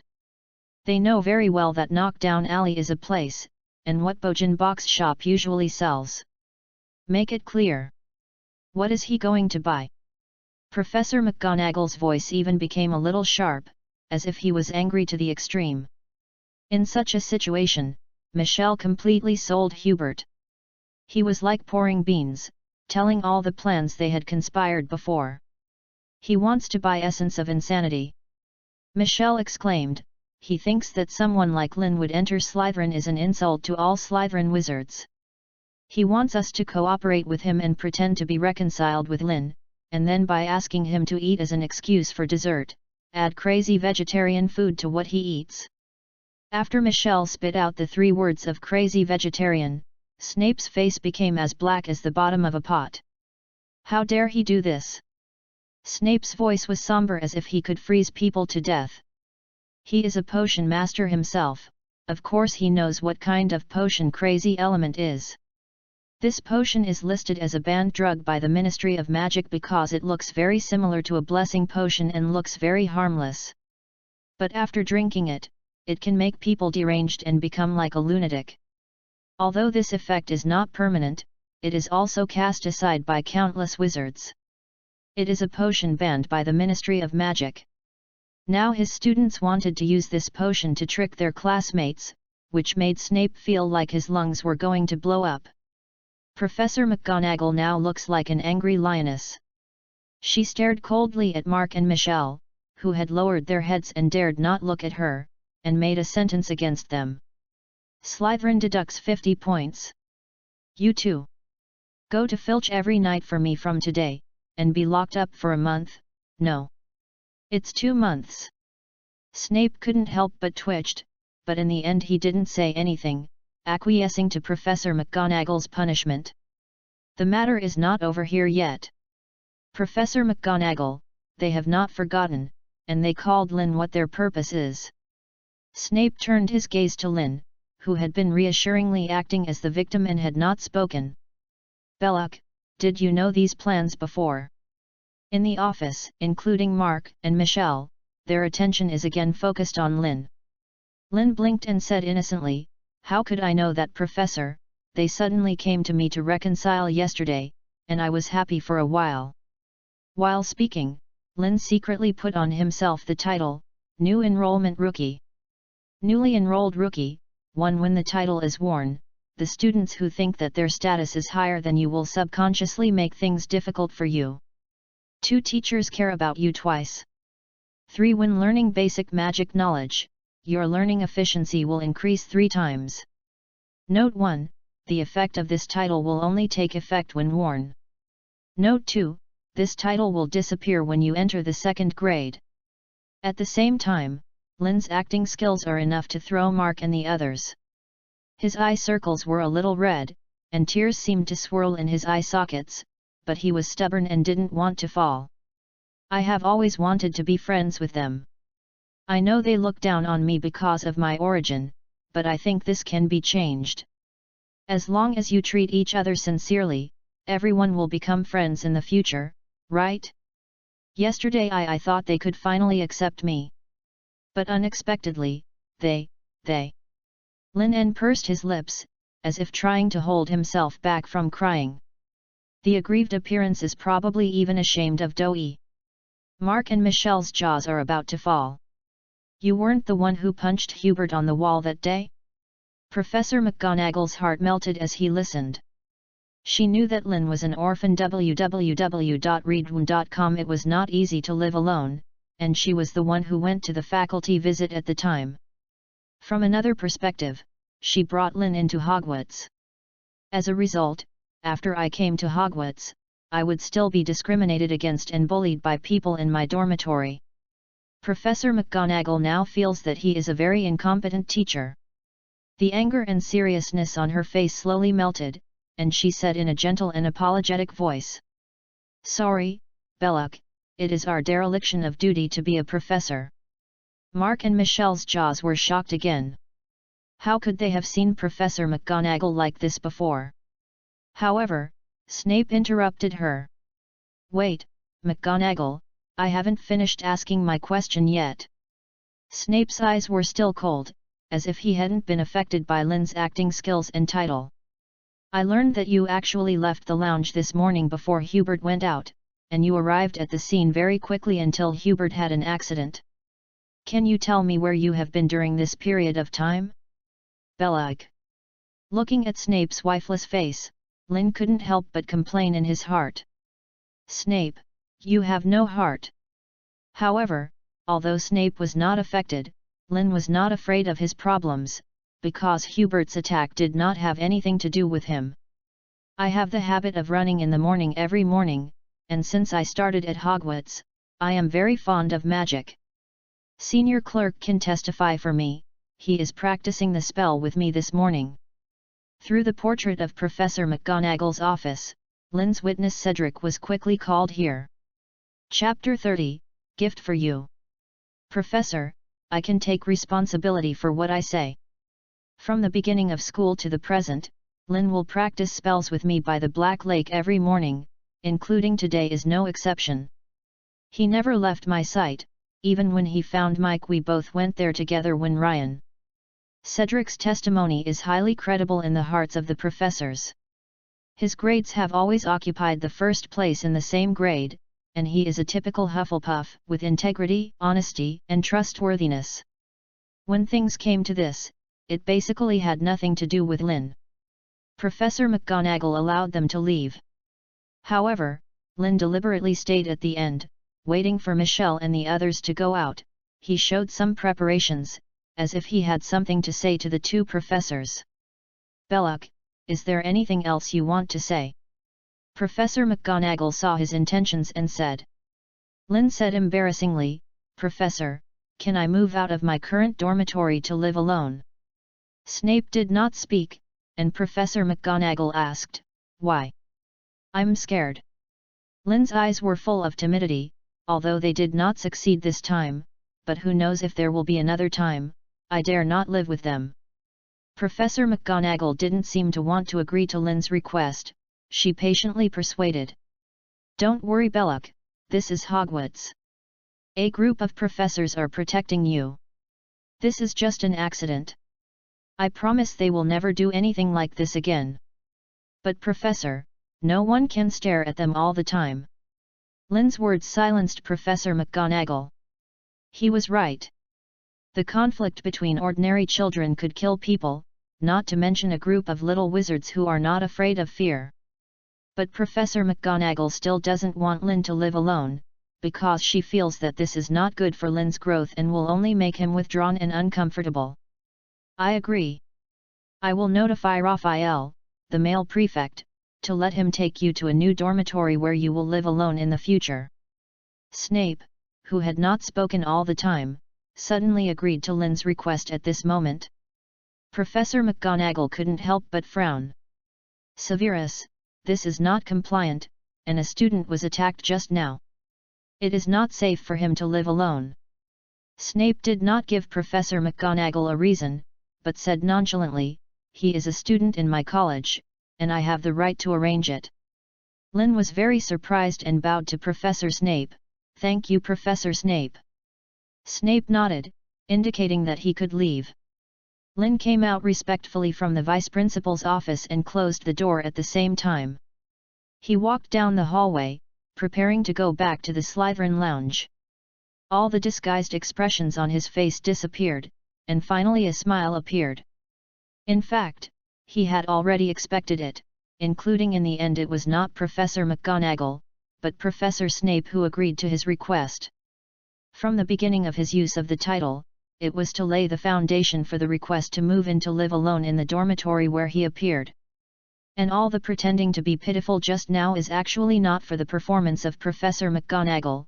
The audience that Lin really needs is Professor Snape. Because this can arouse his sympathy and remind him of himself when he was a student, who had also suffered school violence. Professor McGonagall, who pays attention to rules, would certainly not agree to a request to live alone, but Professor Snape, who has the same experience as Lin, is not necessarily. Professor Snape must understand Lin's mood now, and he is also known for protecting the calf at Hogwarts. Of course, this plan was definitely not what Lin had thought of at the beginning. He just saw Professor Snape's scary face when Michelle was telling them about their plan, and made a temporary conscious failure is just a show, but if he succeeds, he makes a lot of money.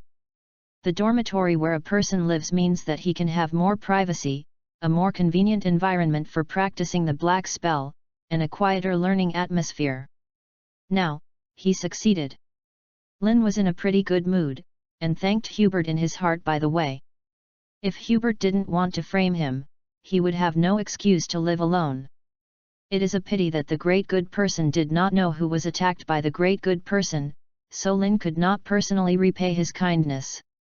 Back in the bedroom, Lin began to pack up his belongings in front of Mark and the others.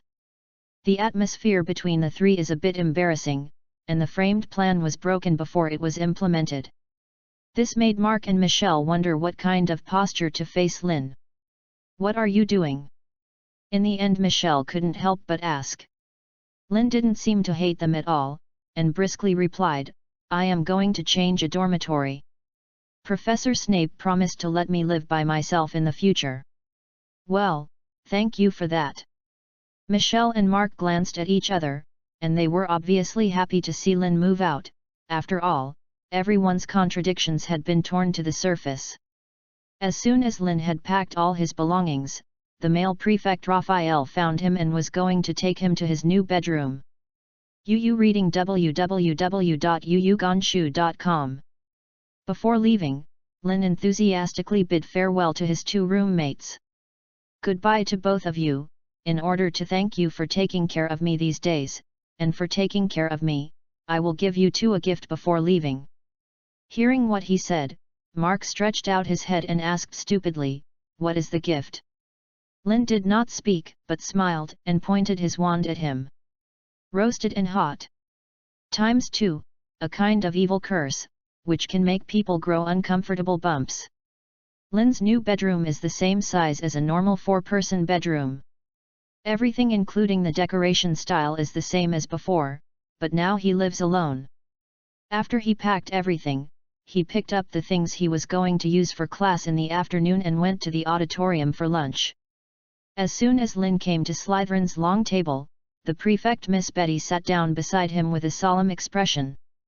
"Do you know what happened to Hubert in the morning?" "What?" Lynn was very interested in this, and he also wanted to know what happened to Hubert. "Heart-drilling curse. Someone tortured him with the drilling heart curse, and then used the forgetting curse to erase his memory." Lynn was stunned, and it took him a long time to come back to his senses. "Who said this?" Betty's expression is serious, not like joking. "Everyone said that. It is said that Professor Snape accidentally said that the news came out." Lynn's face suddenly became extremely gloomy, and the good mood just now disappeared. "Lynn, do you remember what I told you before?" Betty looked at him, seemingly meaningful. Chapter 31, Rumors. "What is the heart-drilling curse? You are still in the first grade and haven't learned this. When the professor in the Defense Against the Dark Arts class in the 4th grade will tell you, this is one of the 3 most dangerous unforgivable spells in the magic world, and it is the top black magic. Hogwarts, who would use black magic? Of course, students will not have this ability, and most of the professors work and live here all year round, and everyone knows the bottom line. But there is only one professor. He is a newcomer, strong, and the most important thing is he has a prior record." Betty kept stating her reasoning in Lynn's ear, which was almost equivalent to clarifying who his murderer was. Lynn's face had returned to calm. He looked at Betty. "Do everyone think that the murderer of this incident is Professor Fox?" Betty opened her eyes wide, and said, "Is anyone else suspected? But what about the motive? Why did Professor Fox attack Hubert?" Lynn said. "The entire magical world knows what he is studying. Maybe his dark magic experiment needs a test item this morning, and the unfortunate Hubert happened to appear in front of him at this time." "Lynn is not in the mood to have lunch anymore," he stood up and said to Betty before leaving. "No matter what happens, evidence is needed. Until no one sees Professor Fox doing evil or finds absolute evidence, these words of yours are just baseless rumors." Betty was a little wronged. She looked at Lynn's back inexplicably. "Why are you helping him to speak? He is just a murderer, a prisoner who used to stay in Azkaban." Lynn left the auditorium straight away, not paying attention to Betty. He knew that even if Betty had helped him teach Hubert, the 2 men still had the same position. They are all pure-blooded people. Maybe Betty is more educated than Hubert, but their fundamental interests and vision are the same. The followers of Voldemort are basically composed of pure-blood wizards, because Voldemort's ultimate goal can bring them huge benefits. The pure-blood families other than the Weasleys can almost be equated with the Death Eaters. And Professor Fox killed 5 Death Eaters at the beginning, which is equivalent to indirect enmity with all pure-blood wizards. Even though Voldemort has fallen for many years now, the interest group has not dissolved. Perhaps they have little grudges with those pure-blood families who did not have direct relatives who died in the hands of Professor Fox, but they didn't mind creating this kind of situation where everyone pushed the walls. Lynn can now be sure that within 3 days, parents of students will put pressure on Hogwarts, and will ask the Daily Prophet to follow up the report, and let the Ministry of Magic thoroughly investigate the matter. The ultimate goal it was to drive Professor Fox out of Hogwarts. Of course, it's better to let him enter the palace for the 2nd time. In fact, there are only 2 problems now. The first question, who on earth was Hubert attacked by? Lynn did not believe that Professor Fox did this from the beginning to the end, not to mention that he believed in the character of the professor. As long as a normal-minded person is in the situation of Professor Fox, he can't do such a thing. There is no camera in Hogwarts, and the murderer is not easily caught. Even Lynn couldn't be sure that the man who attacked Hubert was directed at to teach Hubert? Or is it to plant Professor Fox? Or for something else? The second question, why did Professor Snape deliberately spread the fact that Hubert was attacked by dark magic? It's okay for the professor to lie to the children by accidentally leaking nonsense. Of course Lynn would not really believe it. Snape definitely said it on purpose. Then why is he He also has an antagonism with Professor Fox? Lynn was taken aback when he thought of this. He still remembers that Snape was a Death Eater before the rebellion. Maybe they really had an enmity between them. Another herbal medicine lesson in the afternoon. He also saw Mark and Michelle in class. There are still some traces of bumps on the two of them, and they seem to have been treated by Madame Pomfrey. The two people also saw Lynn at the same time, but they just met his gaze and immediately avoided. Lynn is not in the mood to pay attention to them. He is carefully taking care of the white freshness that was planted in the last class with his dragon leather gloves. Be careful not to damage their skin. If Baxian is injured in its infancy, then the effect they can achieve after they grow up will be greatly reduced. Lynn is listening to Professor Sprout's lecture very carefully. He didn't worry about Professor Fox, because even worrying was of no use. Professor Fox is an adult wizard, he must have his own ideas and methods. If this kind of thing is still used for Lynn to worry about him, there is no need to follow him to learn about dark magic research. Since Lynn has received praise and bonus points from the professor in every class, he has kept a low profile in class, basically not raising his hands to answer questions. His outstanding performance is purely to add points to himself, not to add points to Slytherin. www.readaloud.com. However, he is still active in the potions class, and Lynn intends to die with that heartless wife. After all, he didn't believe Snape, he couldn't boast. Snape seemed to have cooperated with Lynn. Although he never praised Lynn, he always took this opportunity to give Slytherin extra points, favoring the magnanimousness of his academy. At the end of the afternoon class, Lynn returned to the dormitory where he lived alone. After practicing the evil spell in the dormitory for more than an hour, he put away his wand and went to the auditorium for dinner. Today's auditorium is very lively. Because the rumors spread at exactly this time, the whole Hogwarts wizards knew about the attack this morning, and the biggest suspect. I knew it. Fortunately, my dad reminded me to stay away from him before I returned to school, otherwise, maybe the person lying in the corridor this morning is me. I don't know if Professor Dumbledore knew about this. He will definitely discover the true face of the old guy because of this, and then kick him out of the school. Hey, how could it be as simple as being expelled from the school? You must know that using an unforgivable spell on humans is against the wizarding law. He will be locked up again in Azkaban and live with the disgusting Dementor for a lifetime. Lynn just stayed at the long Slytherin table for a while and couldn't sit down. He frowned, took some bread from the table and left the auditorium. The rumors are fermenting too quickly. Basically, these little wizards have no judgment of their own, and they believe what others say. Now, not only the pure-blooded little wizards of Slytherin, but also the other 3 academies think that the attack was done by Professor Fox. Chapter 32, Poison. The day after the attack, Lynn came to Professor Fox's office after the morning transformation class. What can I do if you come to see me today? Professor Fox seems to be very busy. He is struggling to write on a piece of parchment with a quill pen. Lynn pulled a chair and sat down, asking suspiciously. Professor, don't you worry about the rumors in school now. Professor Fox stopped his movements. He rolled up the parchment full of words that Lynn didn't recognize and placed it in the bookcase next to it. He crossed his hands, still showing the usual smile on his face. Rumors?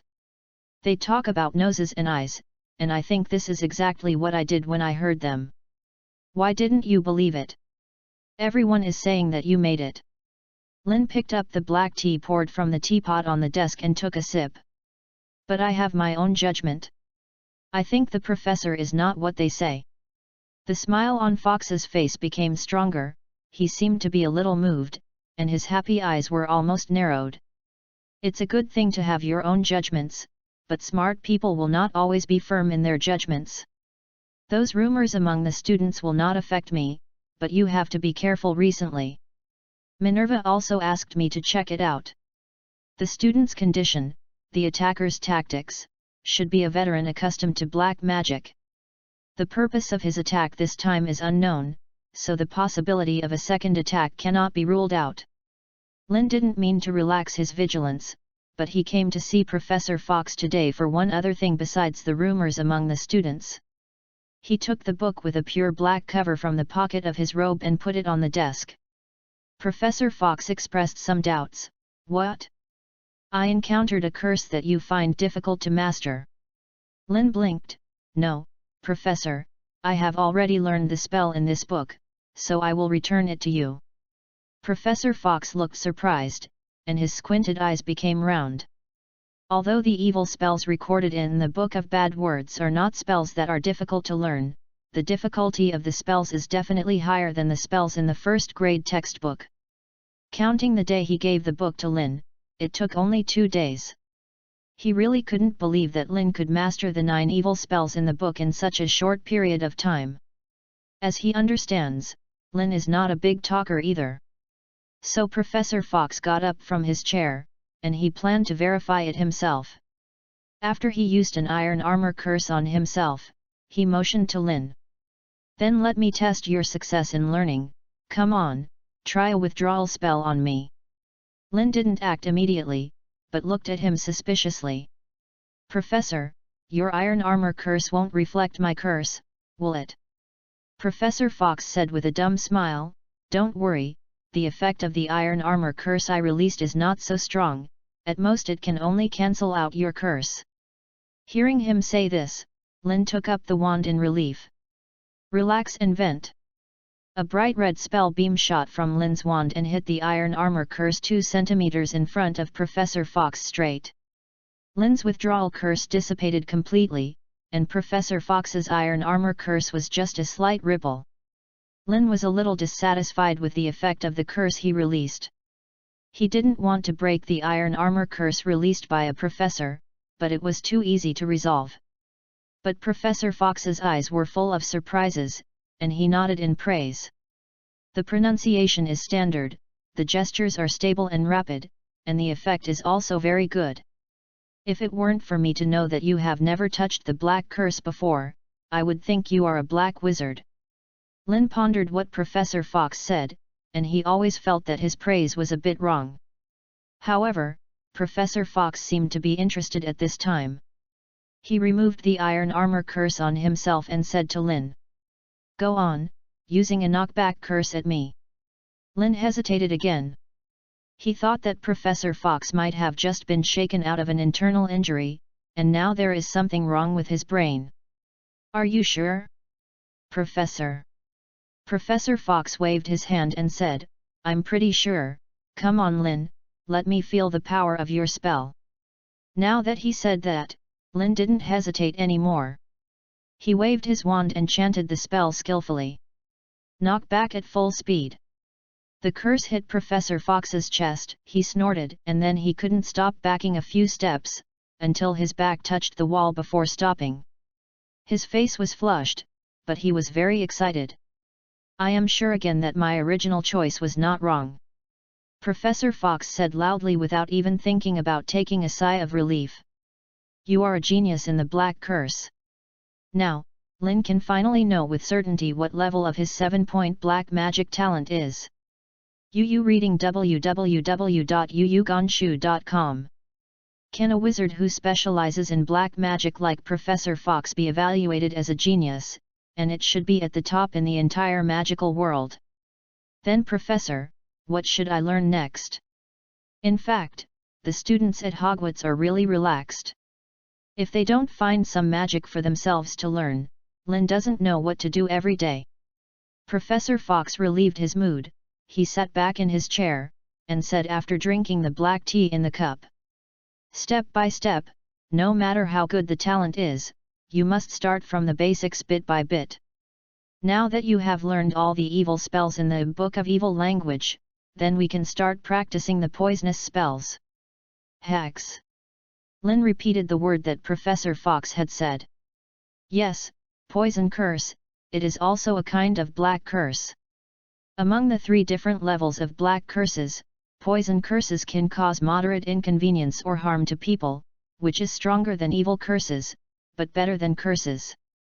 If it is weak, the difficulty of learning is the same. Lin is a little eager to try at this time. He has a great desire to learn more different spells. Just like the card drawing game he played in his previous life, it is one thing whether this card is strong or not, but I have to have it in my warehouse. Then what book do I want to read this time? Professor Fox shook his head and said seriously. You may be able to learn the evil curse by yourself only by reading the book. Even if there is any mistake in the middle, there will be no big problem. But the poisonous curse is not good. This kind of curse already has a certain degree of danger. If you learn it by yourself, if something goes wrong, it will threaten the safety of you and the people around you. So before you can fully grasp it, the practice of the poisonous spell must be done while I am in front of you. Chapter 33, Investigation Team. The incisor expansion curse is a relatively simple one of the poisonous curses. Its effect is very straightforward. It can make the incisor teeth of the cursed person grow rapidly. In the end, the size of the incisor teeth reflects the strength of the curse.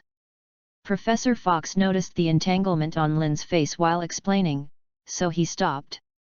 Do you think this spell seems useless? Lin nodded. He felt that this kind of spell, which seemed to be used only when children were playing pranks, was not worthy of the poisonous spell. Use every spell you know. Professor Fox said seriously, a truly powerful wizard may not have many powerful spells, but he must be able to use every spell he knows flexibly.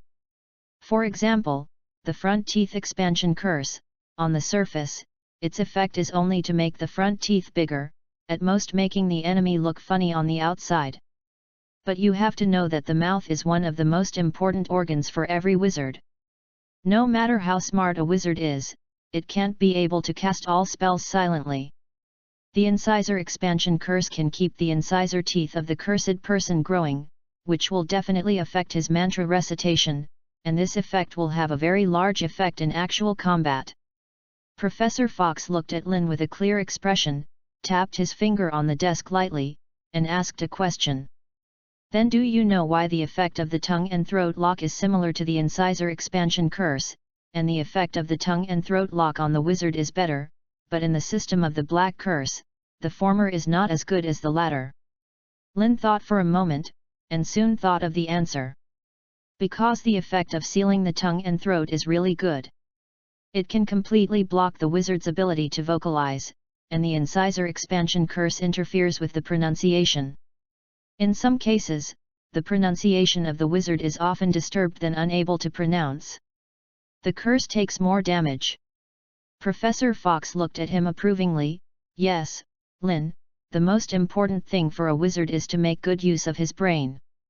In fact, most wizards in the magic world lack flexible thinking. You obviously have this talent, remember. Don't waste it. Lin's first week at Hogwarts was not peaceful. There was no news after Hubert was attacked. Some students said he was still living in the school hospital, others said he was taken to the St. Mungo's hospital for magical injuries, and others said he had been taken home by his parents. Rested. Hubert's situation is still being debated, but almost all the little wizards have reached a consensus on who the murderer is. In the past few days of fermentation, countless little wizards who don't know the truth have taken the fact that Professor Fox was the murderer as a fact. It is said that there is also a radical Gryffindor who directly scolded Professor Fox in the defense against the dark arts class for not being a teacher of this class. No matter how you look at it, Professor Fox is in a bad situation. During this period, Professor Dumbledore, the most prestigious Hogwarts, never showed up. However, when someone asked about this, Professor McGonagall gave an explanation. She said that Professor Dumbledore was dealing with some things at the Soviet Ministry of Magic recently, and it will take some time to come back. These recent disputes at Hogwarts have little to do with Lin. He still has a very fulfilling life every day. After getting up in the morning, he will practice spells with Cedric by the Black Lake. He will spend most of his spare time in the library. The books are all about black magic, and he must learn part of the theoretical knowledge of black magic before thoroughly mastering the black magic spell. The time for individual teaching was arranged after dinner. Professor Fox seemed not to worry about his situation in Hogwarts at all, and sometimes jokingly told Lynn how many parents of little wizards sent roaring letters to the school to complain about him today. But Lynn understood that the reason why the professor wanted to put the time for learning the black curse after dinner was actually because he was afraid of implicating him. The group of little wizards who learned the truth could not vent their anger, and they might crowd out students who were close to Professor Fox. It was the weekend in a blink of an eye. On this day, all the young wizards above the 2nd grade could go to the small town of Hogsmeade near Hogwarts to let the wind go. But because of the black magic attack that happened, this week's release was cancelled by Professor McGonagall. The little wizards in the upper grades all behaved very depressed. However, the two Weasley twins had found Lynn the day before, and they said they had some special ways to go to Hogsmeade, and asked Lynn if they would like to be with them tomorrow. Lynn did not agree, not to mention that the real murderer has not been caught. There are still dangers around Hogwarts. Even if there is no danger to let him out, he doesn't know what to do. Isn't it fragrant at Hogwarts?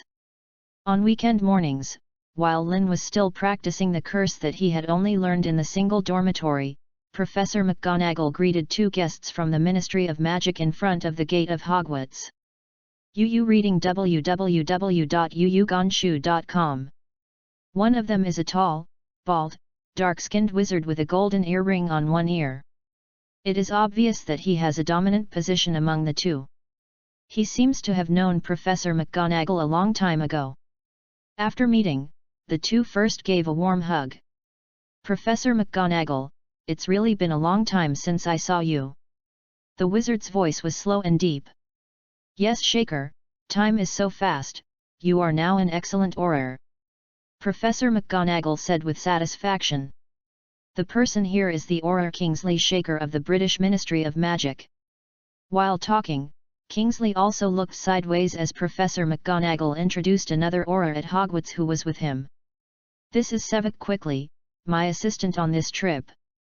He has just become an orator this year. Although young, he has great potential. The man named Sevik, a tall, white-skinned wizard, shook hands with Professor McGonagall. Hello, Professor.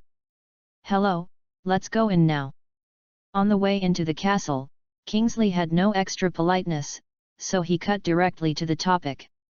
Professor McGonagall, we have also seen the condition of the attacked child at St. Mungo's Hospital. He has obvious traces of torment by the heart-drilling curse, and the spellcaster's technique is very good, and the effect of using the heart-drilling curse is just maintained, while causing the child to endure great pain, but the spirit will not collapse because of this. This is obviously a veteran crime. The child is now awake, but the attacker used the forgetting curse to erase his memory at that time. We did not get any valuable information from the person involved, so we came to the scene of the incident, hoping to find the underage who attacked. The Black Wizard's Clue to the Wizard. Chapter 34, Hogwarts Search. Professor McGonagall had already expected this. Now Dumbledore is not in Hogwarts, and she takes care of everything in the school. On the day Hubert was attacked, apart from communicating the incident to Dumbledore in the Soviet Union, she also reported it to the Ministry of Magic. If it was just an ordinary campus attack, of course it wouldn't be done, but it involved black magic, and it was already under the jurisdiction of the Magic Law Enforcement Department of the Ministry of Magic. Even if Professor McGonagall didn't do this, Hubert's parents would also report the incident to the Ministry of Magic. So, on the third day of the attack, the two Aurors came to Hogwarts. The speed of their actions is actually not slow. Yesterday, they had already conducted a professional examination and questioning of the client Hubert at the St. Mungo Hospital. Although the information they have received is very limited, they also preliminarily determined that the murderer is likely to still have Hogwarts. Because the heart-drilling curse is used for interrogation, why would a dark wizard take such a big risk to interrogate a child? The biggest possibility is that the murderer is plotting something in Hogwarts, and the attacked little wizard possesses or knows where it is. It seems that Hogwarts hasn't responded to it, but it's actually just loosening on the outside and tightening on the inside. There are professors or senior prefects patrolling around the castle no matter it is day or night. I haven't found any changes so far, which proves that the murderer is still dormant. He may have obtained what he wants, or he may not have obtained it yet. He is waiting for an opportunity in the dark. Of course, there is a very small possibility that he had fled Hogwarts on the day of the incident. We need to go to the place where the incident occurred first. Kingsley made a request to Professor McGonagall.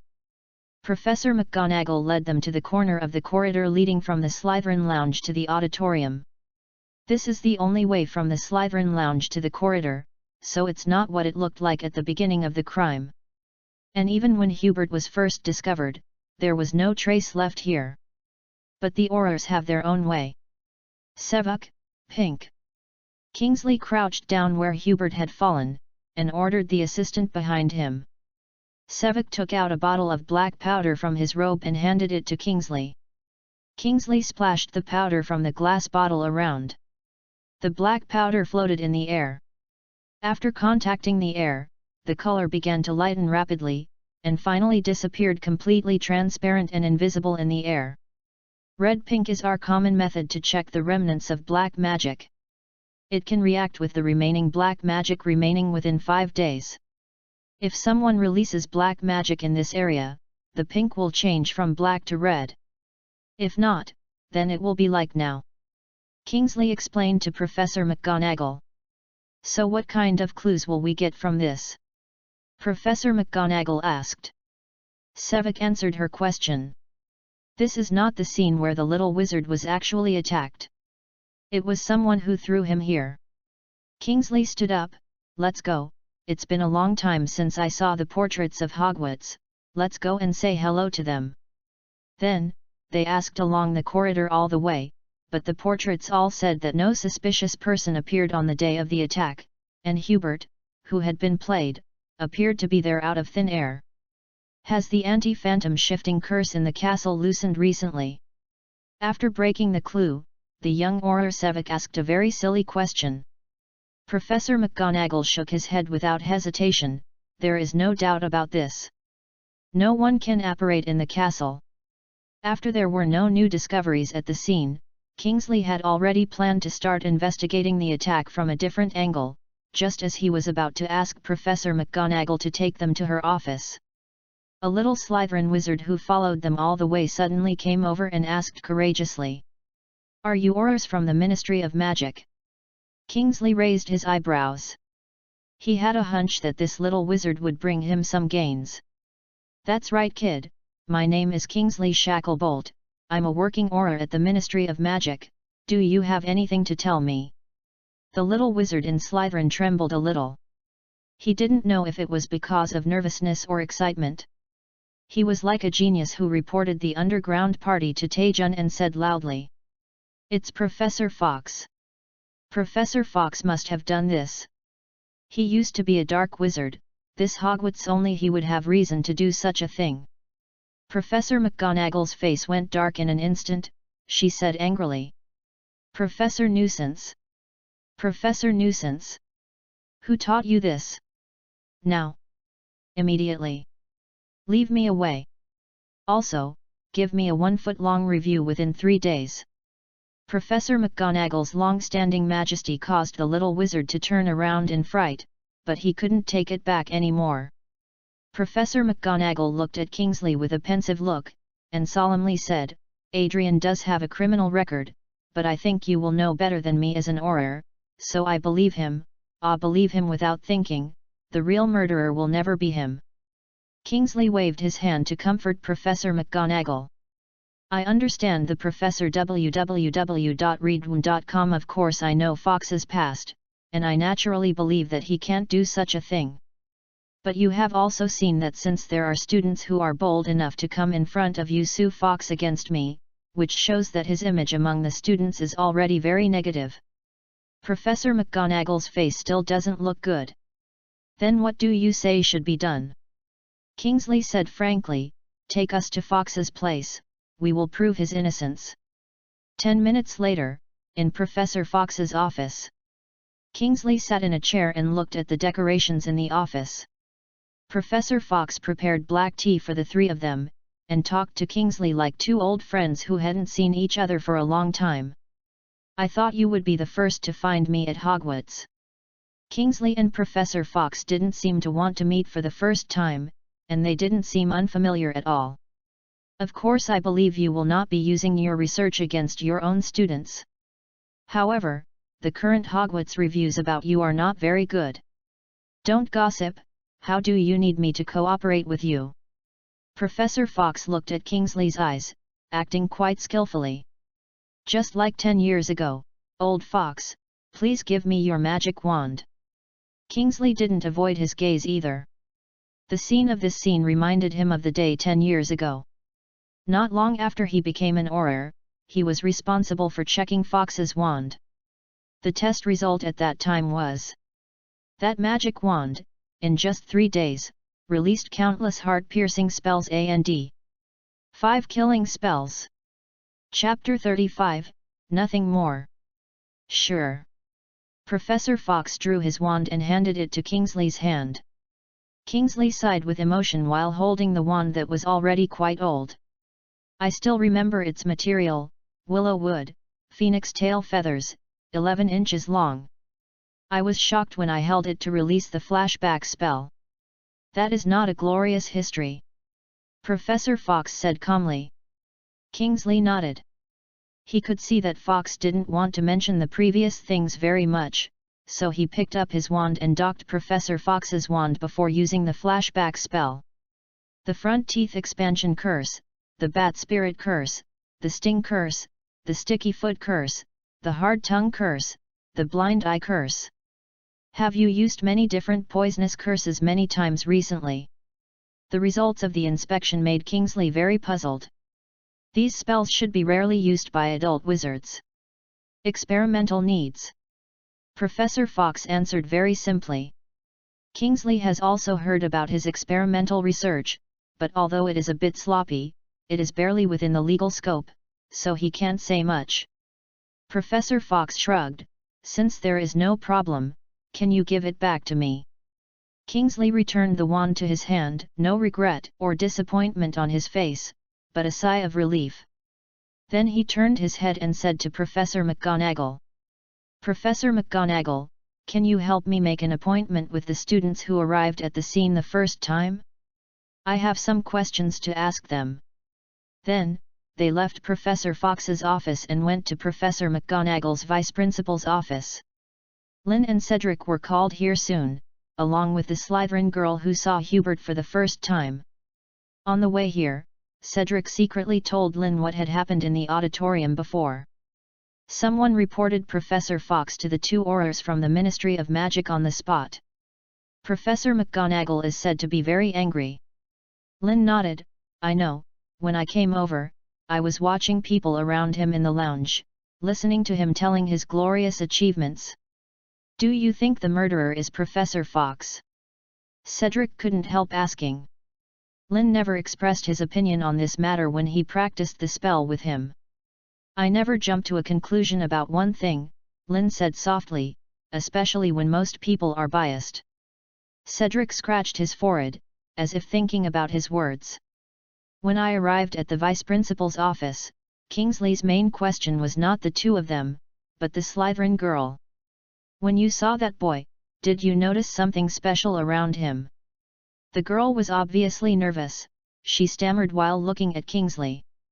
"Sir, I don't quite understand what special phenomenon you are referring to." Kingsley was silent for a few seconds before speaking. Do you have a feeling that there is an invisible person staring at you by Hubert's side?" Hearing his words, the girl shuddered suddenly, and she became even more nervous. I don't know, sir. When I was so scared at the time, I didn't notice anything." Kingsley looked disappointed. This girl was too courageous, he couldn't ask anything at all. "So what about you?" He turned his gaze to Lynn and the others. "Did you notice any suspicious things or people at the time?" Lynn and Cedric Kikai shook their heads and said no. Just as Kingsley was very disappointed, Cedric suddenly remembered something. "While Lynn and I were practicing spells by the Black Lake, we saw a little wizard returning to the castle from the outside looking very embarrassed. In an instant, Kingsley rallied. He asked hurriedly. At what time? Which direction did he come back from? What's his name? At around 6 o'clock in the morning, he came along the Black Lake, in the direction of the beating willow that the professor usually keeps us away. His name? I don't know him, I don't know what his name is. At the same time, under Cedric's reminder, Lynn also recalled this incident. His name is Ian Campbell, and he is a freshman in Ravenclaw. Kingsley looks very excited now. He suddenly stood up from his chair, as if he was going to find the little wizard named Ian himself. However, when Professor McGonagall on the side heard the name, his expression changed again and again. Let's find him now. I have a hunch that even if this little wizard is not a murderer, the murderer must have something to do with him. Sit down, Kingsley. Just as Kingsley was gearing up, Professor McGonagall's yelling surprised everyone who was present. Both the Auror and the little wizard looked at Professor McGonagall, who was very excited. Professor McGonagall tried to calm his emotions, and ordered Lynn and the others. You can leave, but be careful. Don't tell anyone what you saw Campbell that day, remember it is anyone. Although Lynn and Cedric are a little unclear, they also know that the situation is not something they can join. The two nodded quickly, and then left the vice-principal's office soon afterwards. Kingsley also discovered that things are not simple. Reading www.uugonchu.com. He did it again and returned to the chair, frowning. Is there anything wrong with that student? Professor. Professor McGonagall did not speak. Her emotions seemed to have gradually returned to calm, and she said to Cedric, who was standing by. Can you avoid it, please? I want to talk to Shaker about something more personal. Cedric nodded hurriedly, and then left here. Only Kingsley and Professor McGonagall are left in the office. Professor McGonagall stared at Kingsley. Shackle, I can assure you that the kid has nothing to do with this attack, and you can't continue investigating him. Kingsley looked a little puzzled. Can you tell me why? Professor McGonagall took a deep breath and spoke after a long silence. You are our Shaker, but I can't tell you too clearly about this without Albus's permission. Do you remember Remus? The Aurors finally returned without success. After they left, Professor McGonagall announced in the auditorium that the Aurors had proved Professor Fox's innocence, and that the black magic attack was not what he did. Although there are still some little wizards who have identified Professor Fox as a dark wizard, most of the students are quite convinced by Professor McGonagall's words. This attack is a bit of an unforgettable meaning, and the inside of Hogwarts has gradually relaxed over time. 2 months after, until after Halloween, Hogwarts was in a calm state. This is not just because the murderer was not committing the crime. The most important thing is that Professor Dumbledore returned to Hogwarts before Halloween. Chapter 36, Agent Hamster 7, Attack. Hogwarts night is a bit cold. Now it's November, and it's not uncommon for the temperature to occasionally drop below 10 degrees. Slytherin's boys lounge, in Lynn's separate bedroom.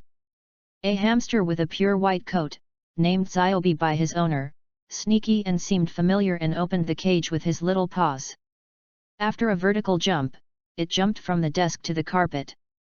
It first subconsciously thought of finding some snacks in Lynn's bag, but then saw Lynn, who was still asleep, thinking that he had found that his biscuits were missing something last time.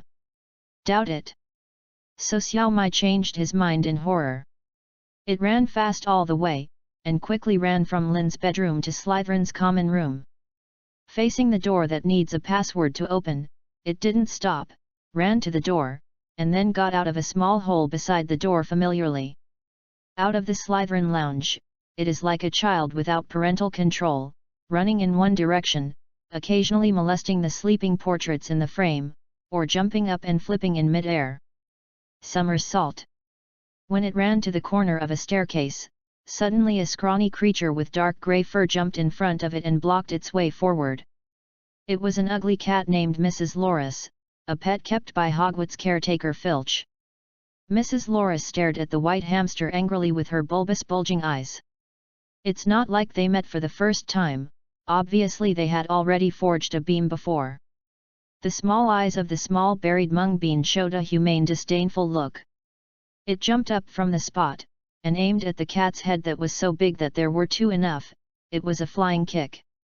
Mrs. Loris couldn't dodge, as if being kicked into the eye socket.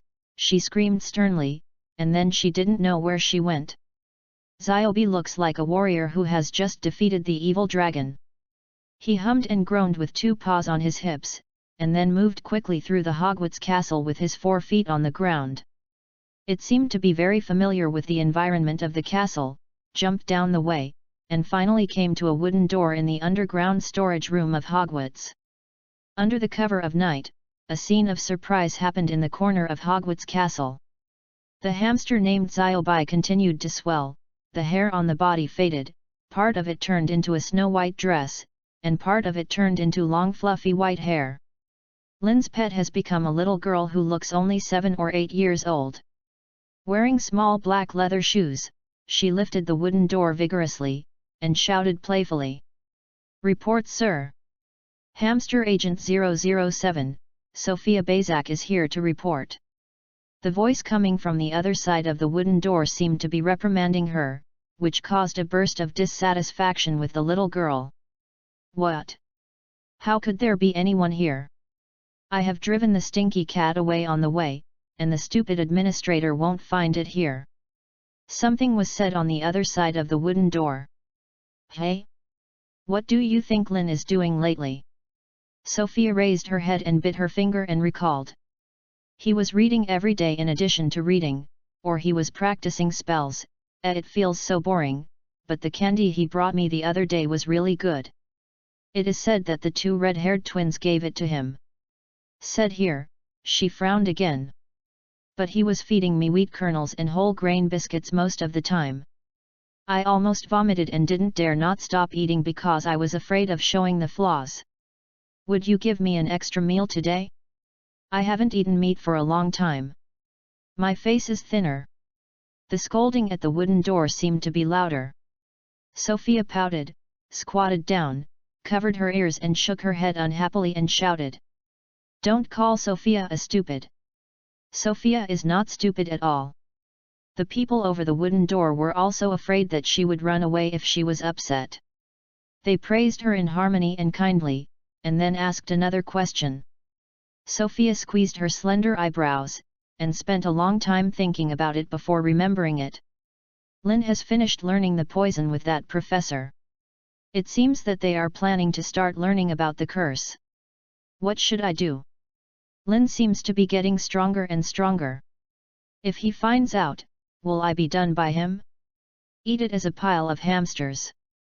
The person behind the door seemed very satisfied with the news she brought, and then ordered something to the girl, and finally allowed her to leave. Sophia's grievance turned into a bun's face, and he muttered, "If you don't eat meat, you can still work, even if it is really 007, you will have to get caught." He reluctantly left. She turned into a hamster again, wandered around Hogwarts a few times, and finally returned to the cage before Lynn woke up. After entering the winter, the daylight gradually shortened, and Lynn's daily wake-up time was delayed by 1 hour from 4 o'clock. 5 o'clock in the morning. The sky outside was still dark. Lynn changed his robe, added some water and biscuits to Ziobu's cage, and left the warm bedroom. The sleepy-eyed hamster 007 schemed the broken biscuits in the small bowl with his small eyes www.readaloud.com and re-entered his dreamland full of resentment. Lynn walked out of Slytherin's common room. He put his hands in front of his face, breathed a bit of heat, and rubbed his hands. The weather is getting colder and colder, and Lynn is already planning to put on gloves when he goes out tomorrow. As usual, he took his wand and came to the Black Lake. At the gate of Hogwarts, he happened to meet Cedric, who had come out together. "Are you free tonight, Lynn?" Cedric took his shoulders and asked enthusiastically. Lynn rolled his eyes and slapped his arm away. "Your actions and words are like a gangster. Cedric looked innocent. Why do you think this way? Don't be so pitiful. Lynn looked at him disgustingly. Just tell me what's the matter. Cedric rubbed his hands. Well, my dean, Professor Sprout, asked me to find someone to go to the greenhouse to help intercept some fresh leaves.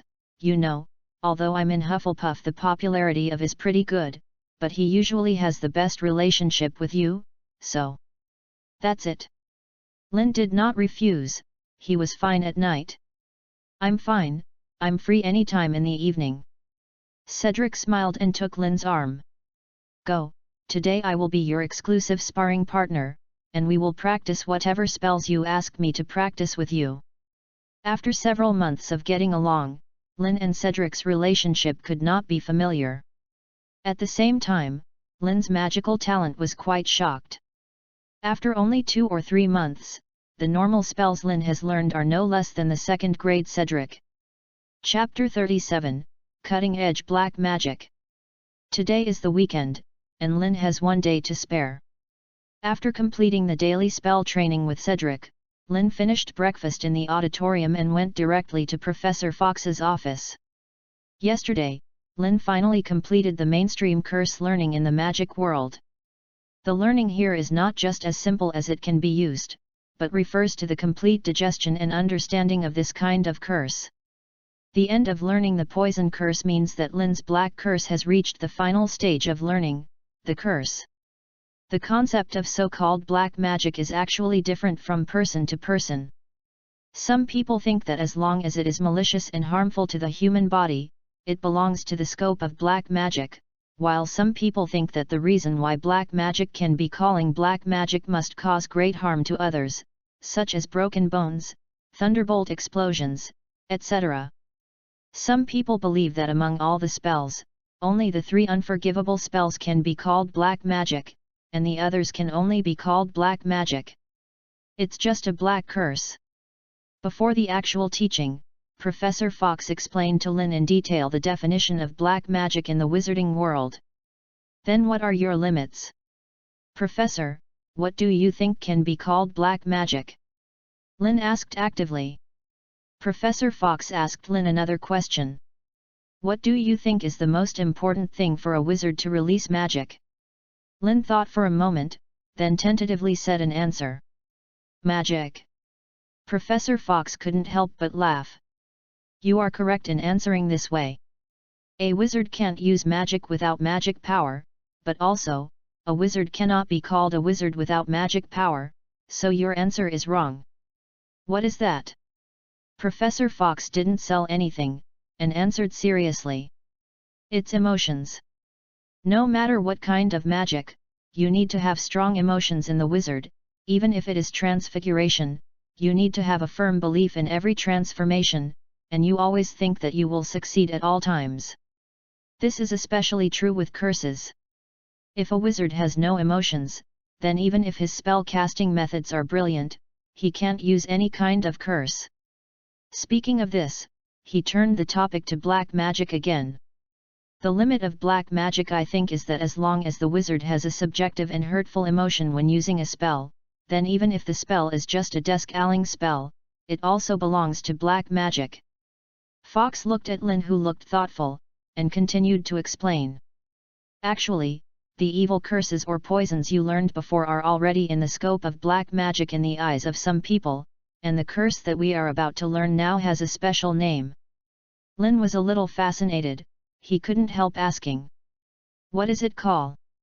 Professor Fox took out a book from his drawer.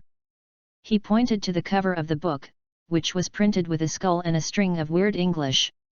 Cutting-Edge Black Magic, Inquiry. That evening, Lynn and Cedric meet together in front of the greenhouse. So it's only us? Professor Sprout didn't come either.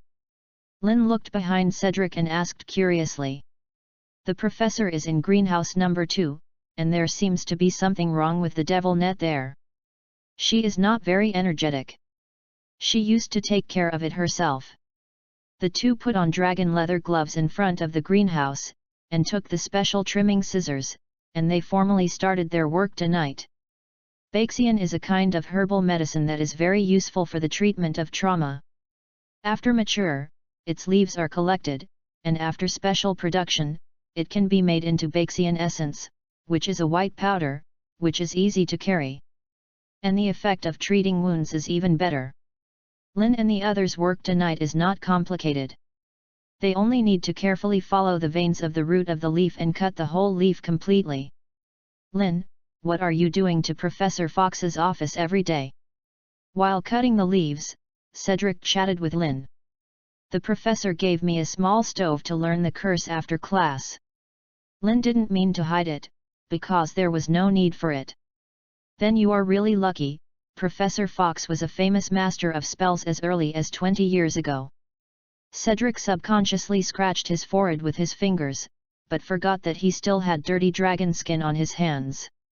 Gloves, as a result, a forehead was glued to ashes. Linenal laughed, and then asked Cedric, who was wiping his forehead awkwardly. Do you have no prejudice against Professor Fox? As you said to me before, don't look at something with prejudice. In fact, other people dislike Professor Fox because he killed those who have a relationship with them. Do you know that the people that Professor Fox killed were from the pure-blood family? What about you? I remember that you were also a pure-blood? Professor Fox killed those pure-bloods before, there should be some distant relatives of you, right? Cedric said seriously. You reading www.yuyuganshu.com. They will subconsciously avoid the fact that the 5 people are Death Eaters, but I won't. Those who do evil should be punished. I don't think Professor Fox is a bad person, but think he is a hero. Lin looked at Cedric quietly, and after a long silence, he suddenly laughed. You are really an outlier among pure-blood wizards. Lin collected the cut fresh white leaves and asked again. You seem to know Professor Fox's past. Can you tell me why he killed the 5 Death Eaters in the first place? Cedric shook his head. I just heard my dad talk about this kind of thing.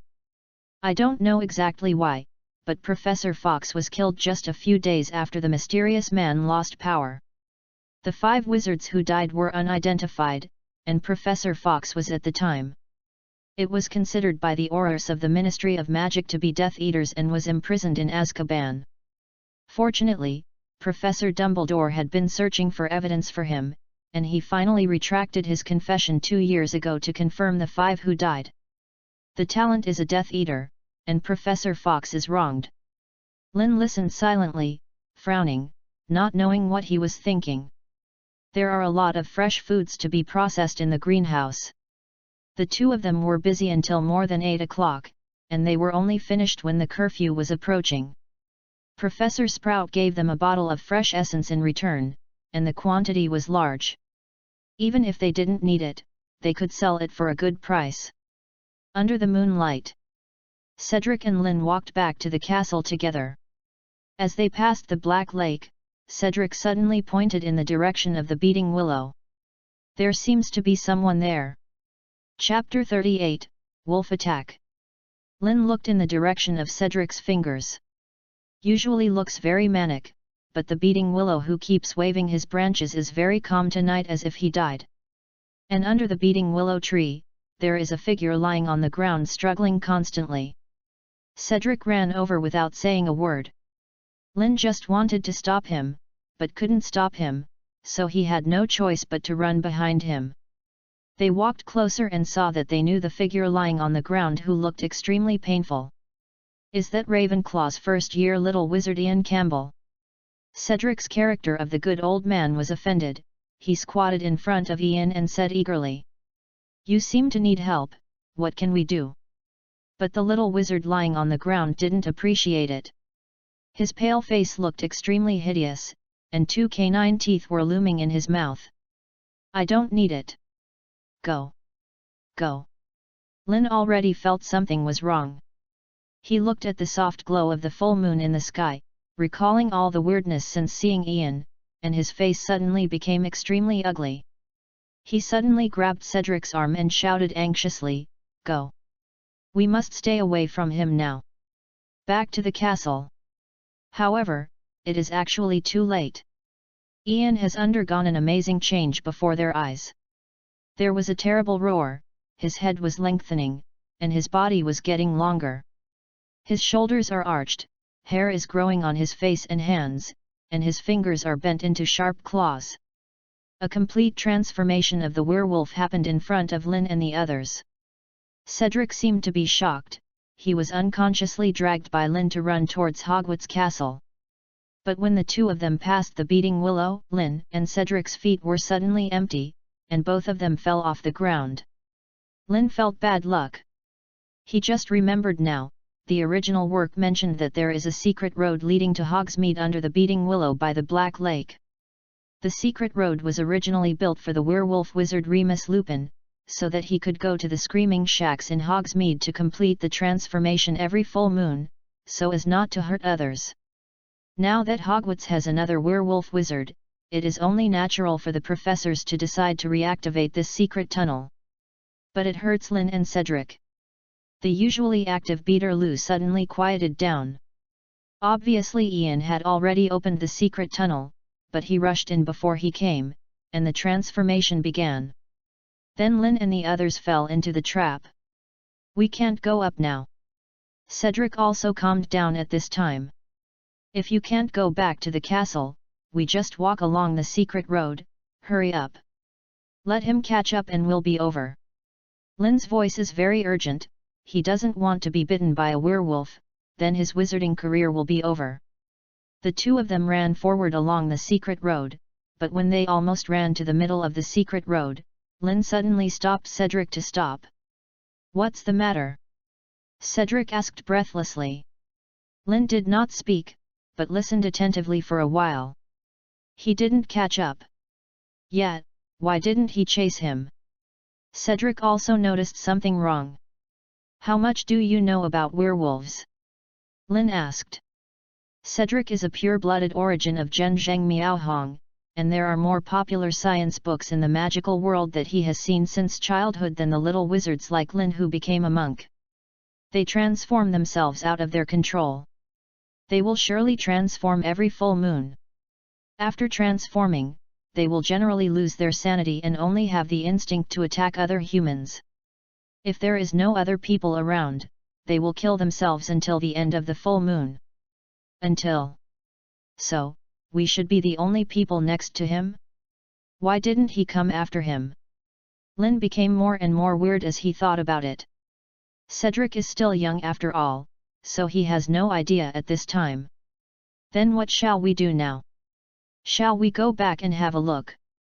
No. Lynn immediately rejected Cedric's proposal, and now it is too risky to go back. Let's wait half an hour on the spot, and we will continue to run if we hear movement, and if there is no movement, we will go back and have a look. Proposed this resolution not because Lynn was brave, but just now, the system that had been silent for a long time in his mind suddenly issued him a task. A series of branch missions open. Task 1, talk to the werewolf Ian Campbell. Reward, turn on physical attributes, physical +1. This task of the system is not to mention, the biggest message given is that the werewolf named Ian has a problem. He is a little different from other werewolves. Lynn was dangling in the secret path a little anxiously. To be honest, it is a wise choice to be honest at this time. Going out from this secret road, then running to Hogsmeade, and finally returning from Hogsmeade to Hogwarts is the safest way. But Lynn is also greedy for that physical attribute. Although there is no physical attribute in his system panel at all, he has a hunch that if he misses this opportunity, he will never enable this attribute in the future. Half an hour passed quickly, and there was no movement at the entrance of the secret path. Lynn had also made up his mind completely, he decided to take a risk. He looked at Cedric and said solemnly, "Don't move here, I'll go to the entrance and have a look, it's okay, I'm calling you over." Yu reading www.yuyugonshu.com. Hearing Lynn's words, Cedric's face suddenly turned red, and he looked at him angrily. "Lynn! You didn't treat me as a friend." Lynn didn't expect his reaction to be so big. He took the risk to get the benefit.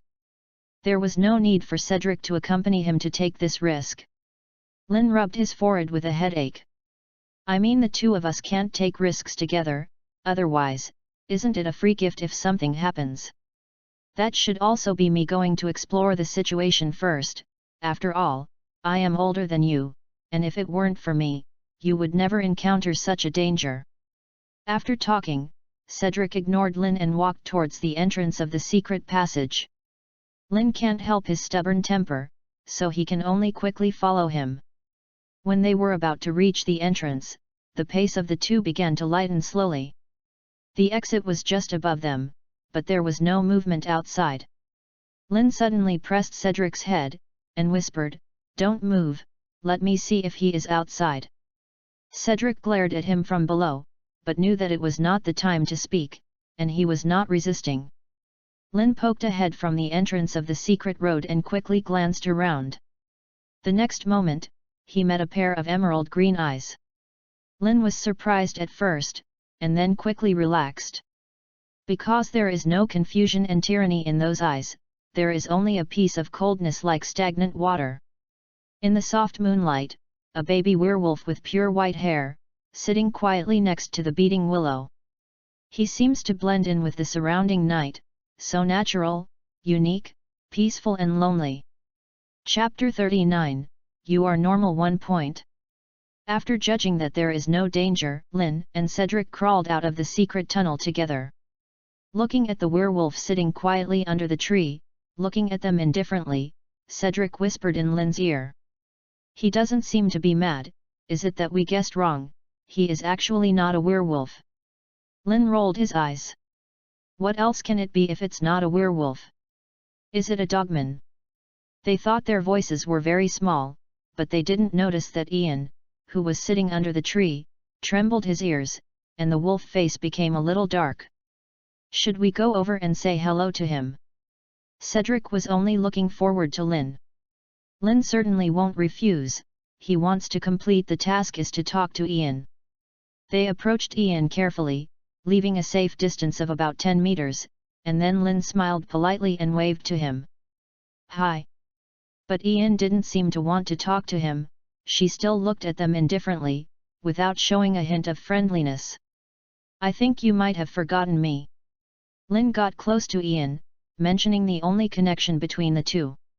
We were in the same box on the train to Hogwarts. I also introduced myself to you. My name is Lin Belloc. Ian did not speak. You don't need to introduce yourself. I remember your name when you were sorted. I was called Ian Campbell, right? I was also assigned to Ravenclaw. Seriously, the first time I saw you, I knew you were a big man. Clever. Ian did not speak. What's your state now? Are werewolves transformed? You can keep your senses, oh. Then you are really amazing. Ian did not speak. Today's moonlight is so beautiful, and the way you transformed is so majestic. If you can talk to me, it will be even more majestic. Ian hasn't spoken yet, but her eyes have changed from indifferent to neurotic eyes. Even Cedric can't stand Lin anymore. He has never seen Lin talk so awkwardly with others. No matter how thick-skinned Lin is, he will become irritated at this time. If it weren't for the system to send him a task to chat with this wolf cub, would he need such a hot face and a cold ass? When you become a werewolf, you become dumb. You can't speak. Even if you can't speak human words, a wolf howl is fine. Ian didn't howl, but he was finally annoyed by Lin and to speak. Can you be quiet for a while? As soon as he spoke, Lin's face showed a surprise expression, but then his face collapsed again. Mission 1 completed. Physical attribute is on, physique +1. Task 2 opens, get the friendship of the werewolf Ian. Reward, physique +3. It's so hard for this wolf cub to speak, so you still want to make friends with him? In contrast, he would rather give him a task of feeding Professor McGonagall's dried fish or pulling Dumbledore's beard. But that little physical attribute is so fragrant. After the rewards of physique attribute points were issued, Lin could clearly feel the changes in his body.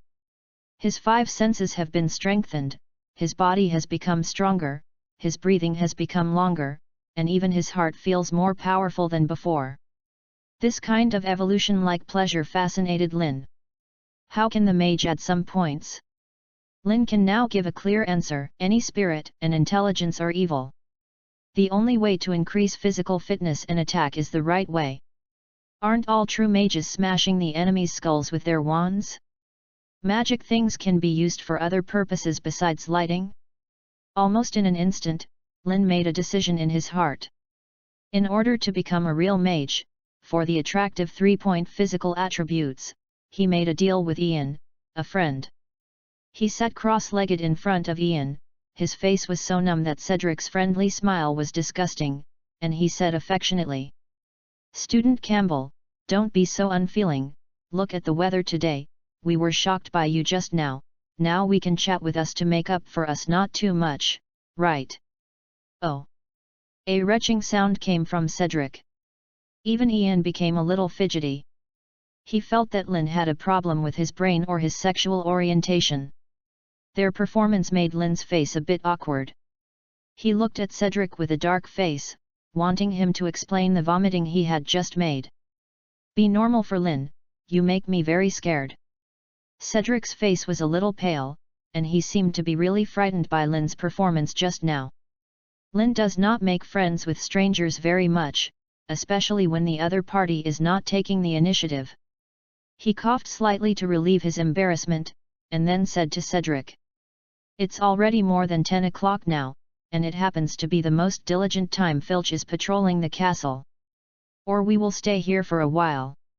This classmate Campbell would be boring to stay alone. Let's accompany him to see the stars. The moon is not bad." Before Cedric spoke, Ian couldn't help but speak first. "I don't feel bored, but you feel a bit noisy." "Nonsense. You are obviously boring." Ian resisted the desire to go up and give Lin a bite, and silently chose not to argue with him. Cedric also thinks what Lin said is very reasonable. www.readaloud.com. Now is the time when the castle administrator Filch is the most rigorous patrol. If they are caught at this time, they will definitely not be able to tell the truth. Ian can enroll as a werewolf. It must have been acquiesced by Professor Dumbledore and Professor McGonagall. Professor McGonagall responded when he thought of the Auror named Kingsley at the time and said he wanted to investigate him. They definitely don't want the secret that Ian is a werewolf to be known to the whole school. Even if he is a special werewolf who still has a sense of reason after his transformation, there will be panic among the little wizards, and the parents will definitely give Deng Bulet, and Leto puts pressure on it. So Cedric also sat cross-legged on the ground, forming a triangle with Lin and Ian. "Why did you transform outside the secret road just now? Didn't you have time to get in?" Is equivalent to Lin, and Cedric's impression of Ian is biased towards a normal person, so although his tone is still a little cold, he always answered his question. "I miscalculated the weather today. The moon was a bit too bright. As soon as I opened the secret tunnel, the transformation started early." His answer made Cedric even more puzzled. Most of his knowledge of werewolves came from books, and he had never seen Ian like this. "Can you take the liberty to ask, have you been bitten by another werewolf when you became a werewolf?" Ian is not answering this time. He looked up at the bright full moon in the sky, silent. After a while, he answered the question. "I hope you can help me hide my secrets." Lin and Cedric looked at each other, without any hesitation, they replied in unison. "No problem at all." Chapter 40, Friends with Wolves. Lin and Cedric sat until close to midnight before sneaking back to the castle.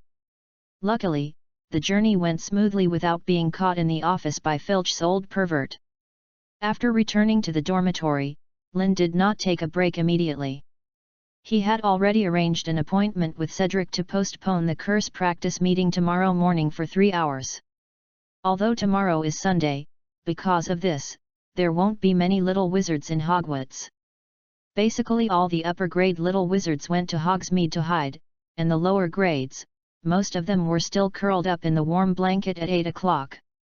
Lynn adjusted the light of the desk lamp on the desk, and then turned on the book that Professor Fox gave him today, Cutting-Edge Black Magic, Inquiry.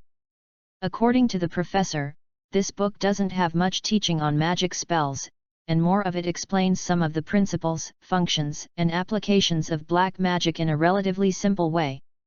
This book is not a forbidden book.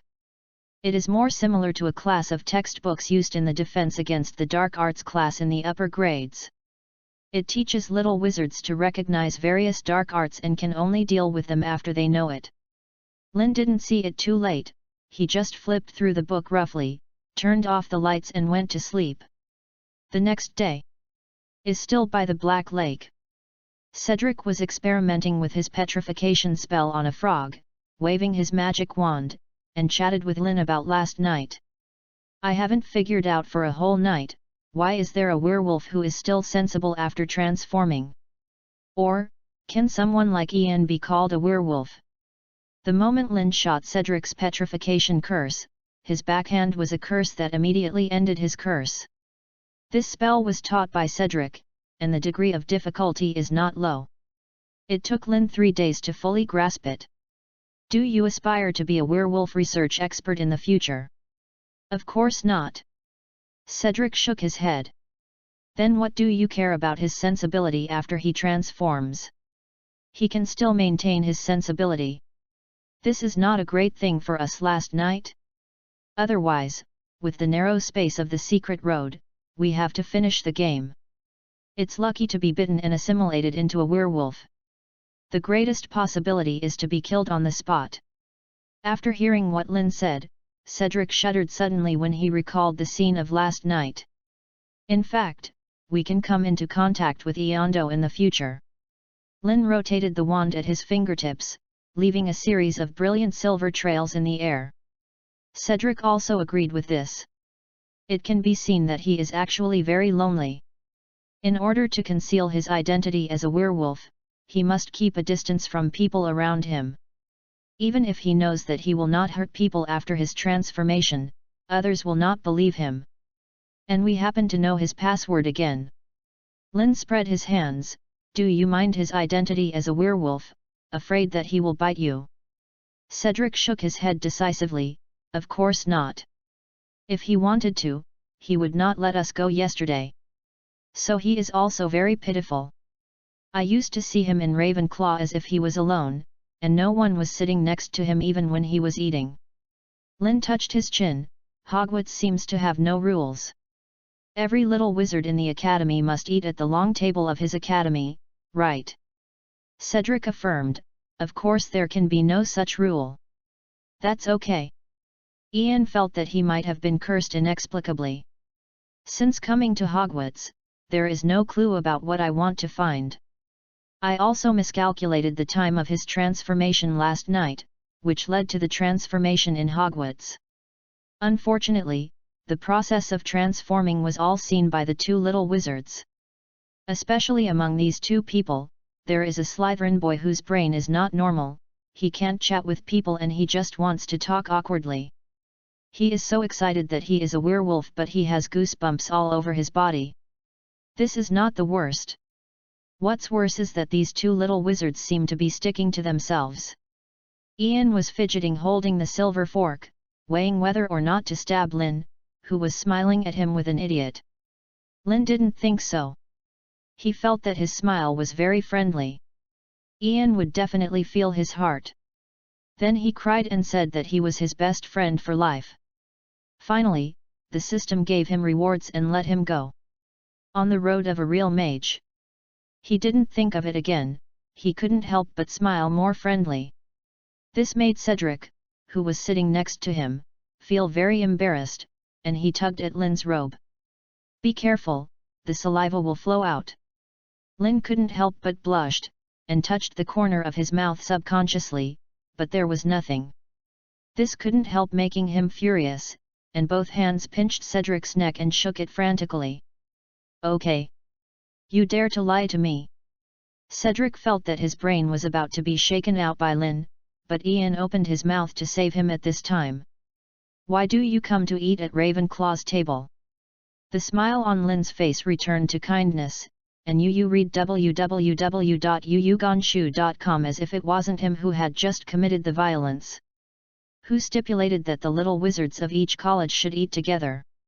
It is the 4 colleges that make up Hogwarts, not Hogwarts is divided into 4 colleges. The more different colleges, the more we need mutual communication." He said that with awe-inspiring righteousness, but Ian apparently didn't buy his account and still said coldly, "Then why sit next to me? I'm used to eating flat food here." Now Lin doesn't care about what he says. "Isn't it so obvious? We want to be friends with you." Ian refused very decisively. "Sorry, I don't need it." Lin is ready to stalk her like brown candy. "Don't be like this, no one can live in this world without friends. Now that you are talking about keeping your distance from other people, isn't it because you are afraid of your secrets being discovered? Me and Cedric, you can rest assured that we will not be right. What other views about your identity? Said here," he whispered again. "We can also help you cover. Every time you disappear by yourself at a full moon, it will always arouse others' suspicion, but with us, you can have a reason." Although Lin doesn't take the initiative to make friends, he can grasp the psychology of others. Like now, he gave Ian an excuse to continue getting along with them. "What's the reason?" Ian asked. "Next time you transform, you can tell your roommate that you want to tour Hogwarts with us at night," Lin said with a smile. Schwartz yearned very much. Chapter 41, Lin's Christmas Eve. The weather is getting colder gradually. Hogwarts also officially started the Christmas holiday. Before leaving, Cedric invited Lin to go to them for Christmas, but Lin did not agree. He has been in this world for more than 10 years, and he has not had the habit of this holiday. What's more, Christmas is spent with his family, and he used to be a stranger. As for Ian, although he doesn't resist getting along with Cedric now, the relationship is not so good that he invites Lin to go back with him to see his parents. After a few days of contact, Lin also found out his family background. Like him, Ian is from a pure Muggle family, but he has a father and a mother, unlike Lin, who is an orphan. Hogwarts began to become deserted. There were basically no little wizards left in the castle. Now they don't even eat at the branch college, but the remaining little wizards share a table. Professor Fox didn't look like he was leaving Hogwarts. Lin mentioned it carefully during the period. The professor said that he is now a bachelor, and his home is wherever he goes. The day before Christmas, Professor McGonagall informed all the little wizards who stayed at school tonight in the auditorium, Professor Dumbledore will accompany everyone on Christmas Eve this year. On Christmas Eve, Lin came to the auditorium carefully decorated by the professors. There is a huge Christmas tree in the center. It was specially selected by Hagrid in the Forbidden Forest. When he carried it this morning, Lin greeted him. There are also those little golden stars floating on the Christmas tree, belonging to Professor Flitwick's handwriting. Given his height, it is not easy to cast spells on this Christmas tree. He has 2 stools on his feet, and 2 little wizards have been specially hired to help hold the stools to prevent them from falling. Professor McGonagall conjured many ribbons, bells, and garlands around the auditorium a long time ago, making the originally monotonous auditorium a lot more dazzling. There are also the flowers and plants arranged by Professor Sprout, and Professor Snape's stinky face, which makes the atmosphere of Hogwarts Festival very strong. Although there are not many little wizards staying in the school, almost all the single professors are there, including the hunting ground guard Hagrid, who is not a professor, the castle administrator Filch, the librarian Mrs. Pins, and the school doctor Mrs. Pomfrey. Everyone gathers together. Not only the living people, but also the ghosts of Hogwarts. They escorted the peppy ghost and forced him to dress up like an elk. The Bloodman Barrow also came to the auditorium to join everyone. Attend banquet. Professor Dumbledore has been sitting in the middle of the long table long ago. Today he wears a red Christmas hat and has a gentle smile on his face, like a harmless grandfather next door. The dinner was also rich.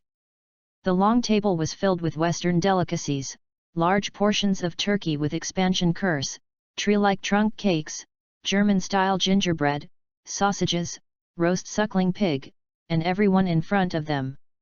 There is a Christmas pudding. After the little wizards, professors, and ghosts sang Christmas songs to the Christmas tree, the dinner officially began. The professors did not sit together in a concentrated manner, but were scattered among the little wizards. Lin's position was a bit strange. He was sitting next to Professor Dumbledore. This is the first time he has been so close to the greatest white wizard of the 20th century. Dumbledore looks really old, with grey hair and beard, loose skin, and a lot of wrinkles.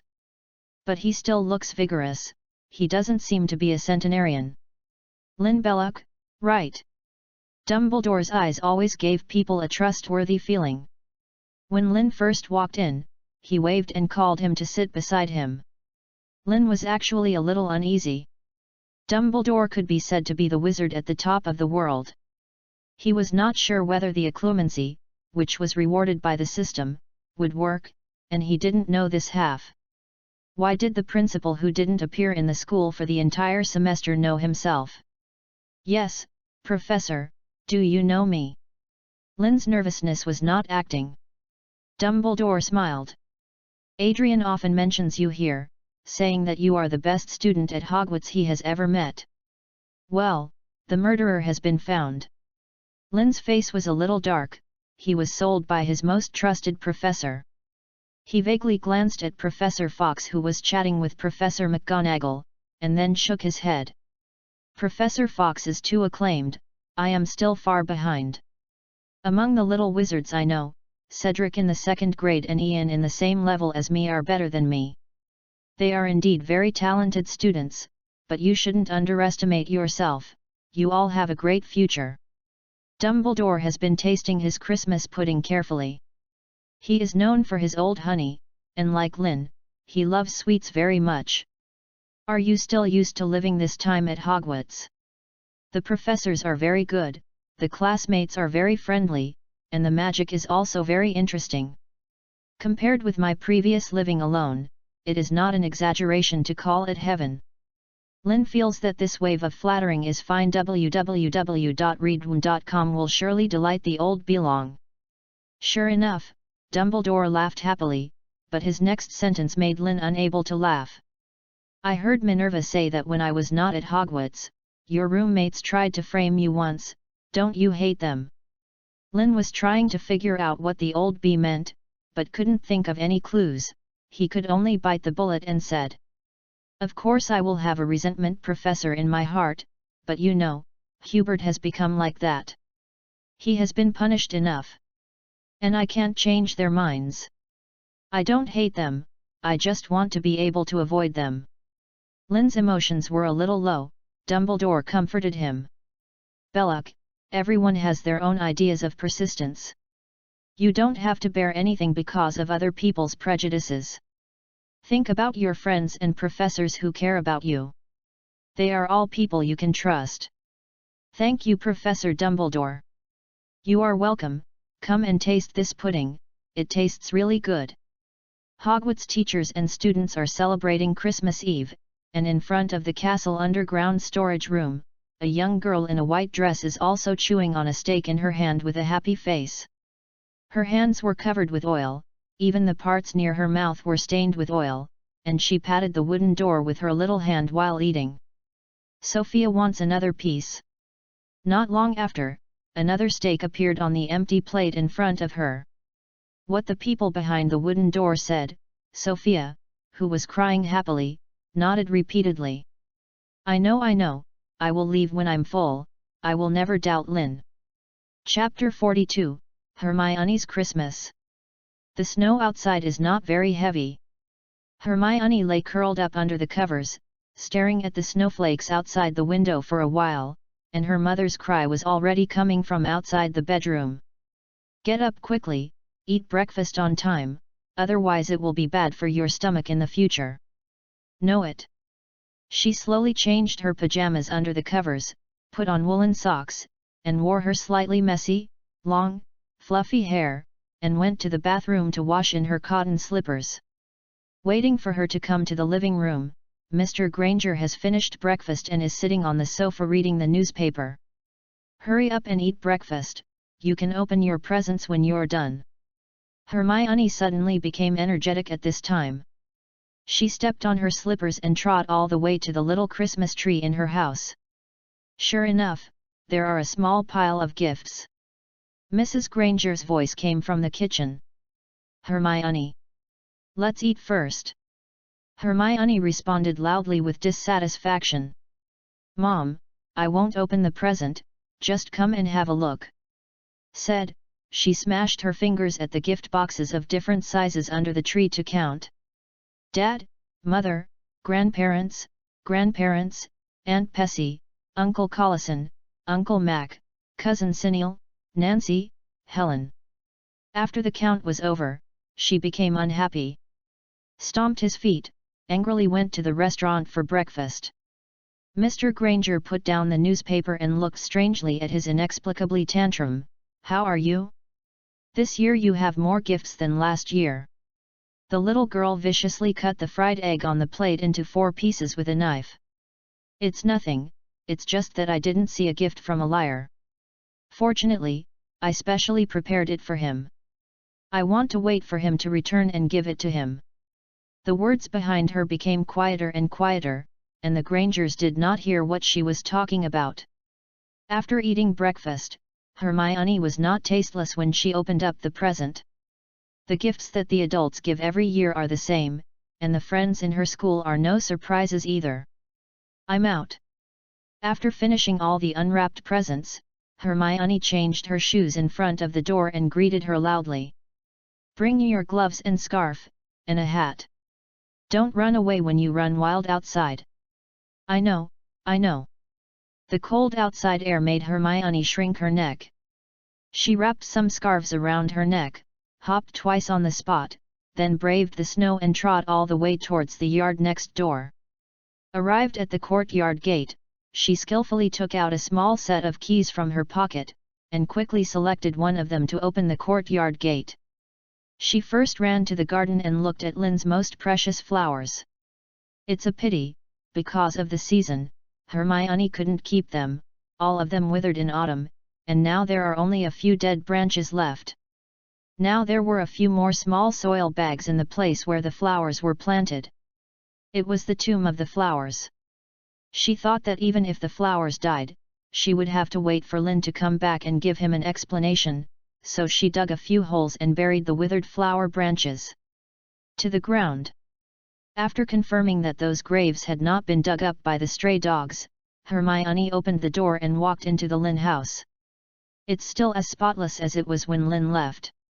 As she promised herself, Hermione would come here to clean it once a week. At home, her mother always complained that she didn't take the initiative to share the housework, but she was very diligent when cleaning Lynn's house. Skillfully picked up the mop, skillfully starting from the innermost room on the 2nd floor, Hermione started cleaning this week. After she was almost done, it was close to noon. She looked at the clean room, took a long sigh of relief, then rubbed her slightly flushed face, put on her scarf, hat, and gloves again, locked the door of the living room of Lynn's house, and walked out of the yard. When she locked the yard door, she saw the snow piled up in the yard, thinking that she would come again in 2 days to clean up the snow, otherwise the lawn of Lynn's house would be finished after it turned into water. On the way back, thinking about it, the little girl's mood was as unpredictable as the weather in London, and she suddenly became angry again. She is mad at herself. After a long day of busy life, somebody didn't even send the promised gift. Hermione, you are such an idiot. She returned home sulking, and Mrs. Granger was already cooking lunch. Where did you go crazy all morning? I didn't go anywhere. Hermione got more and more angry, and she replied listlessly, and then ran upstairs and returned to her room. She lay on the bed and buried her face in the quilt. The more she thought about it, the more aggrieved, and the more she felt wronged, the more she wanted to cry. Just when she was pouting, her eyes were red and she was about to cry secretly, there was a knocking sound from the bedroom window. Hermione held back her tears again, turned her head and looked out the window. There is an owl staring at her through the glass. Seeing that the little girl noticed herself, she pecked the window glass with her front beak. Hermione was a little surprised at first, but then she became excited again www.readaloud.com because she saw the small but smartly packed gift box under the owl's paw. She immediately flew to the window and opened the window for the owl to fly in. The Hogwarts owl was very elegantly shaking the snowflakes on its wings outside the window, and then flew into Hermione's room and threw the gift box into the little girl's hand. Hermione can't wait to open the gift box. As expected, Lynn sent her this gift. Inside is a pendant. What hangs is a very small crystal ball. There is a castle in the crystal ball. And like the weather outside, the crystal ball is also floating with magical snowflakes. Ho, Hogwarts! Hermione brought the crystal ball to her eyes, and finally saw the sign on the castle.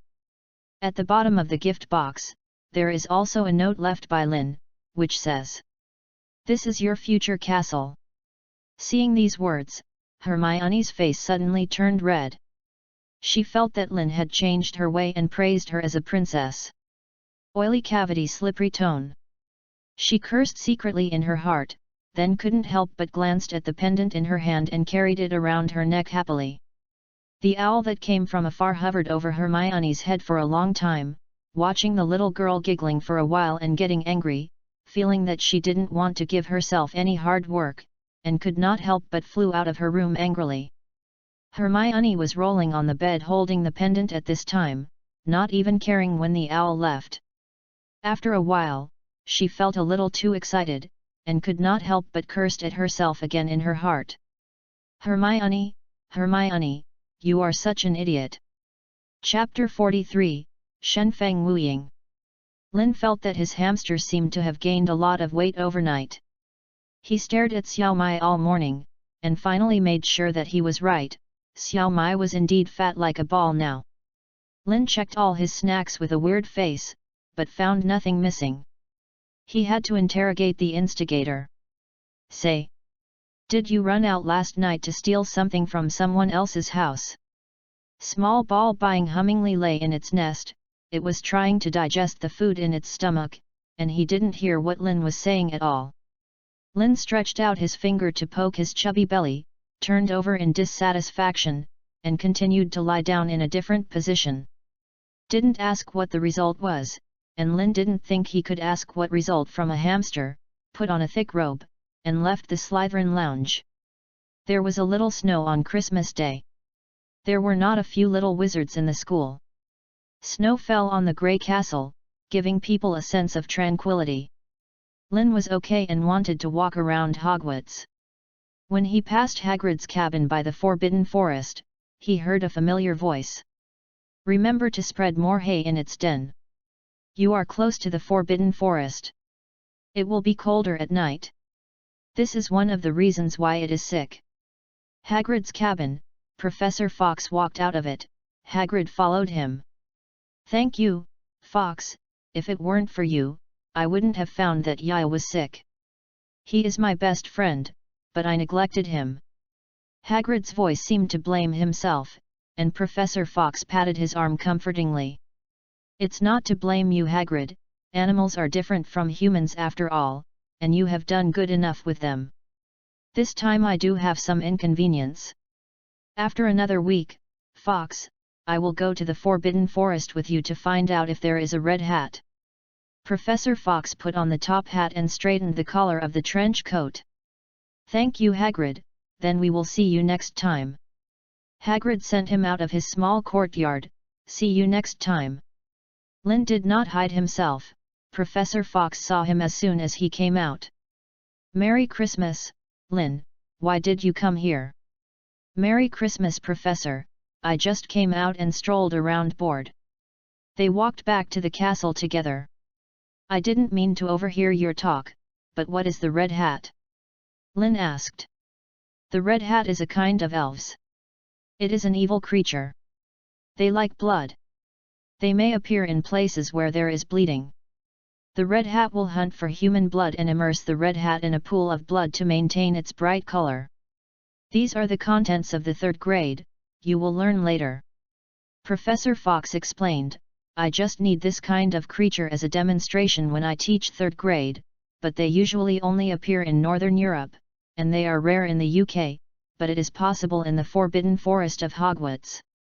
There were 1 or 2 hidden, so I came to Hagrid for help, wanting him to accompany me to look for them in the Forbidden Forest. Speaking of this, he told Lynn with a serious look. The Forbidden Forest is the most dangerous place in Hogwarts. Even if I want to go in, I have to call Shanghai GE. You must not sneak into the Forbidden Forest alone in the future. Lin never thought about sneaking to the Forbidden Forest. He would go inside to die unless his brain was broken. Don't see if the protagonist group regards the Forbidden Forest as their back garden in the future. NK didn't have the guts, he thought he didn't have the protagonist aura. By the way, Professor, I have finished reading the cutting-edge Black Magic, Inquiry, what else to learn later? If you didn't meet Professor Fox here, Lin would also go to him in the afternoon. His black magic learning should enter a new stage. Your progress is so fast! Professor Fox exclaimed. I started to be in contact with the highest-end black magic at the age of 11. I have never seen such a talent. However, I happened to be prepared in advance. He took Lin to an empty defense against the dark arts classroom, drew out his wand and aimed it at a wooden stake for demonstration. Actually, I have always been entangled in the question of which cutting-edge black magic I want to teach you. In the end, an old opponent of mine helped me solve this problem. For this I also paid a high price. Compared to the curse, the things paid are not at all a loss. Said, he chanted a spell on the stake. Shen Feng Wuiying. An invisible sharp blade splits the air, and instantly cuts across the stake. Puff through. A dull voice sounded, and the stake was cut into 2 sections from the middle, and the cut was extremely smooth, as if it had been waxed. This black magic is the dean of your academy. Professor Snape invented it alone when he was in the 5th grade at Hogwarts. He is also a genius. He is extremely talented in potions and black magic, but he and I there have been some conflicts, and it is not easy for him to teach this spell. Yu reading www.yuyugonshu.com. Lin's face is quite strange. Of course he knows the curse of Shen Feng Wuiying. This is the proud work of the 2nd period in the face of the wife. He also recorded it in his own potions book, along with similar ones. Create a black magic spell like fuchsia. Originally, Lin wanted to look for it in the upper grade potions classroom when he had the opportunity. There was a high possibility that he could find it. But I didn't expect that Professor Fox had already traded this spell from Snape for him. Lin was a little moved. From Hubert's affairs, he saw that Professor Fox and Snape were not a petty feud, otherwise Snape would not fall into trouble like that at that time. So Professor Fox must have paid a lot to trade Shen Feng Wuiying from him, and now he teaches this curse to himself for free. Yes, Professor Fox did not teach black magic in his investment in Lin. Compared to the 500 Jin Jialong, the teaching and guidance of magic is undoubtedly more valuable. In other words, Professor Fox is Lin's guide on the magical path. Kindness without saying thanks. Professor Fox puts a lot of effort into his teaching. After graduation, he will honor his promise to help the professor conduct his dark magic research. Although he still doesn't know even now, Professor Fox is studying the aspect of black magic. After starting the real cutting-edge black magic learning, Lin's learning speed obviously slowed down. The specific reason is not because he encountered difficulties while learning magic, but because he has too little magic power now. Is too little to support him to use a complete Shen Feng Wuiying. Chapter 44, Quarrel. The Christmas holiday passed quickly. Hogwarts became lively again. After the light snow of Christmas, the weather began to get colder and colder, and it even started to snow heavily in the past 2 days. Lunchtime, in the warm auditorium, Ravenclaw's long table, the three of Lynn were engaged in a fierce magic debate. The green spark and the red spark belong to the scope of the magic spell, and they are inextricably related to the wand lighting mantra, so these two spells should be regarded as branches of the wand lighting mantra. Cedric said confidently. But Lynn has a different view. I agree with what you said earlier. Although these two kinds of sparks are indeed simple, they are also spells, and they are indeed related to the wand lighting curse, but they cannot be called the branch of the wand lighting curse. They should belong to the sub-summoning curse of the spell alone. A kind of. Cedric frowned and said, summoning spell? What is the first element to distinguish it? The effects or things produced by the spell exist in the first place, and the summoning spell is equivalent to a transit point. So where did the two sparks, green and red, exist? Lynn said earnestly, there are many elements hidden in nature, and the sparks that can produce sparks are even more unknown. The way to make it change color is for wizards with magical powers to drink water with a cup. It's just as easy. The key is that after these two sparks are released, they have a process of liftoff, and they are not pure light, but sparks that can explode. This is fundamentally different from the magic wand lighting spell. Cedric still couldn't accept Lynn's theory, and at the same time they turned to look at Ian, who had not spoken. What do you think? Ian is still that simple and terrifying. I agree with Lynn's statement. Cedric was puzzled. Why? Because I have also studied natural science. Cedric didn't understand what it meant, but Lynn retorted. I am not a natural science. The core of natural science is to follow dialectics in the face of all problems. I just made a guess. In order to prove the guess, we have to experiment. There will be a chance. Ian used a knife and fork to divide the steak on the plate slowly. Seeing his appearance, he has been educated in this respect since he was a child. While they were discussing, there was a sudden quarrel on the long table of Slytherin. The eyes of other academies were attracted to the past. The two sides in the quarrel are the two Slytherin prefects, the female prefect Betty and the male prefect Raphael. They looked like they were really angry, their noisy faces were red, and they finally broke up. Cedric asked quietly. I remember they were still lovers, right? This Lynn knew. He nodded. It is said that we started dating in the 4th grade. It's almost 2 years now. Cedric sighed and shook his head. They seem to be really angry. They don't give each other any face, and they quarreled in front of so many people. It's really, oh. Ian said lightly. Do you want a third party to step in? Cedric immediately panicked and waved his hand quickly. Don't talk nonsense. I never thought of this. Then what are you worrying about? Lynn laughed to the side until his stomach hurts. Ian's mouth was very poisonous, and Cedric did not deflate. That night, next to the beating willow by the Black Lake, the three of Lynn gathered here taking advantage of the night. The beating willow that used to wave the branches of a beating willow in a way that no one would come near is now quiet like an ordinary willow tree. Ian looked at Lynn and Cedric blankly. Are you sure you want to be with me? Lynn shrugged. We are all here.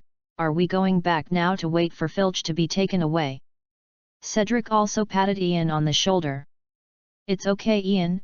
Besides, it's too lonely to leave you alone in that place all night. Anyway, tomorrow is the weekend, and we're fine.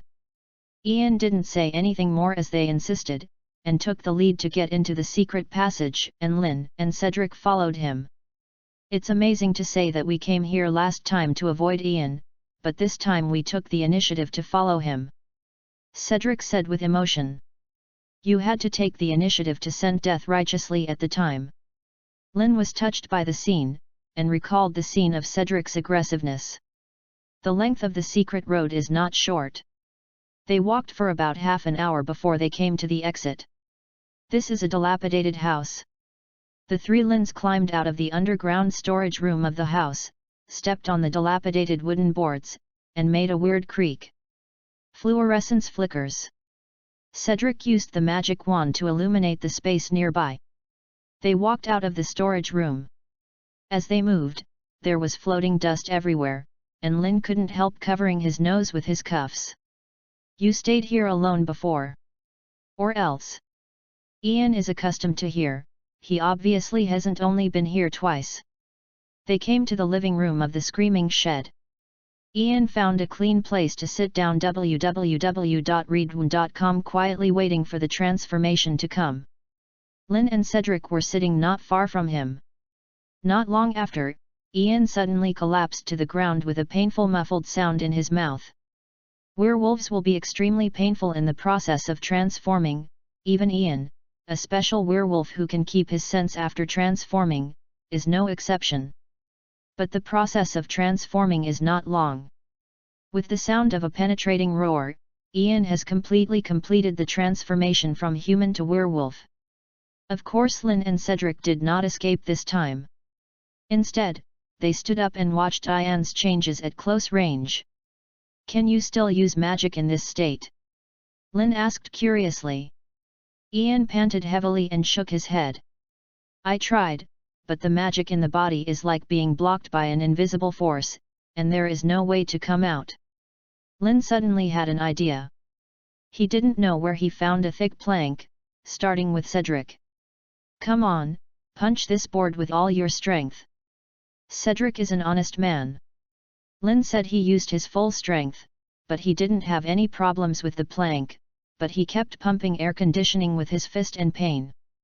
Then Lin also punched the board with all his strength. The board was still intact, but the sound was obviously stronger than Cedric by many times. It's your turn. Lin raised the plank flat in front of him and gestured to Ian. Ian saw his thoughts, did not leave his hand, and hit the wooden board with a straight punch. Crack!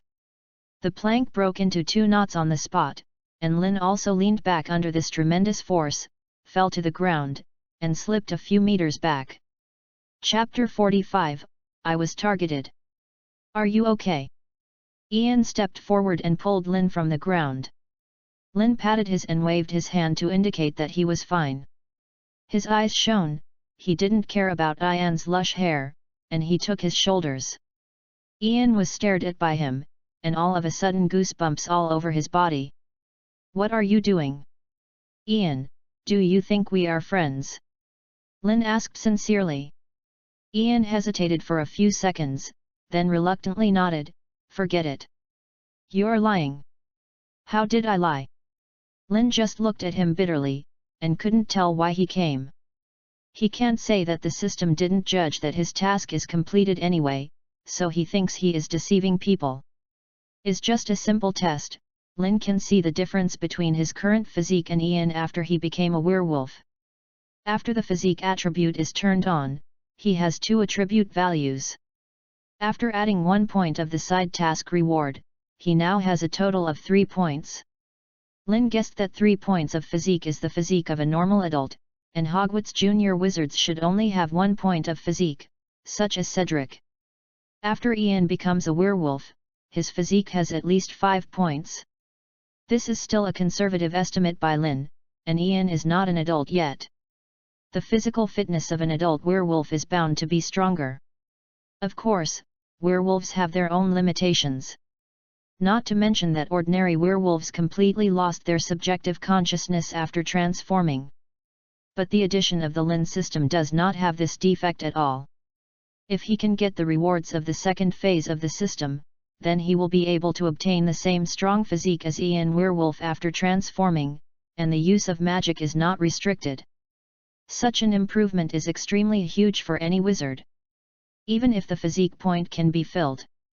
Lin has already begun to imagine that he has become a human-shaped tank in his mind, rushing under the countless curse beams.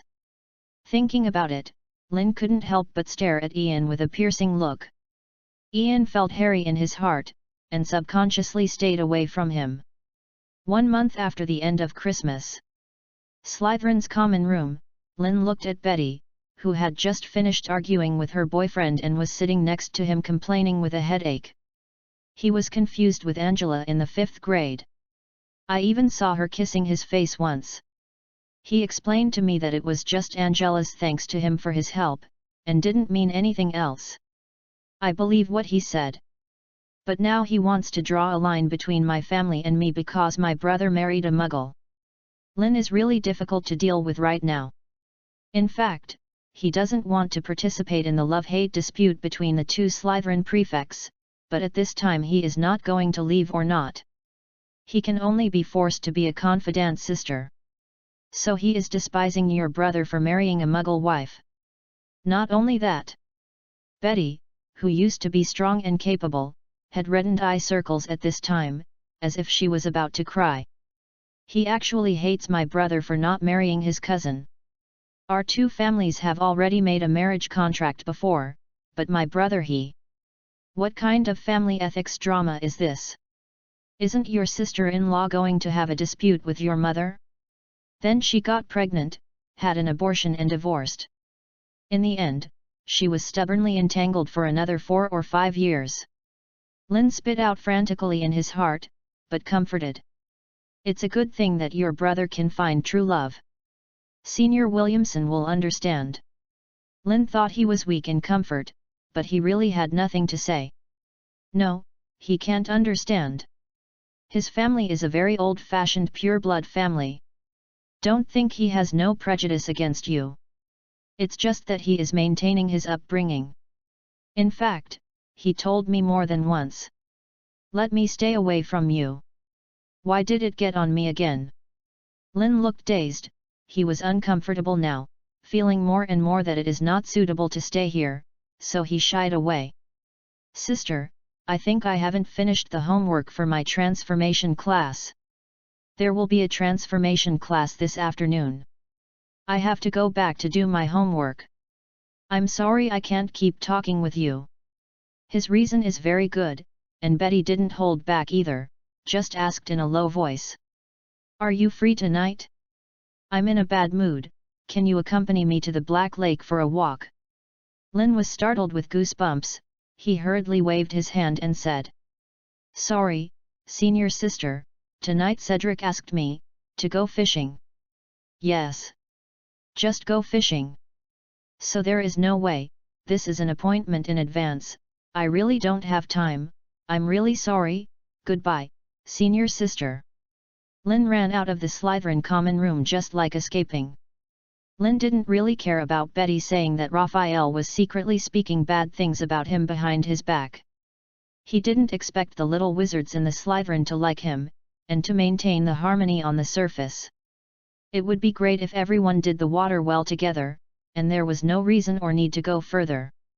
What scared Lin was what Betty had said just now. Although he was single for 2 lifetimes, he has never eaten pork and has seen pigs run. The love dramas that I watched when I'm free are not for nothing. www.readaloud.com. Betty just said the same thing both inside and outside the words. It's impossible for me and Raphael, then we can happen. What's the order? Lin turned pale with fright, feeling unable to understand her thoughts. He is only 12 years old this year. Betty is in the 6th grade this year, almost 17 years old. The two of them are 5 years apart. Although Lin usually behaves a little precociously, his appearance is still very tender. Does this count as copper smelting? Lin is now in a state of confusion. Of course, he didn't go to the library to make up any unnecessary homework. Instead, he found Cedric and Ian and made an appointment to go fishing in the Black Lake at night. Are you crazy?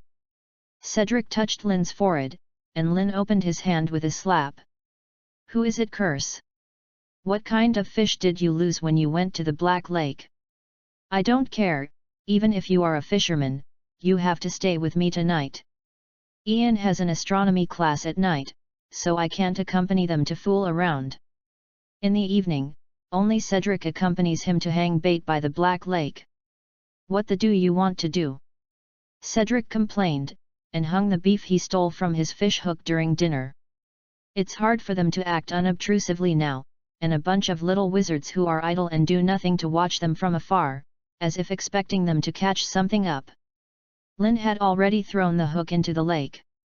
He didn't hang the bait because he didn't intend to fish.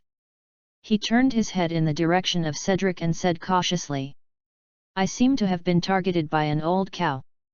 Chapter 46, Explosive Spell. What?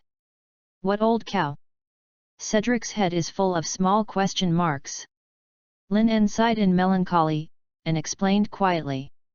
"Today at noon, the prefect of my college, the one who quarreled with her boyfriend, suddenly asked me to take a walk by the lake at night, and gave me a small report saying that her boyfriend had spoken ill of me to her behind his back." Cedric had an expression of seeing a ghost. "What does she mean?" "What do you mean?" Does she want to?" Lin supported his chin sadly, with a faint sadness in his tone. Blame me for being so handsome and having such outstanding temperament. I would be fascinated if I were a girl." Cedric. "But she has a boyfriend now, do you think her behavior counts as cheating?" Cedric stammered, "No, she doesn't quarrel with Raphael every day, she seems to be breaking up. You help me think about how I should reject her so that she won't make her too sad." Lin said suddenly. "You don't like her?" Lin rolled his eyes. "Big brother, I'm only 12 years old, okay? What's wrong with you people, why do you always ignore my age subconsciously?" Only then did Cedric realize that Lin's face was still very immature, not to mention him, even Cedric was only 14 years old now. "Sorry, your performance always makes me feel like you are 18. Wait, what happened at 12? She is only 5 years older than you. It is not impossible for you." Lin gave Cedric a weird look. "Well, copper smelting is also an old Western tradition. Just put it straight, I just think of her as an elder sister, no other meaning." "Then you asked the wrong person, I haven't had the experience of rejecting a girl's confession." Cedric said the heartbreaking facts blankly. Lin knocked on his forehead with a headache, leaving his worry behind beforehand. He suddenly remembered Cedric's future girlfriend. "Do you have anyone impressed with Ian's first-year students?" Cedric didn't know Lin's intentions. He raised his head and thought about it seriously, then shook his head. "No, I don't know any of the new students in Ravenclaw this year." Lin shook his head regretfully. "Maybe Chuzhong is still too young now, and his cheeks haven't opened yet. It is estimated that Cedric will be resuscitated after the 3rd and 4th grades." They sat by the Black Lake with a fishing rod for an hour, and of course they didn't catch a single fish in the end. Night, Lin also met Raphael when he returned to the Slytherin lounge. He also saw Lin and gave a cold snort, without showing any good expressions. Lin couldn't help but feel a little wronged. "What is fierce? It's obviously your girlfriend who took the initiative first." 2 days passed.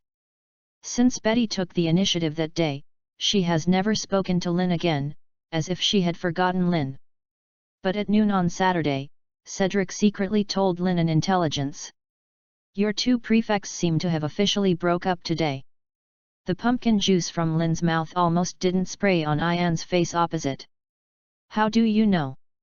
"In the morning, on the grass where the flight class took place, they were making a lot of noise. Many people have seen it." Betty first proposed to break up. Raphael reportedly looked ugly at the time, but in the end he agreed. Lin darkened his face. "I suddenly had a bad feeling." Ian, who was silently cutting the steak, didn't understand what they were saying from the beginning, but it didn't feel like a good thing, so he didn't have to ask. Lin hid in the dormitory for 2 days on weekends and did not go out. However, when he returned from studying black magic in Professor Fox's office on Sunday afternoon, he was stopped by Betty. "Lin, have you been hiding from me lately?" Lin calmly showed her the book she was holding. "No, senior sister, isn't it the end of the expiration date? I just worked harder, hoping to get a good result in the final exam." His explanation was reasonable, and Betty believed it. "Then, are you free next Saturday? Professor Snape needs 2 students to help with the potion materials. Then you will go with me." Her reason is also very reasonable. Lin doesn't believe it, but there is no way to refuse. Can't you still say that you made an appointment with Cedric to go fishing, right? Sister, I'm a little scared of Professor Snape. May I not go? You can find someone else. I think Mark and Michelle are very suitable. No. Professor Snape asked you to go by name. Betty said so, and Lin didn't dare to ask. It's no secret at Hogwarts that he has a good relationship with Professor Fawkes. If Professor Snape doesn't take the initiative to put on his little shoes, he will burn his scent. How dare to take the initiative to find him? Couldn't resist, Lin could only accept it weakly. But he thought it through, he must find an opportunity to explain this to Betty clearly. He really has no interest in her. Emotional matters are troublesome for Lin. Yu reading www.yuyuganshu.com is just a small episode of campus life. His main theme at Hogwarts is still learning. It doesn't matter if it is black magic or white magic, the feeling of learning knowledge makes Lin feel very wonderful. As for Ian's task, he can only let the flow go. This underage werewolf obviously has some knots. On the surface, he and Lin Cedric have a good relationship, and he is a friend, but in fact he hasn't really had a relationship with them. But Lin is not in a hurry. If these three physical points are really so easy to handle, then there is a ghost. In addition to the official courses at Hogwarts every day, Professor Fawkes also spares part of his time to teach him dark arts. The magic spell taught to him by Professor Fawkes at Christmas, he actually mastered it on the same day. Is only limited by the magic threshold. The effect of the Shenfeng shadowless curse he used is much weaker than that of Professor Fawkes. This is still due to his 7-point black magic talent, which can strengthen the black magic effect. Otherwise it would only be weaker. There is no good solution to the problem of insufficient magic power. Lin has no good solution, except that the system actively publishes tasks, and he completes the task to get the magic value of the reward. He has to wait for his age to grow slowly, and the magic in his body will follow him. Grow with age. But of course he will not stop practicing black magic during this period. The effect released by is greatly reduced, but it can be used anyway. After Shenfeng Wuying, Professor Fawkes taught Lin a new black magic, the explosion spell. The spell is a thunderbolt explosion, which can cause a violent explosion in the subject of the spell. The effect of the explosion depends on the user's ability. Chapter 47, Pooh. Nausea. In addition to practicing spells by the Black Lake, Professor Fawkes found him a separate place to practice black magic. An abandoned upper-grade defense against the dark arts classroom. There is a lot of space here, and there were once protective spells attached to it, and the general spells basically won't spread out. Lin's talent is very high, but before he turns his talent into strength, he is still a rookie. There are no classes every Wednesday afternoon, and Lin will use this period of time to practice black magic in this classroom. When he was with Cedric, he certainly wouldn't practice those forbidden spells like nobody else. If it were passed on, Professor Fawkes was actually teaching a minor wizard dark magic secretly. Trouble. Lin has learned quite a lot of spells now, not to mention the normal spells taught in the first grade. He has mastered 9 of the evil curses outside of class, and 8 of the poisonous curses. The curses are equivalent to the use of black magic. 2 out. These 2 are also the most powerful, a Shenfeng shadowless curse and an explosive curse. Although the effect is limited, black magic is black magic after all. Now, even if Lin cannot blow up a wall with an explosion curse, he can almost blow the willow tree to half. Also had to thank Professor Fawkes for helping him find this reliable classroom, otherwise he would have a headache for the place to practice the powerful spell. But he can't stay in this classroom for long. During this period, when some senior little wizards were in class, some people had already discovered that he was practicing the spell here alone. It is inevitable that some people will doubt it for a long time. Lin felt that he had to look for it, the responsive room that hid Hogwarts Castle. He wore the title New Enrollment Rookie, using the bonus of the title, first practiced all the spells he had learned. The practice of mantras is actually quite boring. You should always play the mantras and feel familiar, and fine-tune the pronunciation a little bit to keep the effect at its best with gestures. Raphael has been in a bad mood recently. His girlfriend who had been dating for 2 years broke up with him a few days ago. The two of them are not only in a short-lived relationship for 2 years. The two have been family friends before, and he and Betty grew up together as childhood sweethearts. But with age, Betty's concept and his concept deviated more and more seriously. This has led to an increasing backlog of contradictions between the two of them. The matter between Betty's brother and his cousin was just a fuse.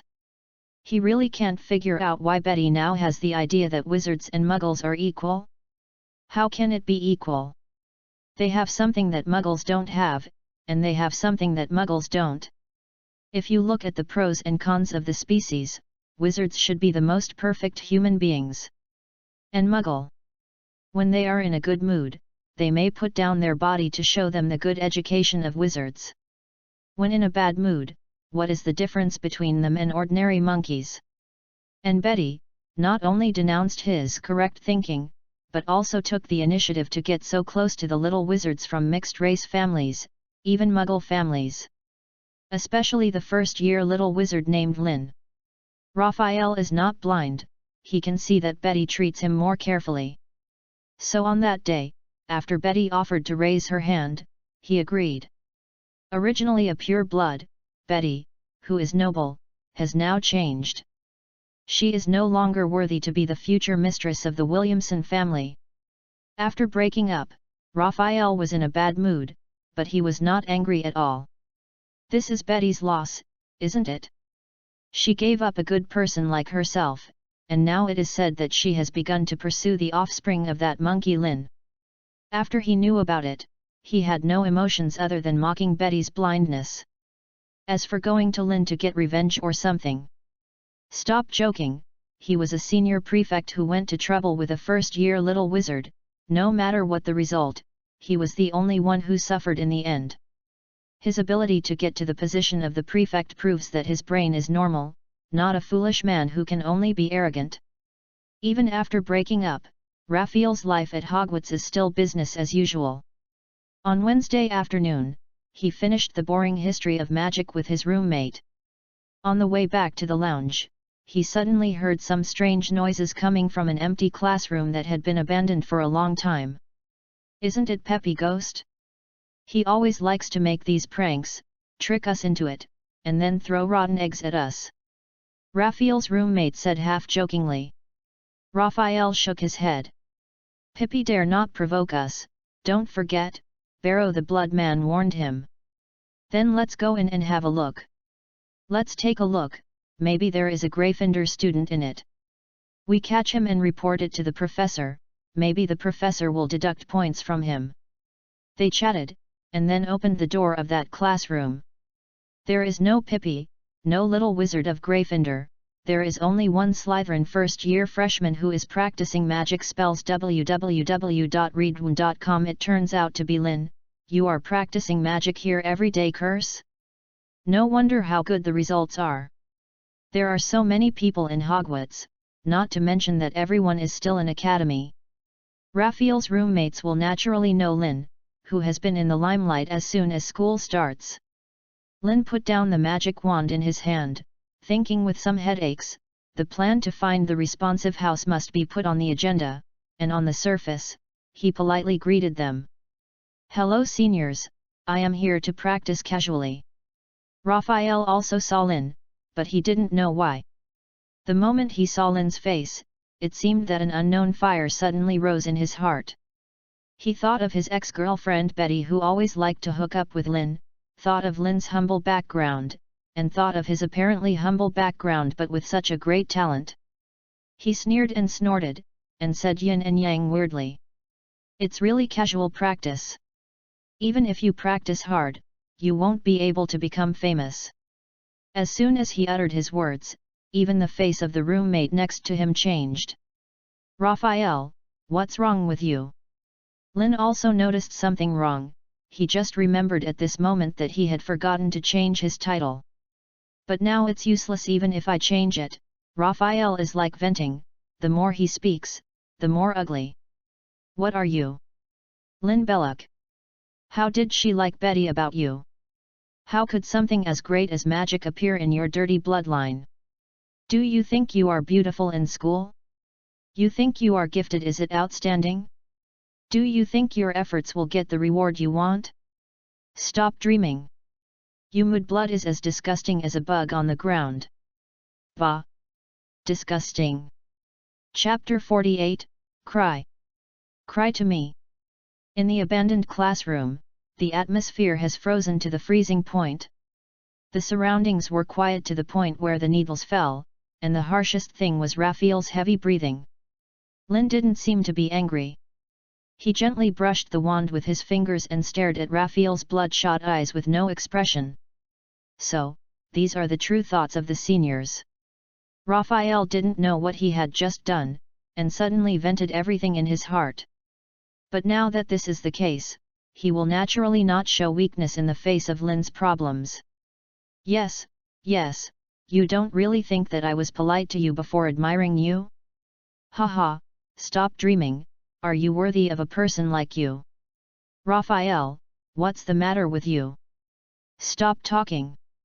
His roommate felt that Raphael was very abnormal today, and took him by the arm, trying to drag him away. Lynn nodded silently, as if he had no objection to Raphael, as if he wanted to bear all this weakly. Raphael sneered and glanced at him, following the strength of his roommates, when there was no resistance, when they were about to be dragged away. But the next second, Lynn suddenly waved his magic wand. Stick legs and stop dead. The bright red beam hits Raphael without any deviation. At the same time, Lynn's movements have not stopped. He quickly pointed his wand at Raphael's two roommates. All petrochemicals. 2 consecutive petrification spells almost hit them at the same time. His legs and feet were bound, and Raphael fell to the ground feebly at this time and wanted to draw out his wand in a panic, but Lynn obviously wouldn't give him a chance to recite the spell. Seal your tongue and lock your throat. Raphael lost the ability to speak, but Lynn didn't leave him a chance to resist, and quickly stepped forward and kicked the magic wand in his hand. He grabbed Raphael by the collar with one hand, and pressed him to the ground forcefully. With the other hand clenched into a fist, he punched half of Raphael's face without hesitation. Do you know why I didn't petrify you? Because then you won't be able to move. Even if I beat you harder, I won't be happy if you can't struggle. Lynn has obsessive-compulsive disorder. He felt that only half of Raphael's face was swollen, and he looked uncoordinated. So when he was speaking, he punched the other half of his face again. Raphael's legs and feet are bound, only the upper body can use force, but Lynn's strength is surprisingly large. He desperately tried hard to resist. Yes, your blood is noble. What then? You hit me? Come on. Can you pay it back now? Raphael received 2 punches on Lynn's face. It was now swollen like a pig's head, and the scarlet blood flowing from the corners of his nose and mouth looked miserable. Lynn squinted at Raphael, who was constantly humming in pain. I may be low-blooded in the eyes of you people, maybe a bug, but now I am in the 1st grade and you are in the 6th grade. You have learned magic 5 years longer than me, but you can only be hit on the ground by me. Do you think it is very aggrieved? Do you feel aggrieved and want to cry? After finishing speaking, Lynn raised his wand again and smiled and declared that he had a good idea. How about let's make a game? From now on, I will give you 5 seconds every time, and I will count down 5 times. If you don't cry in these 5 seconds, I will randomly reward you with a black curse. Let me give you the bottom line. I have probably mastered a total of 17 black curses. In other words, if you can hold on for 2 minutes, then when I fail, I will let you go. How about? Is it a great game? Raphael gritted his teeth and stared at Lynn ferociously. He didn't believe Lynn's words at all. A mudblood who had just entered school for more than half a semester, even if he was talented, could not learn so many black curses. And even if he has the ability to learn, who can teach him? Raphael used Lin's words as a means to frighten him. Even now he doesn't think Lin can do anything to him. He admitted that the little wizard in the first grade just put them in a group of 3 easily, but that was when they were all paralyzed. If they are prepared, Lin can't beat them. He has suffered some flesh and blood now, but can Lin kill him? He is the prefect of Slytherin, he is the eldest son of a pure-blood family, he has power, energy, and connections. What does Lin have? After this time, he wants to let Lin know what is better than death. Lin blinked. You don't seem to believe it. Then you don't have to wait 5 seconds for the first spell. I'll give you one first. The front teeth match is great. The first spell did not cause Raphael to feel pain, but he could clearly perceive that his front teeth were constantly elongating until it grew out of his mouth. Raphael is still tough, he doesn't think there is any follow-up. 5, 4, 3, 2, 1, okay, I respect you as a man, and itchy. Raphael felt itchy all over, but his hands and feet were controlled by Lin, there was no way to scratch. He started to panic. Is another 5 seconds. I hope you can continue to play with me for a longer time, it's hot and spicy. This time Raphael was covered with dense lumps all over his body, which made people look at the secret fear. Raphael's persistence has begun to waver, he desperately finds that Lin doesn't seem to lie to him. 5 seconds later. The head has long horns. A pair of curved ram horns emerged from Raphael's head.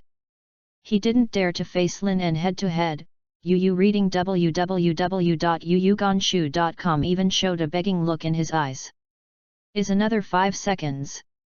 Don't cry, Lin, would like to call you the strongest, so I will reward you with a shave curse.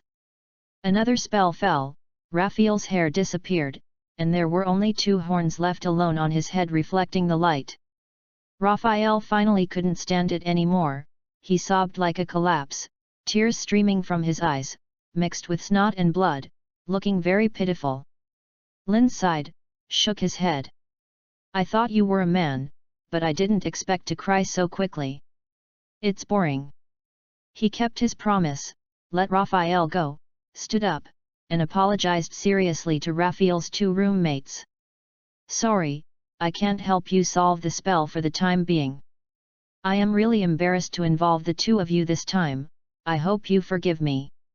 Raphael's 2 roommates didn't even have the courage to look at Lin. They were shocked by his performance just now. Lin ignored Raphael lying on the ground like a dead dog, his anger was almost gone, and now he could go to the auditorium for dinner.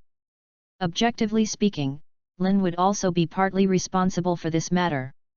If it hadn't been for his system title to affect Raphael, maybe he wouldn't scold it like that. But then again, if Raphael doesn't have these ideas at all, how can he be affected by the effect of the title of the system? For example, his 2 roommates were not affected. Therefore, Lin had no pressure from his cruel hand. Everyone didn't offend the river, but now you're all riding on his head and pointing his nose to curse. Lin thinks he doesn't have such a good temper. Hands on. Chapter 49, Hogwarts Incompetence. The professors got the news very quickly. After all, Raphael was taken to the school hospital in that manner, and everyone had eyes. So that evening, Lin was called into the office by Snape. Belloc, you are amazing. Professor Snape smiled coldly. Lin lowered his head and didn't speak. Of course he wouldn't think Snape was complimenting him. He didn't even judge the system. The potions professor praised the added talent. He hasn't gotten it yet. The high-grade black magic defense spells, petrification spells, plus 7 black spells, all came from the hands of a first-year freshman. Should I praise you as a genius? Lin wants to put his hands on his hips very much at this time. In reply, of course you should boast. But it's a pity that he is timid. Harry Potter can estimate that this kind of thing is feasible, but if he can only say that he dares to say that Snape dares to let him die. Snape was angry at this time, but Lynn was an excellent student in his college anyway, and he would not even give him the opportunity to explain. "Hey, why are you dumb now? Let's talk about it, what caused you to fight?" Lynn is not pretending to be pitiful at this time, nor is he wearing the title that can affect the professor's mood. He was silent for a moment, then raised his head, looking confused and asking seriously, "Professor, is pure blood really so high?" Snape was stunned by Lynn's question. Is the little wizard from a pure blood family really more superior than the little wizard from a Muggle family? Snape was silent. This kind of discrimination is already the case at Hogwarts, but what about outside? Is this also true of the magical world of Great Britain? Is the concept of all wizards in this world the same? In the entire history of magic, there has been more than one Dark Lord who wanted to conquer Muggles and let pure-blood wizards control the world, so what about those who are always oppressed? Isn't anyone feeling unfair for them? In Snape's office, Lynn's problem was like the only candle that was lit in the night, it was so incompatible with the surroundings. Snape couldn't answer his question. Even if Dumbledore came, he probably couldn't answer it. Snape finally let him leave without mentioning punishment. Through Lynn's question, he could probably guess how the conflict happened. After Lynn left Snape's office, he walked in the direction of the auditorium. For the questions just now, he didn't mean to seek sympathy from Snape, but simply because of his feelings about this incident. Past Life, this series of Harry Potter books is just a children's book. It beautifully depicts the story of the savior Harry Potter and his friends who saved the British magical world. But when Lynn really came into this world and came into contact with the people and things in this world, he had to think deeply about why in just 100 years, there would be 2 Dark Lords among the scarcely populated wizards. An ultranationalist leader? Regardless of whether it is Greenwood or Voldemort, they naturally distinguish wizards and muggles into 2 species. They believe that there is an irreconcilable contradiction between the two. Only war and conquest can create more for the wizarding community. Good future. This kind of goal not only regards muggles as enemies, but also divides the wizarding community and pushes a considerable part of the wizards from muggle families to the opposite. So what is the reason for this kind of thought or contradiction? Lin En already had an answer in his heart. The so-called Magic Academy only educates the younger generation of little wizards in magic, but does not guide their thoughts. The mainstream thinking of the magic world has always been held in the hands of those pure-blooded families that honor the ancient bloodlines. When a wizard from a Muggle family becomes a wizard, it is equivalent to joining a new society. Hogwarts, as an educational institution, did not even offer an ideological education or moral education course to guide these newcomers to their ideas in a new society like the magic world. So, the pure-blood family is backward, discriminatory, and feudal ideas have become the mainstream concept in the magic world, and they have naturally influenced the next generation. Under the guidance of such mainstream thinking, pedigree discrimination will become widespread, and pure-blood superiority will be formed from this, and the Dark Kings representing ultranationalism will appear one after another. Hogwarts is absolutely responsible for this. Not only does he not aim to guide students' thinking, but at the beginning of the school, he uses the sorting hat to divide the colleges according to the students' personalities. Perhaps the founders of ancient times liked to teach students with similar personalities, but in a normal education system, this is by no means a good thing. If there is no ideological education in the education system of a society, then this society will surely develop into an abnormal society. Although it seems peaceful and quiet in this castle now www.readaloud.com, there are cheers and laughter of little wizards everywhere. But from the perspective of Lin's past life as an educator, Hogwarts, as a school, only teaches but not others, and is obviously incompetent. During dinner time, things in the afternoon had apparently spread throughout Hogwarts. After Lin walked into the auditorium, the eyes of many little wizards naturally focused on him. There are unspeakable emotions in their eyes: surprise, curiosity, disgust, excitement, and fear. Lin doesn't care how they are, he is hungry now, just simply wants to eat something. As usual, he sat down at Ravenclaw's long table, where Cedric and Ian made a special trip to wait for him. What's going on? Things went crazy, everyone said that you tortured Raphael into an inhuman form. Cedric asked. Lin took a bite of the bread in his hand and thought about how Raphael looked when he left. The analogy of being a human being is indeed appropriate. He shook his head, saying that it was not a big deal. It's nothing, but he scolded me and said I was a mudblood. Cedric blushed with anger when he heard the cause of the incident.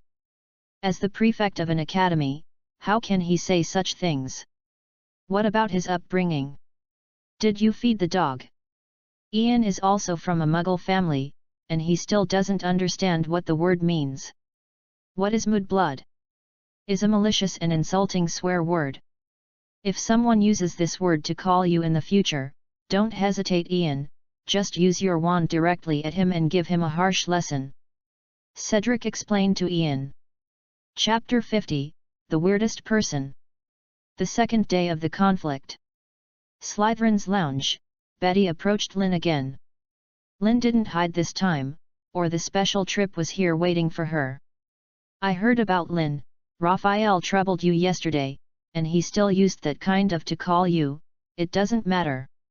Lin sighed in his heart that he was really a childhood sweetheart and lost to the sky. Raphael was taught that way by him yesterday, and Betty asked at the first time that he was okay. I'm fine, senpai. Lin still wants to express her gratitude for her kindness. It's Raphael senpai, he shouldn't be very good. Mentioned the ex-boyfriend, Betty did not show any good face. He deserves it. Professor Snape will even deprive him of his presidency after this incident. It is too bad to say that. Betty wrapped her fingers around her shoulder hair, pretending to say casually. Why have you eaten at the Ravenclaw table recently? Are you free tonight? My house sent me some snacks, and we can go to the Black Lake to eat together. Sorry, senpai. Lin took a deep breath. Although he has never been in a relationship in his 2 lives, it is not the first time that he has refused a girl. Is used in 2 idioms to describe practice makes perfect. I know you have a good impression of me, but I am too young to have a girlfriend for the time being, and you are a good person. Lin refused too directly, not even giving Betty a chance, which made her very disappointed and embarrassed. Okay. It's better to be more direct. This will prevent the lotus root from breaking, and there will be some routines in the future. After the herbal medicine get out of class was over on Thursday, Lin was going to find the responsive house hidden in the castle. He definitely can't go to the previous defense against the dark arts classroom. Who knows if something similar will happen in the future. He only remembers one clue to the responsive house: opposite the wall where it is, there is a tapestry of a giant monster and a ballet teacher. It's not clear where it is. But in the Hogwarts castle, there are many people who can ask for directions. He asked the portraits on both sides of the corridor all the way for clues and unknowingly came to the 3rd floor of the castle. There are no people here. There is also a statue of an old one-eyed hunchback. Just as he passed by the statue, a hand suddenly stretched out from the back of the statue and grabbed his arm. Lin did not panic because of who the owner of the arm he saw was. What are you 2 doing hiding here? He looked helplessly at the hippie smiling Weasley twins, feeling that they were always fascinating. George took Lin's shoulder. We've all heard about you, beautiful Lin. I've seen that Raphael is not pleasing to the eye, and I look at people with my nostrils all day long, and who looks down on others. Lin has nothing to do with these 2 troublemakers who are afraid of the world. He glances at Fred sneakingly hiding behind him. Don't change the subject, you haven't answered my question yet. The twins glanced at each other, as if they had reached an agreement on something. We are going to Hogsmeade secretly to buy some materials for making dung bombs. Fred said. Behind this statue, there is actually a secret road leading to the cellar of the Honeydew candy shop. We plan to pass from here in a while." Then, the two brothers pulled Lynn behind the statue together, and Fred God mysteriously took out what he had hidden behind him. "We were observing the people in the castle just now. Otherwise, if someone passes by when the secret tunnel is opened, it will be a bad thing." Lynn looked at the thing that Fred was holding. It was a piece of shabby parchment with dense ink lines on it. It clearly outlined every part of the castle, including all the secret passages. In addition, the most amazing thing is that it also marked the location of everyone in Hogwarts, and as they moved, their names kept changing positions. Lynn saw Professor McGonagall and Professor Snape staying in his office. Professor Dumbledore's name did not appear on the map. He may have left Hogwarts, Professor Sprout and the previous university. Part of the time is the same, staying in the greenhouse to take care of the precious magical plants. There is also Professor Fox. He is not staying in the castle. His name shows that he is in the hut next to the Forbidden Forest with Hagrid, and may still be discussing about the Red Hat. He also saw Raphael, in the Hogwarts School Hospital. He was walking around, as if he was about to be discharged from the hospital. There are also Filch and his cat, who the twins are most worried about. They are somewhere on the first floor of the castle, so there is no need to worry about them suddenly appearing. And Lynn and the others are where they are now. Except for them, there is no one around. Obviously this is safe for the Weasley brothers' plans to go out. What is this? Although Lynn knew the name of this parchment www.readaloud.com, he still pretended to be curious. "Live the map." George proudly said its name as if he was introducing a rare treasure in his hands to a friend. "This was discovered in Filch's office when Fred and I were in the first grade. At first we thought it was just a piece of ordinary parchment, but it took a lot of effort to figure out its function." Fred also showed off. "Because of it, I have never been caught by Filch every night or when we go out. Everyone in the castle is under our noses." Lynn nodded slightly, and suddenly he remembered something. "Then on the morning of Hubert's attack, did you pay attention to the live spot map?" George and Fred shook their heads. "No, we usually get up close to class. We were still asleep when the attack happened." "We are leaving Lynn now, would you like to go with us? There are many interesting shops in Hogsmeade." Lynn shook his head. He was not very interested in that wizard town. "Still not anymore, wait for next time." George shrugged. "All right, but I hope you can keep this secret for us." "No problem." Just when the Weasley brothers opened the secret tunnel to get in, Lynn suddenly asked again.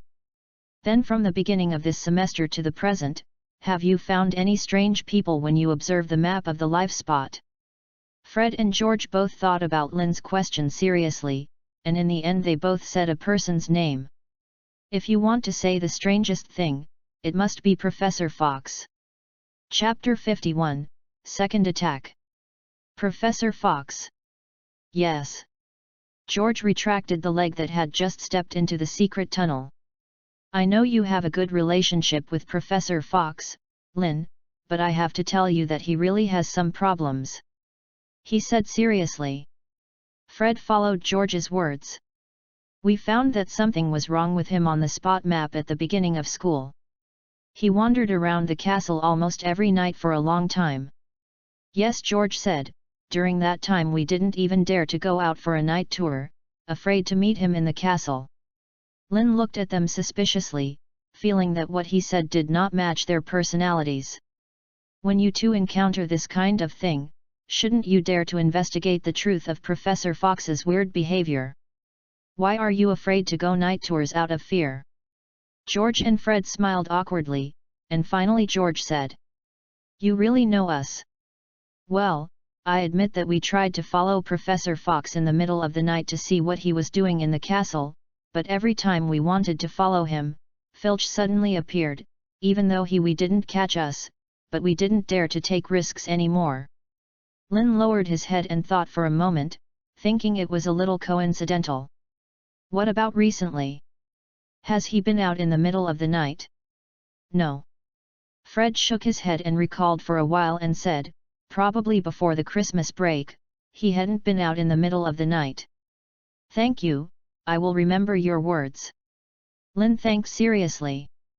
The Weasley brothers and Lynn said goodbye, and the two got into the secret passage and went to Hogsmeade to make their purchases. Lynn continued to look for the responsive house while thinking about what the brothers had just said to him.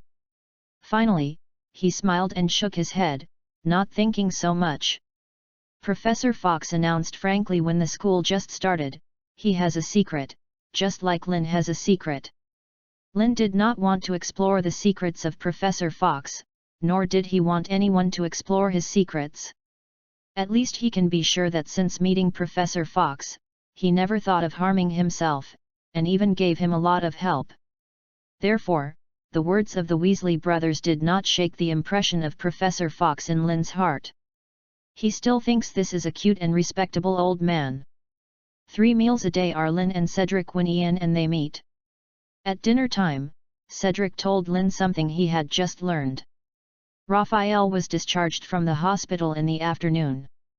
Madame Pomfrey cured all the black curses on him, but she couldn't cure him with your curse. Professor Snape didn't have the materials to configure, so he could only leave the hospital naked. Lynn was drinking pumpkin juice, and Cedric's words made him choke. Ahem, that's really unfortunate. Ian vomited expressionlessly, if you don't laugh, at least you will look a little sincere. Who said I laughed? I am obviously sad for him. Lynn explained that he was so pale and feeble. You should be careful. Cedric looked at him worriedly. Although he was not removed from the presidency, he was fined for 1 month in confinement. When he came out of the school hospital, he was in front of many people. The face threatens to make you look good. Lynn curled his lips. For him, maybe I have sent him to the school hospital again before he retaliates against me. As soon as his voice fell, Professor McGonagall trotted to the auditorium with an ugly expression. Everyone stays in the auditorium and is not allowed to go out. The female prefects of each college are optimistic about the students in their colleges, and the male prefects immediately retrieve the students from their colleges. Everyone must be found. Hans Boscowart of Slytherin College, Professor Snape asked you to temporarily replace Raphael Williams as the male prefect. There was a sudden uproar in the auditorium. The prefects of the various colleges immediately got up and obeyed Professor McGonagall's instructions. Cedric and Ian turned to look at Lynn at the same time, their eyes were very strange. Lynn looked at them dumbfounded. Why are you looking at me like this? Ian's eyes were fixed on him. Did you do it? What did I do? The meaning of Professor McGonagall's remarks just now is obviously something happened to Raphael. Cedric calmly analyzed. So what does this have to do with your doubts about me? Lynn is extremely innocent now. You just said that you want to send him to the school hospital. Ian listed Lynn's confession. It's... What is it? Forget it, I won't tell you any more. Anyway, I didn't do it. Even if I have the motivation, I don't have time to commit the crime. Professor McGonagall didn't give his instructions, and some little wizards who were not in the auditorium were found one after another. What happened in the castle also spread to the auditorium. Is another attack. The victim was Raphael, who had just been discharged from the hospital for a long time. And it was still the same as Hubert. Near the Slytherin lounge, he was tortured with a drill curse and finally erased the memory. UU reading www.uuganshu.com. News spread quickly among the little wizards, and the rumors that had been suppressed before revived again. It's the same again, it's the attack of the Dark Wizard again, the murderer has never left, he has always been between us. Who is it, do you still need to question? Hubert hasn't returned to us so far, and now even Raphael has been killed. Then who will be the next person? You? Or me? Adrian Fox. He is not worthy of being called a professor. He would be so bad at his students. Last time the Aurors of the Ministry of Magic did not capture him, and this resulted in another tragedy. Lynn and they are not in the mood to eat anymore, Cedric said in the novel. Professor Fox's situation looks very bad now. Even Ian nodded.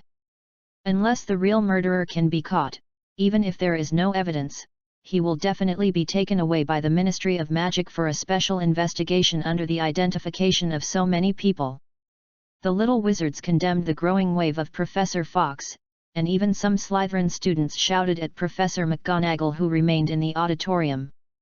Professor McGonagall, I don't think there is any need to ask other professors to find the murderer who does not exist in the castle.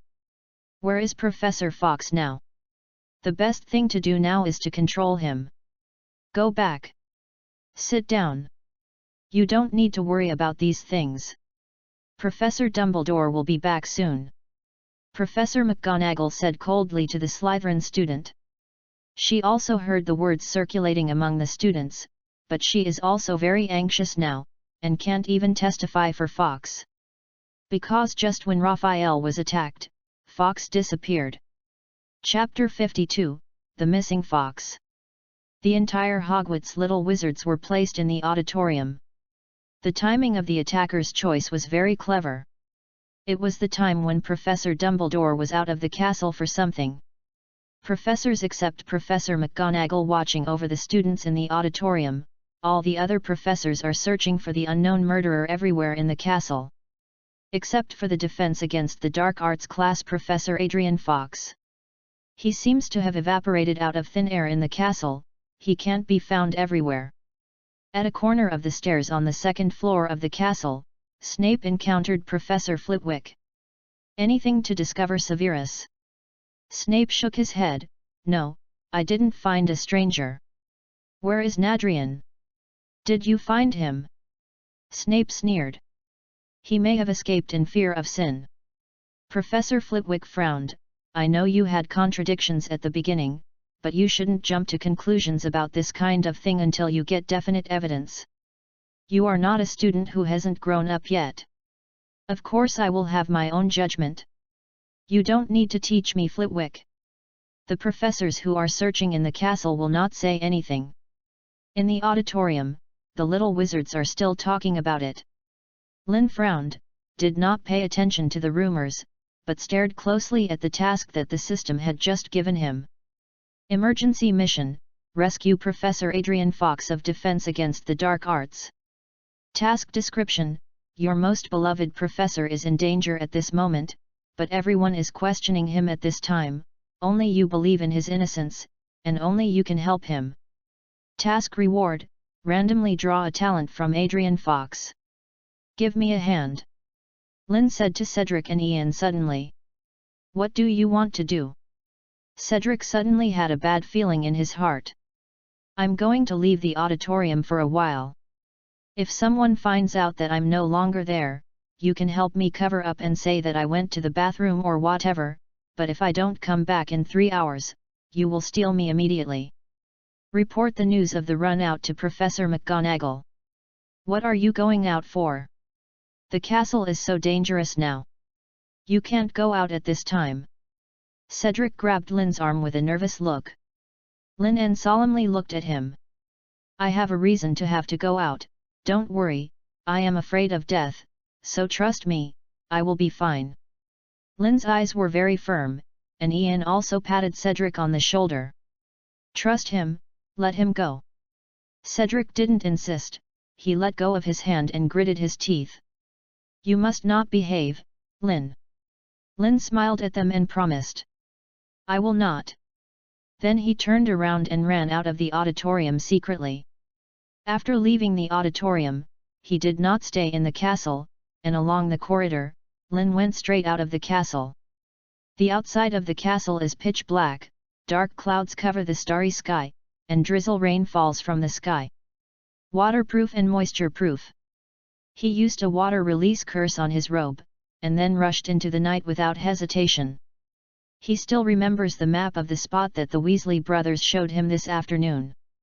The last place where Professor Fox appeared was in Hagrid's cabin.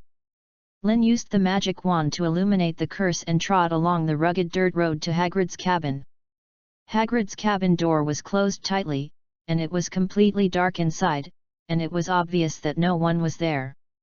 But the houndstooth that Hagrid raised was still in the yard. It looked restless and barked in the direction of the Forbidden Forest. Lynn looked at the big footprints left on the road leading to the Forbidden Forest in front of the door, and probably also guessed the whereabouts of Professor Fox and Hagrid. He didn't rush into the Forbidden Forest rashly. It was no different from looking for death. He approached the chained door and barked and said softly, "I want to go to the Forbidden Forest to find Hagrid and them, can you take me there?" Yafang seemed to understand Lin's meaning, stopped yelling, wagging his tail, actively bit his own chain with his mouth, and handed it to his hand. Lin helped Yaya untie the chain, and then it took Lin to a direction deep in the Forbidden Forest. Push forward slightly for a while. That afternoon, when Lin met the Weasley brothers in the castle, Hagrid kept his promise and was ready to take Professor Fox into the Forbidden Forest to find a red hat. It's a pity that Tooth's disease has not been completely healed, otherwise it would be easier for us to bring it, Hagrid said regretfully before entering the Forbidden Forest. Professor Fox didn't care about it. "I believe in your ability, Hagrid. You have been a hunting field guard here for decades. As long as you are there, I don't think it will be difficult for us to find anything." "Haha, don't you praise me, Fox, like that." Although Hagrid said so, he could see that he was very helpful to Professor Fox's flattery. As they were about to enter the Forbidden Forest, Hagrid looked at the sky with some worry. "Today's weather is not so wonderful. I am worried that it might rain for a while. www.readaloud.com. Don't you always carry an umbrella?" Professor Fox smiled and pointed to the pink in Hagrid's hand. "And the humid weather is very beneficial to us, the Red Hats like to go out in such an environment." Hagrid subconsciously hid the little red umbrella in his hand, his eyes were a little erratic, and he changed the subject. "In that case, let's go." The two of them walked into the Forbidden Forest together, along the long path that Hagrid used to enter the Forbidden Forest, and they continued to deepen from the outside. "We can't just look for Fox, do you have that little guy's life habits? You said they like dampness? Then we can go to the river and have a look." Professor Fox shook his head, with a mysterious smile on his face. He did not know where he took out an old silver cup. "Don't be so troublesome. I have a cup that those little things have used before. We can use it to find their kind." As soon as Fox's voice fell, he cast a spell on the cup in his hand. "Appears to appear." A blue light gushed from his wand, circled the silver cup, and then pointed in a certain direction in the Forbidden Forest. Professor Fox's body seemed to be trembling slightly, and anyone could hear the excitement in his tone. "Aha! He is hiding here." Hagrid looked at Professor Fox's current appearance, and felt something was not quite right, and his body couldn't stop feeling cold. "You are behind, Hagrid, hurry up and follow me." Professor Fox led the way and greeted Hagrid at the same time. Hagrid returned to his senses, thinking that it was just his own illusion, so he quickened his pace and followed behind him. Chapter 53, Revenge 10 Years Late, 1. This road passes through the tribe of men and horses. They hate strangers. The horsemen told me that they had recently lost a tribe. The tribe has entered a state of alert. We'd better take a detour. Professor Fox and Hagrid have been walking in the Forbidden Forest for more than an hour. The sky was completely dark, and through Hagrid's guidance, they avoided the horse tribes, unicorn gathering places, and many other dangerous places. They twisted around and walked almost half of the Forbidden Forest, and finally came to the deepest part of the Forbidden Forest. Hagrid looked at the familiar cobwebs around him, his face changed slightly, and he stammered. "Fox, are you sure you haven't come to the wrong place? There really are things like red hats here." Professor Fox moved forward very quickly, and Hagrid did not let Hagrid specifically slow down and wait for him along the way. "His eyes are getting calmer, and his expression is no longer the excitement he had started, but surprisingly calm. I won't find the wrong Hagrid. But I have come here many times. Hagrid's eyes dodge a little, and he tried to stop Professor Fox from moving forward. There must be no elf called the Red Hat you mentioned here, I can be sure. Professor Fox stopped his advance and looked back at Hagrid, who was unwilling to move forward. I must find him. If you don't want to go, then you can go back to Hagrid. Thank you very much for your help. Hagrid started to panic when he saw Professor Fox being so determined. He clenched his football-sized fist, gritted his teeth, and finally chose to tell the truth. I have some fox pets here. They don't comply with the laws of the Ministry of Magic, but I swear. I have never let them out of the Forbidden Forest, and I have never let them harm people. Professor Fox interrupted him. Needless to say, Hagrid, do you think people like me care about this? I am not here to trouble your pets. Although Hagrid is usually more straightforward, he is not stupid at such a big life. But you can't come here to find a red hat. It may be possible in other places in the Forbidden Forest, but there will never be such creatures living here. Fox turned his head, he smiled lightly, looking relieved, and said to Hagrid. Not only here, it is impossible for this Forbidden Forest to have a creature like a red hat. This kind of elves only live in Northern Europe. They like places with human blood. Obviously none of the Hogwarts Forbidden Forest conforms to their living habits. So, I'm sorry Hagrid, I lied to you. Hagrid's face changed completely. He thought it was Fox who discovered the whereabouts of his pets after entering the Forbidden Forest, so he gave up looking for the red hat and turned to look for the dangerous magical animals he raised. But I didn't expect that Fox's goal at the beginning was not the indispensable red hat at all. Then what are you looking for here? He asked tremblingly. Professor Fox continued to step forward, following the direction of the spell. I'm looking for someone, an enemy. Hagrid didn't mean to go back, he continued to follow Professor Fox, because he was moving in the direction of Hagrid's pet and his friend Aragog's lair. What enemy are you looking for? There are others in the Forbidden Forest. Professor Fox didn't care about Hagrid continuing to follow him. On the contrary, he seemed very happy that he had a listener by his side at this time.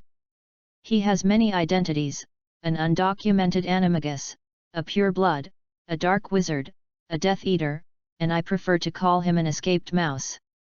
Is he a Death Eater who hasn't been caught by the Ministry of Magic? Hagrid felt his hands and feet cold, and he was a little nervous inexplicably. No, you misunderstand what I mean. Professor Fox shook his head, I call him a mouse not because he escaped the Ministry of Magic.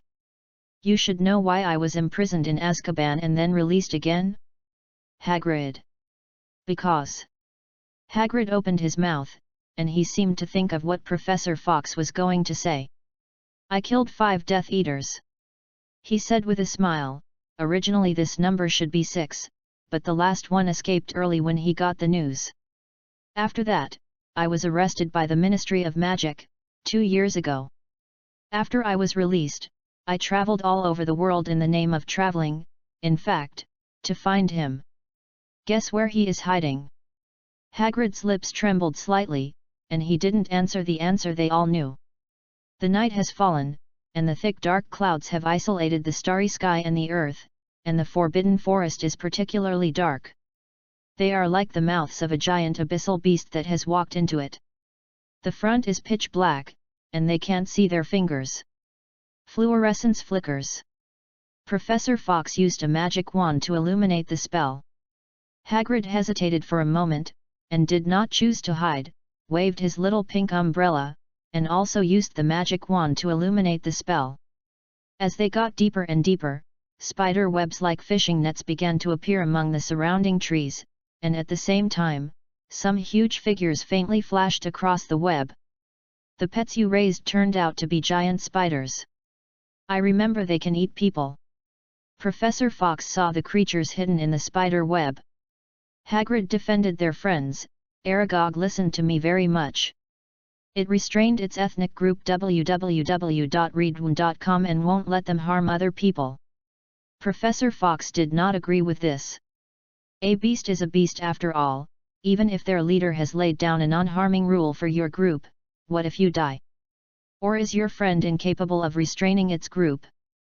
Hagrid didn't answer. It wasn't that he hadn't thought about these questions, he was just subconsciously not guessing the answers. Suddenly, Professor Fox stopped. In the woods, when did the fine click sound? The sound is like having countless feet stepping on dry branches. Professor Fox's expression became serious. He shrugged and said to Hagrid, "I don't think you have to wait until that time. The children and grandchildren of your friends want to eat us now. The spiders hiding in the dark are no longer trying to hide.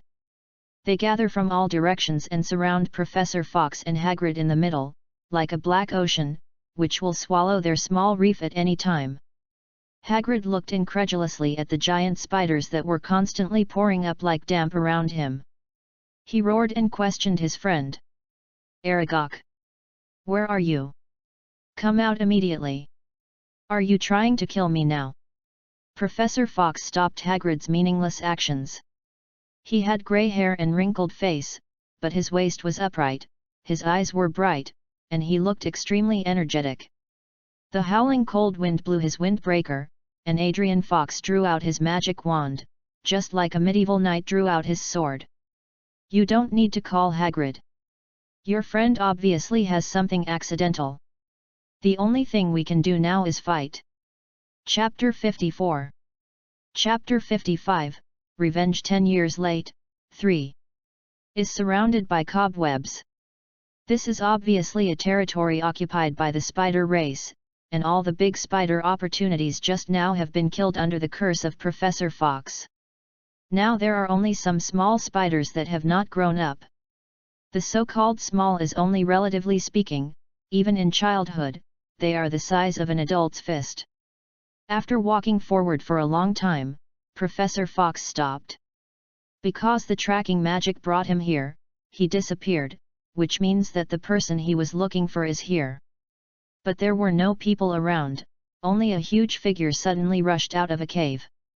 Professor Fox waved his magic wand casually, and the stone in front of him suddenly turned into a sharp thorn just 1 second before the figure rushed over. The unguarded huge creature was immediately scratched underneath its belly. It neighed in pain, and 6 long limbs like sharp blades curled up in a ball, weakly moving forward. Professor Fox took 2 steps backwards quickly and saw the whole picture of this behemoth.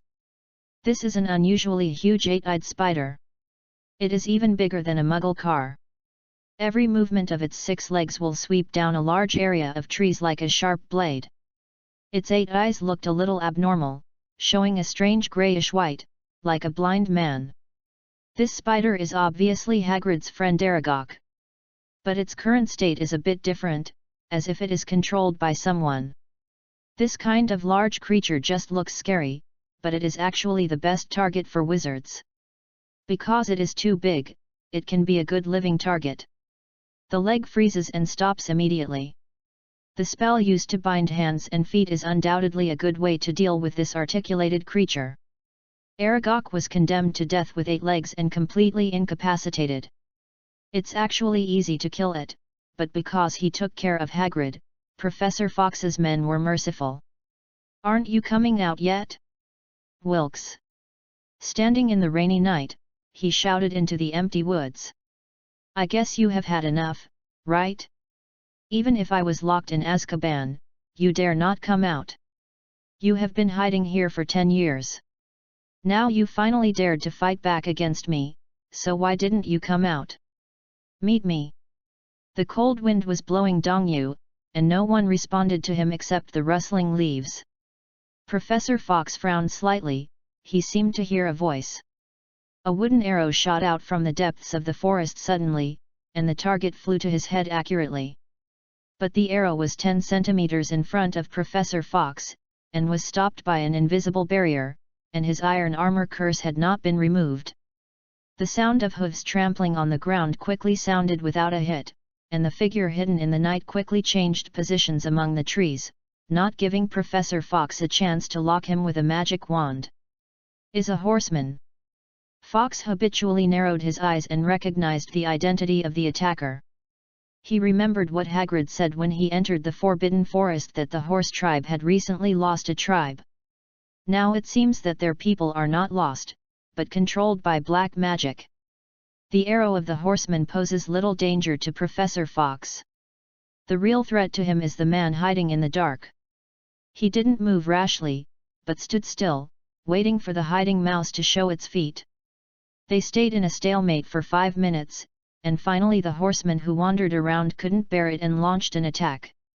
Knowing that the bow and arrows have no effect, he decisively put away the longbow, wielded a wooden spear, speeded up the sprint, and tried to pierce Fox through. Avada Kedavra.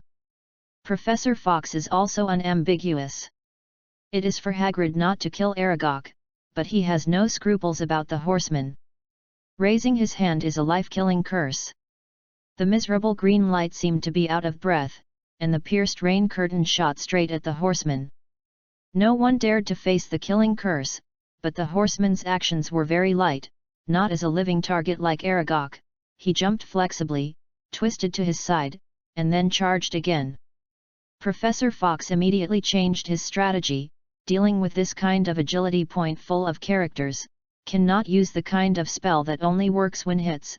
Scope spells can effectively target him. Thunderbolt exploded. The fire blazed into the sky, gravel and muddy water was flying all over the sky. The horseman evaded the direct damage of the explosion curse in time, but was shocked by the aftermath of the subsequent waves and staggered back several steps. Professor Fox seized the opportunity and directly used the ultimate move. Shen Feng Wuiying. The horse was throbbing in his heart, and he subconsciously threw himself to one side. The invisible blade divided the night. His actions allowed him to escape the fate of being cut in the waist, but the blood still splashed, and his left arm was regarded as a cut. Broken. A miserable wailing sounded in the Forbidden Forest. Just as Professor Fox was preparing to take the head of the man under the next spell, a green curse seemed to appear out of thin air. www.readaloud.com suddenly struck from behind him. Avada Kedavra. At the same time he heard the sound of the curse, Professor Fox knew it was too late to hide. So, he chose another way to escape the curse. His body shrank suddenly, and his size and appearance quickly changed. In the blink of an eye, Professor Fox turned into Professor Flitwick. Because of the shrinking height, the curse that should have been hit at this time can only barely wipe the hair of Professor Flitwick and fly by. Professor Fox, who had completed the transformation, did not stop. After waiting for such a long time, the mouse finally appeared. How could he give up this opportunity? Is another silent transfiguration spell. At the location where the life-requesting spell came, a few branches quietly turned into long ropes, quickly entwining the black wizard who had just revealed his figure like a snake. The rope tightened instantly and tied him upright. Aha!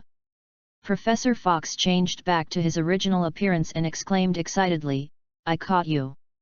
However, the bound black wizard suddenly disappeared in the next moment, the rope fell weakly to the ground, and a normal-sized spider appeared on the spot. Animagus of the Dark Wizard is a spider. Has been exposed. The Dark Wizard named Wilkes is no longer hiding, he has changed from a spider to a human appearance. He seems to be a very unhappy middle-aged man, his face is sallow, his hair is messy as if he hasn't been taken care of for a long time, and his robe is also tattered.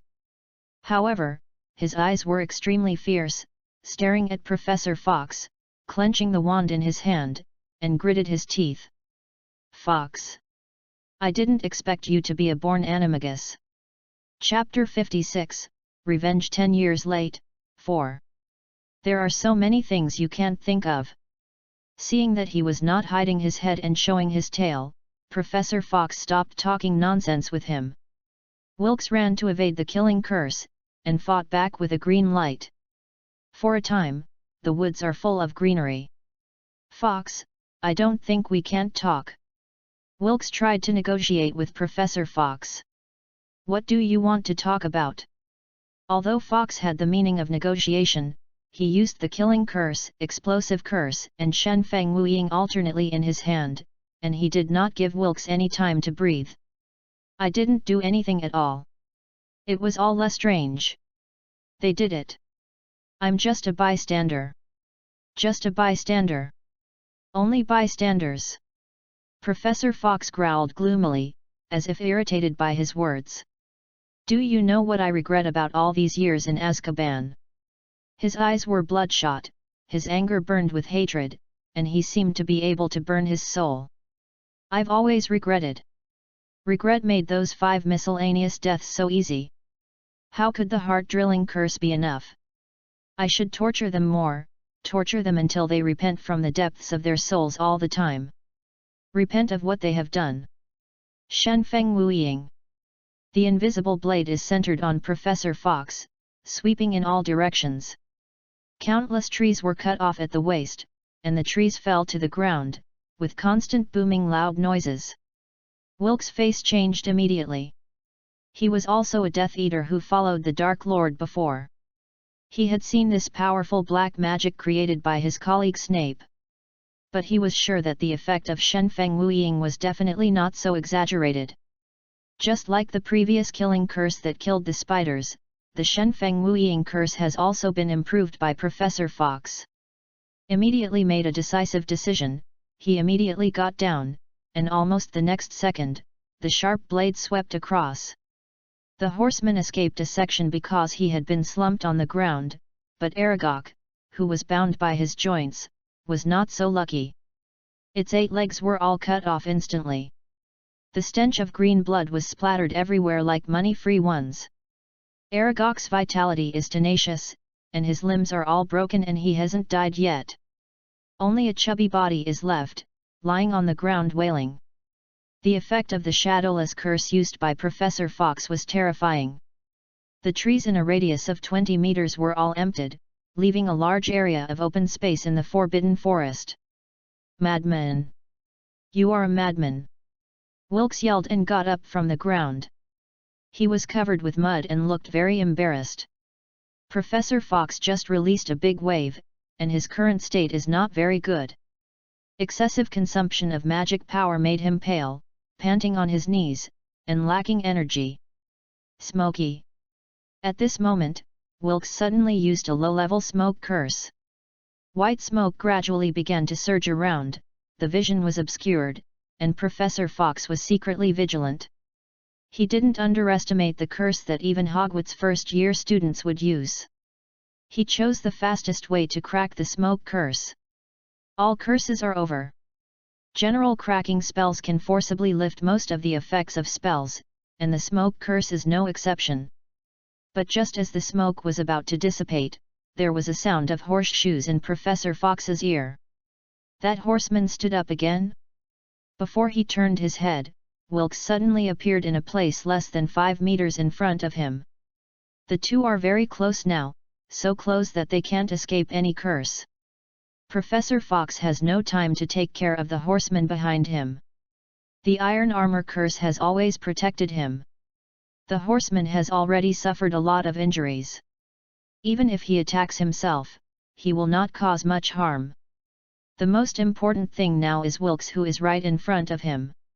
Under this distance, as long as the one who can cast the spell first is the one who wins in the end. Avada! Wilkes had a grim expression on his face. Half of the chanting curse had been pronounced, but when he had finished reciting the spell, countless wounds suddenly burst open on his body. More than a dozen bone-bearing knife marks made him scream in pain, and naturally there was no way for him to recite the life-destructing curse. Professor Fox didn't choose the death curse, but the silent curse version of Shen Feng Wuying. Although the effect was greatly reduced, the victory was the surprisingly fast casting speed. Seeing that there was a chance to win, Professor Fox did not do the foolish thing that the villain died of, talking too much. He didn't care about the horseman behind him, and when he waved his wand, he was about to use the killing spell. A huge force slammed into his back. Iron armor curse couldn't withstand this kind of force at all, and it was destroyed on the spot. Professor Fox felt a sharp pain in his back. The whole person was pushed up. He looked down and found that a sharp horn punched his abdomen across. It was not a horseman who attacked him from behind, but a unicorn. A unicorn with hollow eyes and controlled by the imperious curse. Wilkes is now suffering everywhere in his body, and his spirit is stretched to the limit. After seeing the unicorn's attack work, he gave up on the unicorn, which is too resistant to magic. If it weren't for his persistent use of the imperious curse, it would be impossible to control it. Now that his plan has worked, Wilkes laughed freely. Fox! I won! The unicorn regained consciousness. It stared blankly at Fox, who was strung on its horn, and was a little at a loss. Then it pulled its horn out of Fox's stomach www.readaloud.com and fled here in a panic. Professor Fox is not dead yet, but he feels that he is close to death. He lay on the mud, tremblingly took out various potions from the pockets of the windbreaker, poured a bunch of them into his mouth, and the horrible one on his stomach. You could see the back from the front. The penetrating wound has fallen a lot. Wilkes was very excited, and he was hurt badly, but he felt much better than Fox. You are going to die soon. Fox. If you die, I can be free. I can be free. I want to escape from this ghost place. I want to leave England. I want to leave this place. He almost used all his strength to get up from the ground. The blood stained a large area of the ground. He picked up the horseman's spear as a cane and wanted to walk in front of Fox. I'm going to kill you. Only if I kill you myself. I can forget. Forget the tragedy of Leicester and their deaths. Only if they kill you with their own hands. I can sleep well. Ah! Wilkes suddenly let out a scream, and the wounds on his body have been slowly extending and expanding. Is like a dozen bugs, eating his flesh and blood in a quiet meal. He fell to the ground again less than 10 meters away from Fox. The pain that seemed to be carved in the depths of his soul made him go crazy. Professor Fox clutched his bleeding belly and chuckled lightly. This is actually not bad, I die with you, really, not bad, thank Merlin. His voice gradually fainted, as if talking to himself. Whatever can be left, I leave it to you, Lynn. I hope you can continue to take over and complete everything that I haven't completed. Chapter 56, Revenge 10 Years Late, 5. Yaya took Lynn and ran around in the Forbidden Forest. It smelled Hagrid and kept going deep into the Forbidden Forest until 2 horsemen stopped them. Stop, the human cub and the dog, our tribe is in front of you. You can't come in without permission. Lynn grabbed the tooth who wanted to move forward, and used Hagrid to establish a relationship with them. I'm here to find Hagrid, have you seen him? The 2 horsemen looked at each other and shook their heads. No, Hagrid has not been here. Lynn pointed to Yaya and said, you should know this dog that Hagrid raised? It was the one who traced Hagrid's scent to find here. Recently, we are searching for missing tribesmen in the Forbidden Forest. Any outsiders are prohibited from entering the tribe, including Hagrid, so Hagrid cannot be here. Lynn's eyes lit up when he heard the horseman's words. He narrowed his eyes, and the bad water started to spill out of his stomach. It turns out that Hagrid is talking about you, he said suddenly. The horseman guards are unknown, so, what are we? Lynn started his own performance. Hagrid entered the Forbidden Forest before and said he was helping some horsemen to find his companions. Now that he found out, he hurriedly asked Yaya to come back to me and let me find news about the horsemen's similar generals. Tell them that you are the same kind of horse people he calls. One of the horse guards looked at him suspiciously. Then why didn't you say it just now? How do I know that you are horsemen?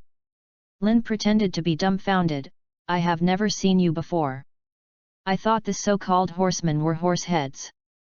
Lynn's words are a bit irritating, but he is just a baby, and the horse guards can't get angry with him. What you said is true. Do I need to lie?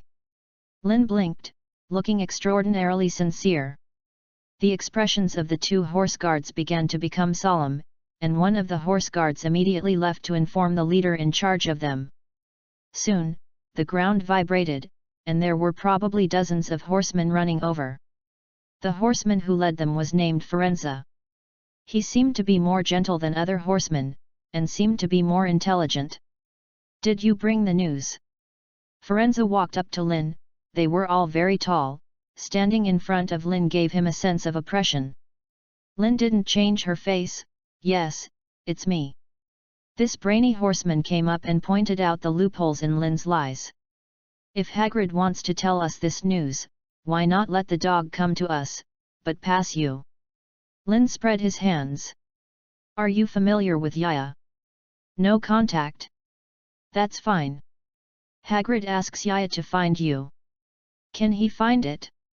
Or even if he finds you, you can understand what it means. In the end, even if you understand what he means, you will believe in a stranger. Your dog." As Lin patted Yaya's dog's head, Yaya wagged his tail in cooperation. "I am different. I know Yaya very well and can understand what he means. As for gaining your trust, what benefits can I get by cheating you?" Firenze was silent for a while, finally took a deep look and ordered the horseman behind him. "Go, let's follow him." Seeing that he agreed, Lin said tentatively, "I am running too slow, can you walk behind me?" The horses immediately glared at him. "Dreaming! What do you think of us? Are you mules?" Firenze stopped the discussion among his companions and nodded in agreement. "Yes, come up." The horses looked at Firenze in disbelief, but Lin couldn't manage so much. His goal had been achieved. He climbed up to Firenze's horseback lightly, holding Fang in his hand, and began to continue to ban. Running deep in the forest. The movement of dozens of horsemen running up is not small, and many magical animals scurried around along the way. Coaxed the horsemen to act with him. In addition to finding Professor Fox quickly, Lin also added a layer of insurance for his safety. Professor Fox and Hagrid must be in danger together, but Lin is not clear about the specific danger. But in the Forbidden Forest, the people who are most familiar with this place are undoubtedly the Aboriginal horse people. Even Hagrid is not necessarily comparable to them. Now even if Lin is talented, he is no better than an adult wizard. In the end, he found Professor Fox. He couldn't save others, and he might even put himself in. But it's different to be with a horseman. With these dozens of horsemen there, Lin can almost be said to be able to walk sideways in the Forbidden Forest. If Professor Fox is finally found and Hagrid is with their missing compatriots, then everyone will be happy. Even if they did not find their compatriots, the worst situation is that Lin's lie is seen through. With Hogwarts and Dumbledore backing up, how can the horses take him? It can be said that Lin met the horseman, which is a good thing to make a profit without losing money. After all, 4 legs can run much faster than 2 legs. Yaya took Lin and the horses to the place where Hagrid fainted, and he was tired on the ground and couldn't run any more. Looking at Hagrid, who had fainted on the ground, Lin's heart suddenly sank. Things are developing worse than he thought, and Professor Fox has separated from Hagrid. UU reading www.uugonshu.com. The rain made the soil on the ground become sticky, and the Erema discovered the footprints of the horse who attacked Hagrid earlier. Firenze's face was heavy, and he had a bad feeling when he saw Hagrid now. Yaya stayed, and Firenze also wanted Lin to stay where they were, so that a few horsemen could look at them. But Lin refused. "You are just a cub, it may be dangerous ahead, and you have already found Hagrid? Why do you want to continue to follow us?" Firenze asked. Lin was not lying, he solemnly and frankly announced. Not only Hagrid, but a professor also came to the Forbidden Forest with him. Now Hagrid is in danger. Your compatriots and my professor are likely to be in danger, so I will go with you. Firenze and Lin looked at each other, and finally he said softly. You are a little different from other wizard cubs. Since you insist on doing this, then follow us. We will ensure your safety. The horses stayed a few people to guard Hagrid who had passed out, and the rest continued to go deep together. This is the territory of Aragog, the spider raised by Hagrid. The Arima recognized this place. At the same time they also came to the cobweb that blocked the road. Arima tried to destroy the web with his spear, but the effect was very small. Firenze frowned and said, "We need a detour. You don't have to be so troublesome." Lin jumped off his horse, "I'll clear the way." "Only you cub," Arima said disdainfully. Lin did not explain, but waved his wand at the spider web in front of him. Thunderbolt exploded. Chapter 57, Revenge 10 years late, 6. Lin blasted the horsemen all the way with an explosive spell. They soon came to the place where Professor Fox fought with Hagrid and Spider-Tide. Here, the corpses are horizontal, a mess, the trees have been chopped off, and there are countless big pits on the ground. The corpses of the spiders that the horses fear the most. It's a killing curse. The Black Wizard's killing curse. Arima yelled in surprise. So much was killed by a life-threatening curse. The horsemen looked at the spider corpses everywhere in horror, their faces pale. Only one creature can be killed in a single killing spell. There are so many dead here, they can't imagine the number of killing spells. The horseman was terrified, but Firenze insisted on moving forward. Even if their compatriot died, he would still find his body. Just when they were about to set off again, a unicorn with blood on its horn suddenly ran over from the front in a panic. The horses did not stop it, they gave it away to leave. Lin looked at the blood on the horns of the unicorn, and his bad premonition grew worse. They continued to move forward. Not long after they walked, the surrounding environment changed dramatically. No matter how big the tree is, it seems to be cut off neatly by something. Let this banned forest appear in such a big clearing of football field. Lin recognized what kind of spell produced this effect. Shenfeng Shadowless Curse. The black magic invented and created by Snape that Professor Fox taught him at Christmas. But this power is really terrifying. Such a large damage range, if it were cast in a crowd, Lin could hardly imagine the effect. Then a sharp-eyed horseman holding a special waterproof torch, found two wizards lying in muddy water, and a horseman with a broken arm in a coma. There is blood everywhere on the ground. Lin looked at the two wizards who fell on the ground, his breathing became tense. He ran over quickly. He didn't know the wizard who was covered with stab wounds, but he saw it at a glance. Professor Fox was stabbed in his stomach. "Teach, Professor." Lin looked at Professor Fox as if he was already dead, and knelt down in the mud with a puff. Just as the sadness in his heart kept surging, Professor Fox slowly opened his eyes weakly. "Hey? It's Lin." Suddenly Lin raised his head again in surprise. "You are not dead yet." Professor Fox coughed twice in pain, and scarlet blood was left at the corner of his mouth. "You help. I'll take a look and see." "Wilkes is dead." "Nothing." Lin wiped his rain-drenched eyes, stood up and ran to another wizard. He didn't know who Wilkes was, but there was no one else except this wizard. Wilkes was lying on the ground with his eyes open and motionless, a large pool of shocking blood gathered under him. Lin squatted down and probed his breath carefully, then tried his heartbeat again, and finally determined that the wizard was already dead and couldn't be dying. "He has no breath and heartbeat. He is dead, Professor." Lin's voice was very soft, as if he was afraid of disturbing Professor Fox. Professor Fox looked comforted, he closed his eyes in relief. "It's fine if you die. It's fine if you die." Lin noticed something wrong with Professor Fox's current state, and he grabbed the professor's shoulder and shook as he shouted. "Professor, it's good if he died. It's not you. You can't die. If you die, it will make me cheaper."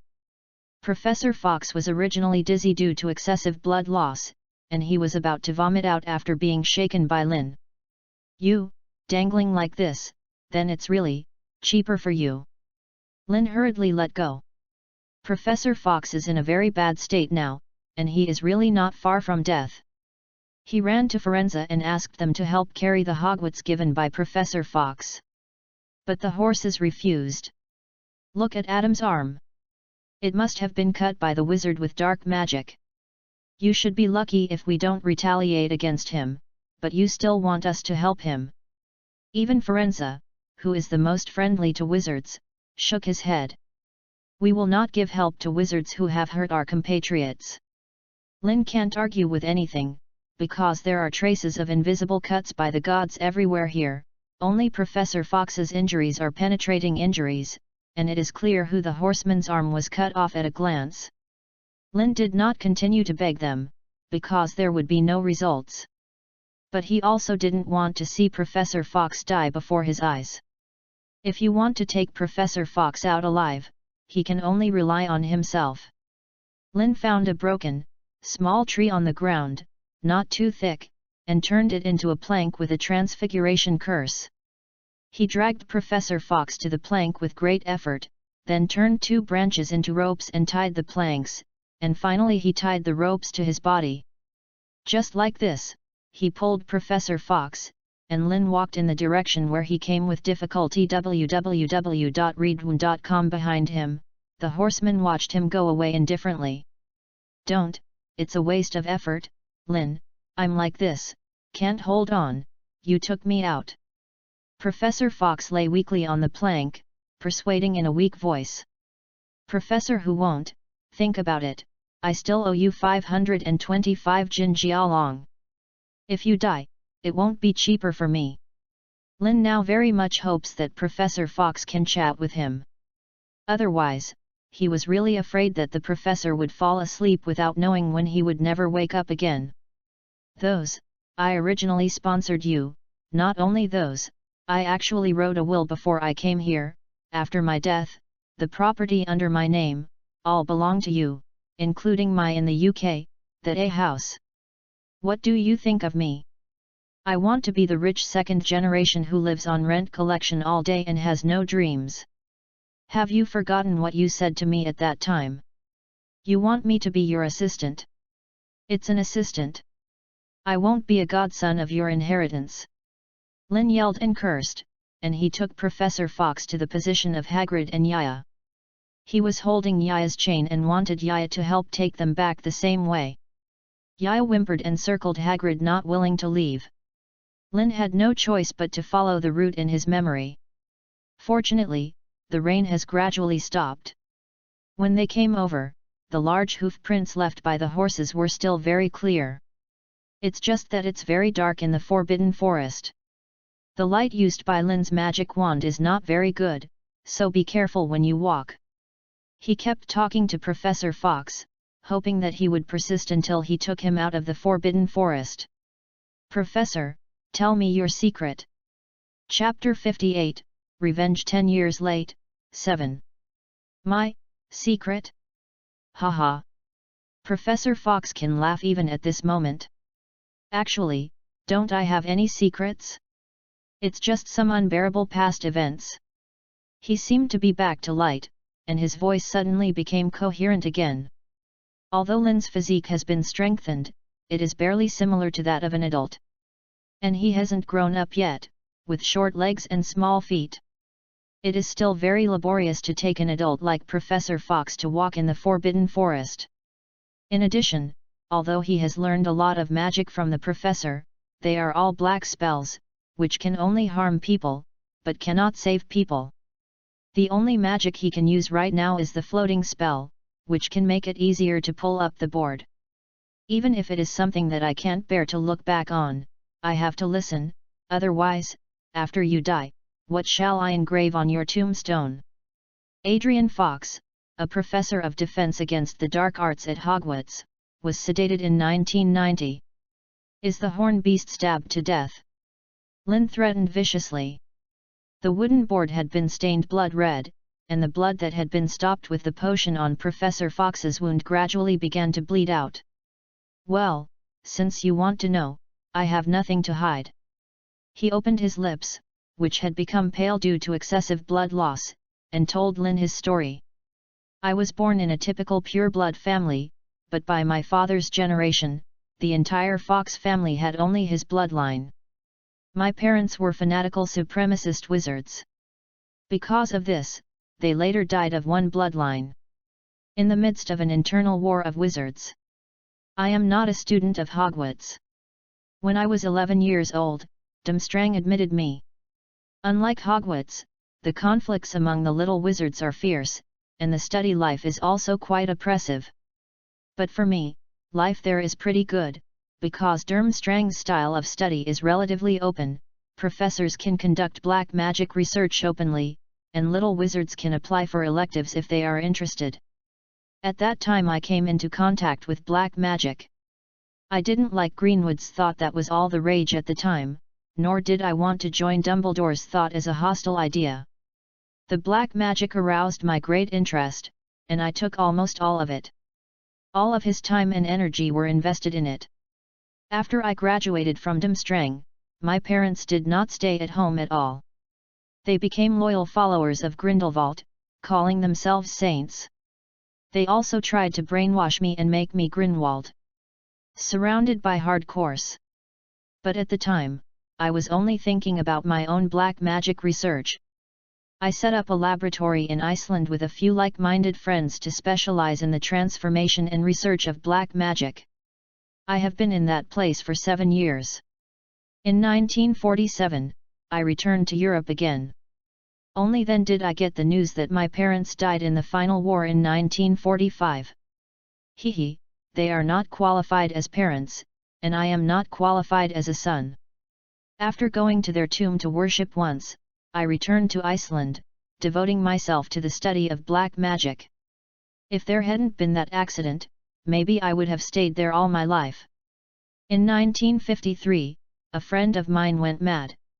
He killed 3 people with an incompletely modified suicide spell, and then I and another friend joined forces to kill. We sealed up the laboratory, left the sad place, and returned to Europe. My friend and I got married. We became husband and wife and finally settled down in the UK. Here we met Dumbledore, who is already the principal of Hogwarts, because he is my wife's distant uncle and he helped us a lot, so that we can live steadily. Later we even had our own child, a girl. Ah, that was my happiest time. At this point, Professor Fox's voice is very gentle. Lynn has been listening to his story silently, but at this point, Professor Fox was suddenly silent for a long time. Lynn did not urge, he knew that the story had reached the place that Professor Fox didn't want to recall. After a long time, when Lynn couldn't help but test whether Professor Fox was still awake, the professor finally continued to speak again. Later, there was a turmoil in the magical world. It didn't take long for a Dark Lord to emerge, but compared with Greenwood, his concept is too rough and the structure is much smaller, but he is better than Green. Ward is going to be crazier and more dangerous. Fortunately, our family is pure blood and has not been persecuted. Our daughter also grew up smoothly, graduated from Hogwarts, and finally formed her own family.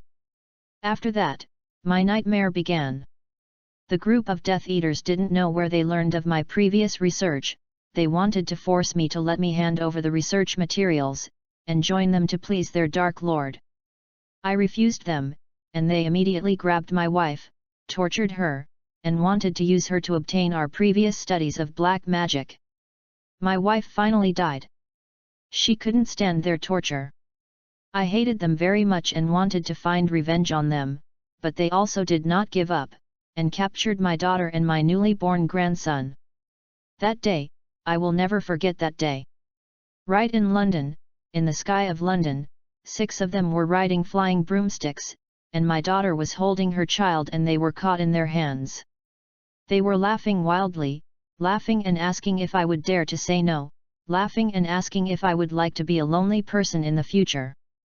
My daughter is very scared, she is crying, she begged me desperately, she said she can't die, and her child can't die. Professor Fox's voice was calm as telling a story about someone else. Yu reading www.yuuganshu.com. I succumbed, and I yelled at my agreement. I will study the information for you, and I will join the Death Eaters to serve the so-called Dark Lord. But one of them lost his hand, and my daughter kept falling while holding her baby. I rode on the flying broom and tried desperately to catch them. But they were still thrown to death in front of my eyes. Yes, in front of my eyes. I could even touch the corners of her clothes when I was closest to them. I lay on the ground and cried with a headache. I tried to find their bodies, but they couldn't survive anymore. Lin walked hard while listening to Professor Fox's account. He only felt cold hands and feet. He can't imagine what he would be crazy if he were brought into the situation of Professor Fox at the time. No wonder when he first met the professor, he said he was afraid of heights. It is probably that time that left a shadow. After that, you already know that, I started revenge, looking for them one by one. I tortured them with the drill curse and tortured them to death, but after I caught and killed 5 people, the Ministry of Magic arrested them. Put me in Azkaban and let the 6th person escape. But how could I let him go so easily? Dumbledore lobbied for me. After only 8 years of detention, he was released by the Ministry of Magic. I looked for him all over the world, but there was no clue. Later, in an accident, I found his father's ghost. I tortured him in various ways. In the end he couldn't stand it anymore and told me that his son was hiding in Hogwarts. Then I came to Hogwarts, became a professor of defense against the dark arts, and because of this, I met you, Lin. Chapter 59, Revenge 10 years late, End. Remember when I took you to Diagon Alley? Gringotts was a thief that day, and that thief was me. I stole a cup he once used from his father's vault and used it to find his medium. I came to Hogwarts to find him for revenge. As for the little wizard being attacked by black magic, I don't really care about the children blamed on me. I searched in the castle for 3 months, and I searched almost every place in Hogwarts, but I didn't find him. Until Christmas Eve, I finally concluded that he did not hide the castle at all, but hid in the Forbidden Forest.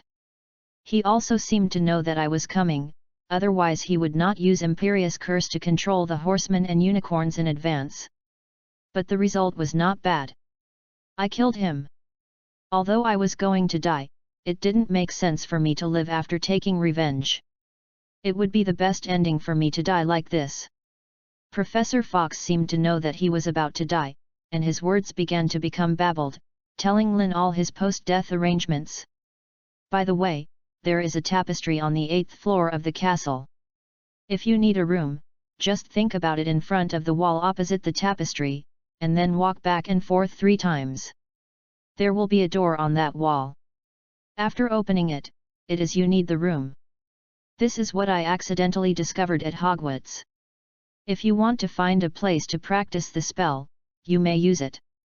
After I die, don't neglect the practice of black magic. Your talent in this area is really high, so you must not waste it. There is a will written by me in the drawer of my office. That will is for outsiders. I designate you as the sole heir to my property. The property of the entire Fox family is in my Gringotts vault. There are also various books about black magic, and there are quite a few in it. You can go there and take a look at it when you have time.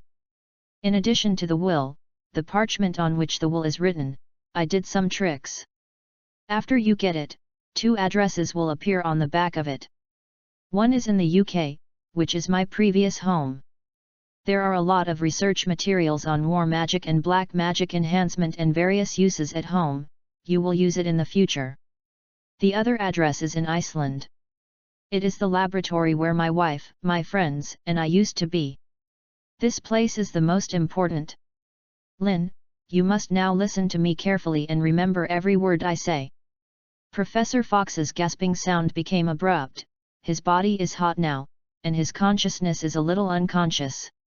In that laboratory is hidden the results of our previous subversive improvements to black magic, not just black magic, it is a huge change for all spells.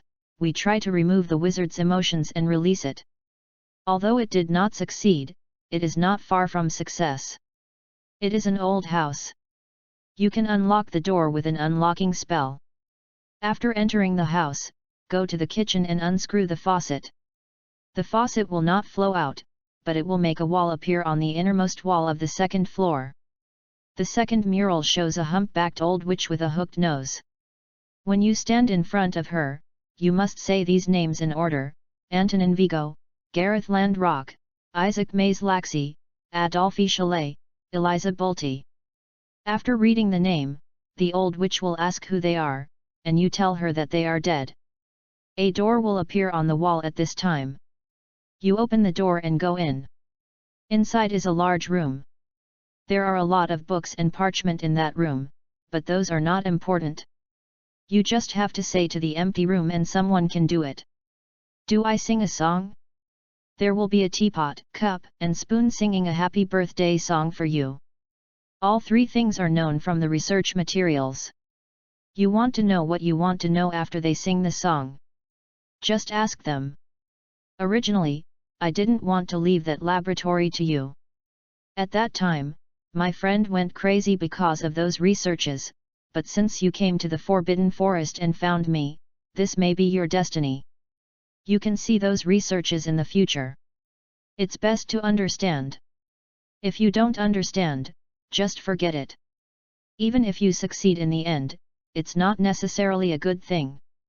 Professor Fox's voice was getting weaker and weaker, and Lin's physical strength was about to run out. He gritted his teeth and tried his best to advance in the direction of Hogwarts. I didn't remember a word of what you said. Who can listen to such a troublesome process and remember it? If you don't want your research to be hidden there forever, go get it yourself. Don't count on me, I will spend your money and live in your house. I don't learn black magic at all to see if you still want to die. You won't. Professor Fox's voice began to choppy again. He not only lost too much blood, but also developed a high fever. He didn't die immediately because the wizard's physical fitness was stronger than ordinary people. www.readaloud.com. Lin looked back at Professor Fox and found that his face was pale. When he closed his eyes, he shouted nervously. Professor! You can't sleep. If you sleep, you will really die. We will be at Hogwarts soon. You will be better when you arrive at Hogwarts. You will be better. Snape did not. Wife's face has all kinds of potions, he will heal you, and Madame Pomfrey, she's superb medical skills and won't let you die. However, no matter how Lin shouted, Professor Fox did not respond to him. Lin fell desperately into the muddy water. This world has been here for so long, and he has been watching the people around him with cold eyes. When he was in the orphanage, some people were kind to him, but Lin was not blind. They were almost all coveting the property left by his parents. He was fed up with it, voluntarily surrendered part of his property, and grabbed somebody's handle. After doing both soft and hard, he finally escaped from the orphanage where he couldn't feel the temperature. Although he has only been with Professor Fox for half a year, he is the only person who treats him nicely since Lin came into this world almost without asking for anything in return. But he is dying now. Lin silently looked at the professor whose breathing was getting weaker, his mind went blank. At this moment, a golden light suddenly lit up beside him. A flaming red bird with a white beard and an old man with half-moon glasses came to Lin's side. Lin looked at Professor Dumbledore, who suddenly appeared in shock, and quickly reacted. Professor! Look at Professor Fox, he is going to die. Chapter 60, Urong Magnus. Professor Dumbledore squatted down, examining Professor Fox's injuries. Lin looked at him nervously, afraid that he would suddenly say, "It's over, there's no rescue." Fox, tears. Professor Dumbledore frowned and said to the phoenix, also named Fox, on his shoulder. The fiery red phoenix fluttered its wings, and a teardrop squeezed out of the corner of its eyes and fell on Professor Dumbledore's hand. The tear seemed to have changed from liquid to solid, and was held in Professor Dumbledore's hand, and then gently placed on the terrifying wound of Professor Fox. Phoenix's tears are an excellent healing potion. After the tears were dropped, the penetrating wound on Professor Fox's stomach healed at a speed visible to the naked eye, and eventually there was not even a scar left. Lynn stared at this unscientific but magical scene. "Professor, is Professor Fox all right?" Professor Dumbledore's brows were not untied, he shook his head. "It's just that the superficial wound has healed, but Adrian's current state is very bad. His soul has experienced a severe loss, and now he still needs a lot of blood potions." He looked at Lynn, who was all dirty, like a mud monkey, and solemnly told him, "You stay here and don't go there. I will send Adrian to St. Mungo's Hospital first, where he can receive the best treatment. I'll be back in 5 minutes." Lynn now nodded like a chicken pecking at rice, indicating that he was an honest child. Phoenix Fox left with Professor Dumbledore and Professor Fox. Lynn's tense spirit finally relaxed, and he sat down on the blood-stained wooden board. Just when he was about to take a breath, the system suddenly popped out. "Sudden mission completed. Adrian Fox is out of danger. Taking talent. Get talent, Urong Magus." Lynn looked at the series of system prompts, and the others were stunned. When the system released the task at the beginning, Lynn never thought about getting the reward. There are so many talents that a person possesses, especially for someone who is very knowledgeable like Professor Fox. It is not at all surprising that he will randomly pick out such messy things as gourmet talent, wine tasting talent, and cooking talent. As for Urong Magnus, Lynn had never thought about it, he didn't even know that Professor Fox had such a talent. Only then did he recall what the Weasley brothers had said to him. They used to stalk Professor Fox in the middle of the night, but they always met Filch. It now appears that the so-called Filch is actually what the professor pretended to be himself, specifically to scare the twin brothers. The talent of Urong Magnus, no matter from which point of view, is a practical and top talent. Is definitely the best choice for killing and arson. The most important thing about is that it can't be cultivated. This is an innate ability. Lynn is like a fat boy who just got NS, he couldn't bear to experiment with his new talent. But he finally resisted it. Urong Magnus' ability is when, so I don't know that he has this ability, the effect can be maximized. If someone finds out, especially Dumbledore, then no matter what bad things happen in the future, as long as the murderer is not caught, this old bee will probably suspect him first. Professor Dumbledore doesn't know when he will be back. He still has a problem that hasn't been revealed, so he dared to make trouble. So, Lynn frankly controlled the desire to transform into Horse Monkey Shaku, and immersed himself in thinking about what excuses he would use to deal with Professor Dumbledore. Yes, deal with Professor Dumbledore. First of all, the most important question is, how did he know that Professor Fox was in danger? There is no way for Lynn to explain, and he doesn't know how to explain it. Dumbledore is not that easy to deceive. Even if Lynn has the system rewarded a clemency, he doesn't have to worry about his thoughts being peeped by him, but a lie is a lie after all. Don't look at him fooling around with horsemen or something, that's because they are not very smart. Now replaced by Professor Dumbledore, he has no confidence at all. It must be impossible to tell the truth. The thing about the system and his being a traverser is that he has to hide it for a lifetime and bring it into the coffin after death. Lynn thought for a long time but couldn't think of any clues. He felt that he could only say nothing in the end. Dumbledore wouldn't force him to say it, would he? Just when he was pulling his hair into tangles, soon Dumbledore returned with his phoenix. Lynn quickly stood up and greeted him. "How is the situation with Professor Fox?" "Professor?" Dumbledore's face relaxed a lot, he looked at Lynn and smiled and nodded. "The therapist at St. Mungo's Hospital said that he could still be saved www.readaloud.com, but he had to go through a long period of cultivation, but he was finally able to survive." Lynn breathed a sigh of relief this time, but then he regained his vigilance, because Dumbledore would most likely start questioning him next. However, what he didn't expect, Dumbledore seemed to have never thought of why he appeared in the Forbidden Forest, but blinked his eyes kindly at him. Now Hogwarts is still on alert. All students must spend the night in the auditorium tonight. I will clean it up for you. If you want to take a bath, you should wait until the alert is lifted. Said, he used a desk-alling charm on Lynn.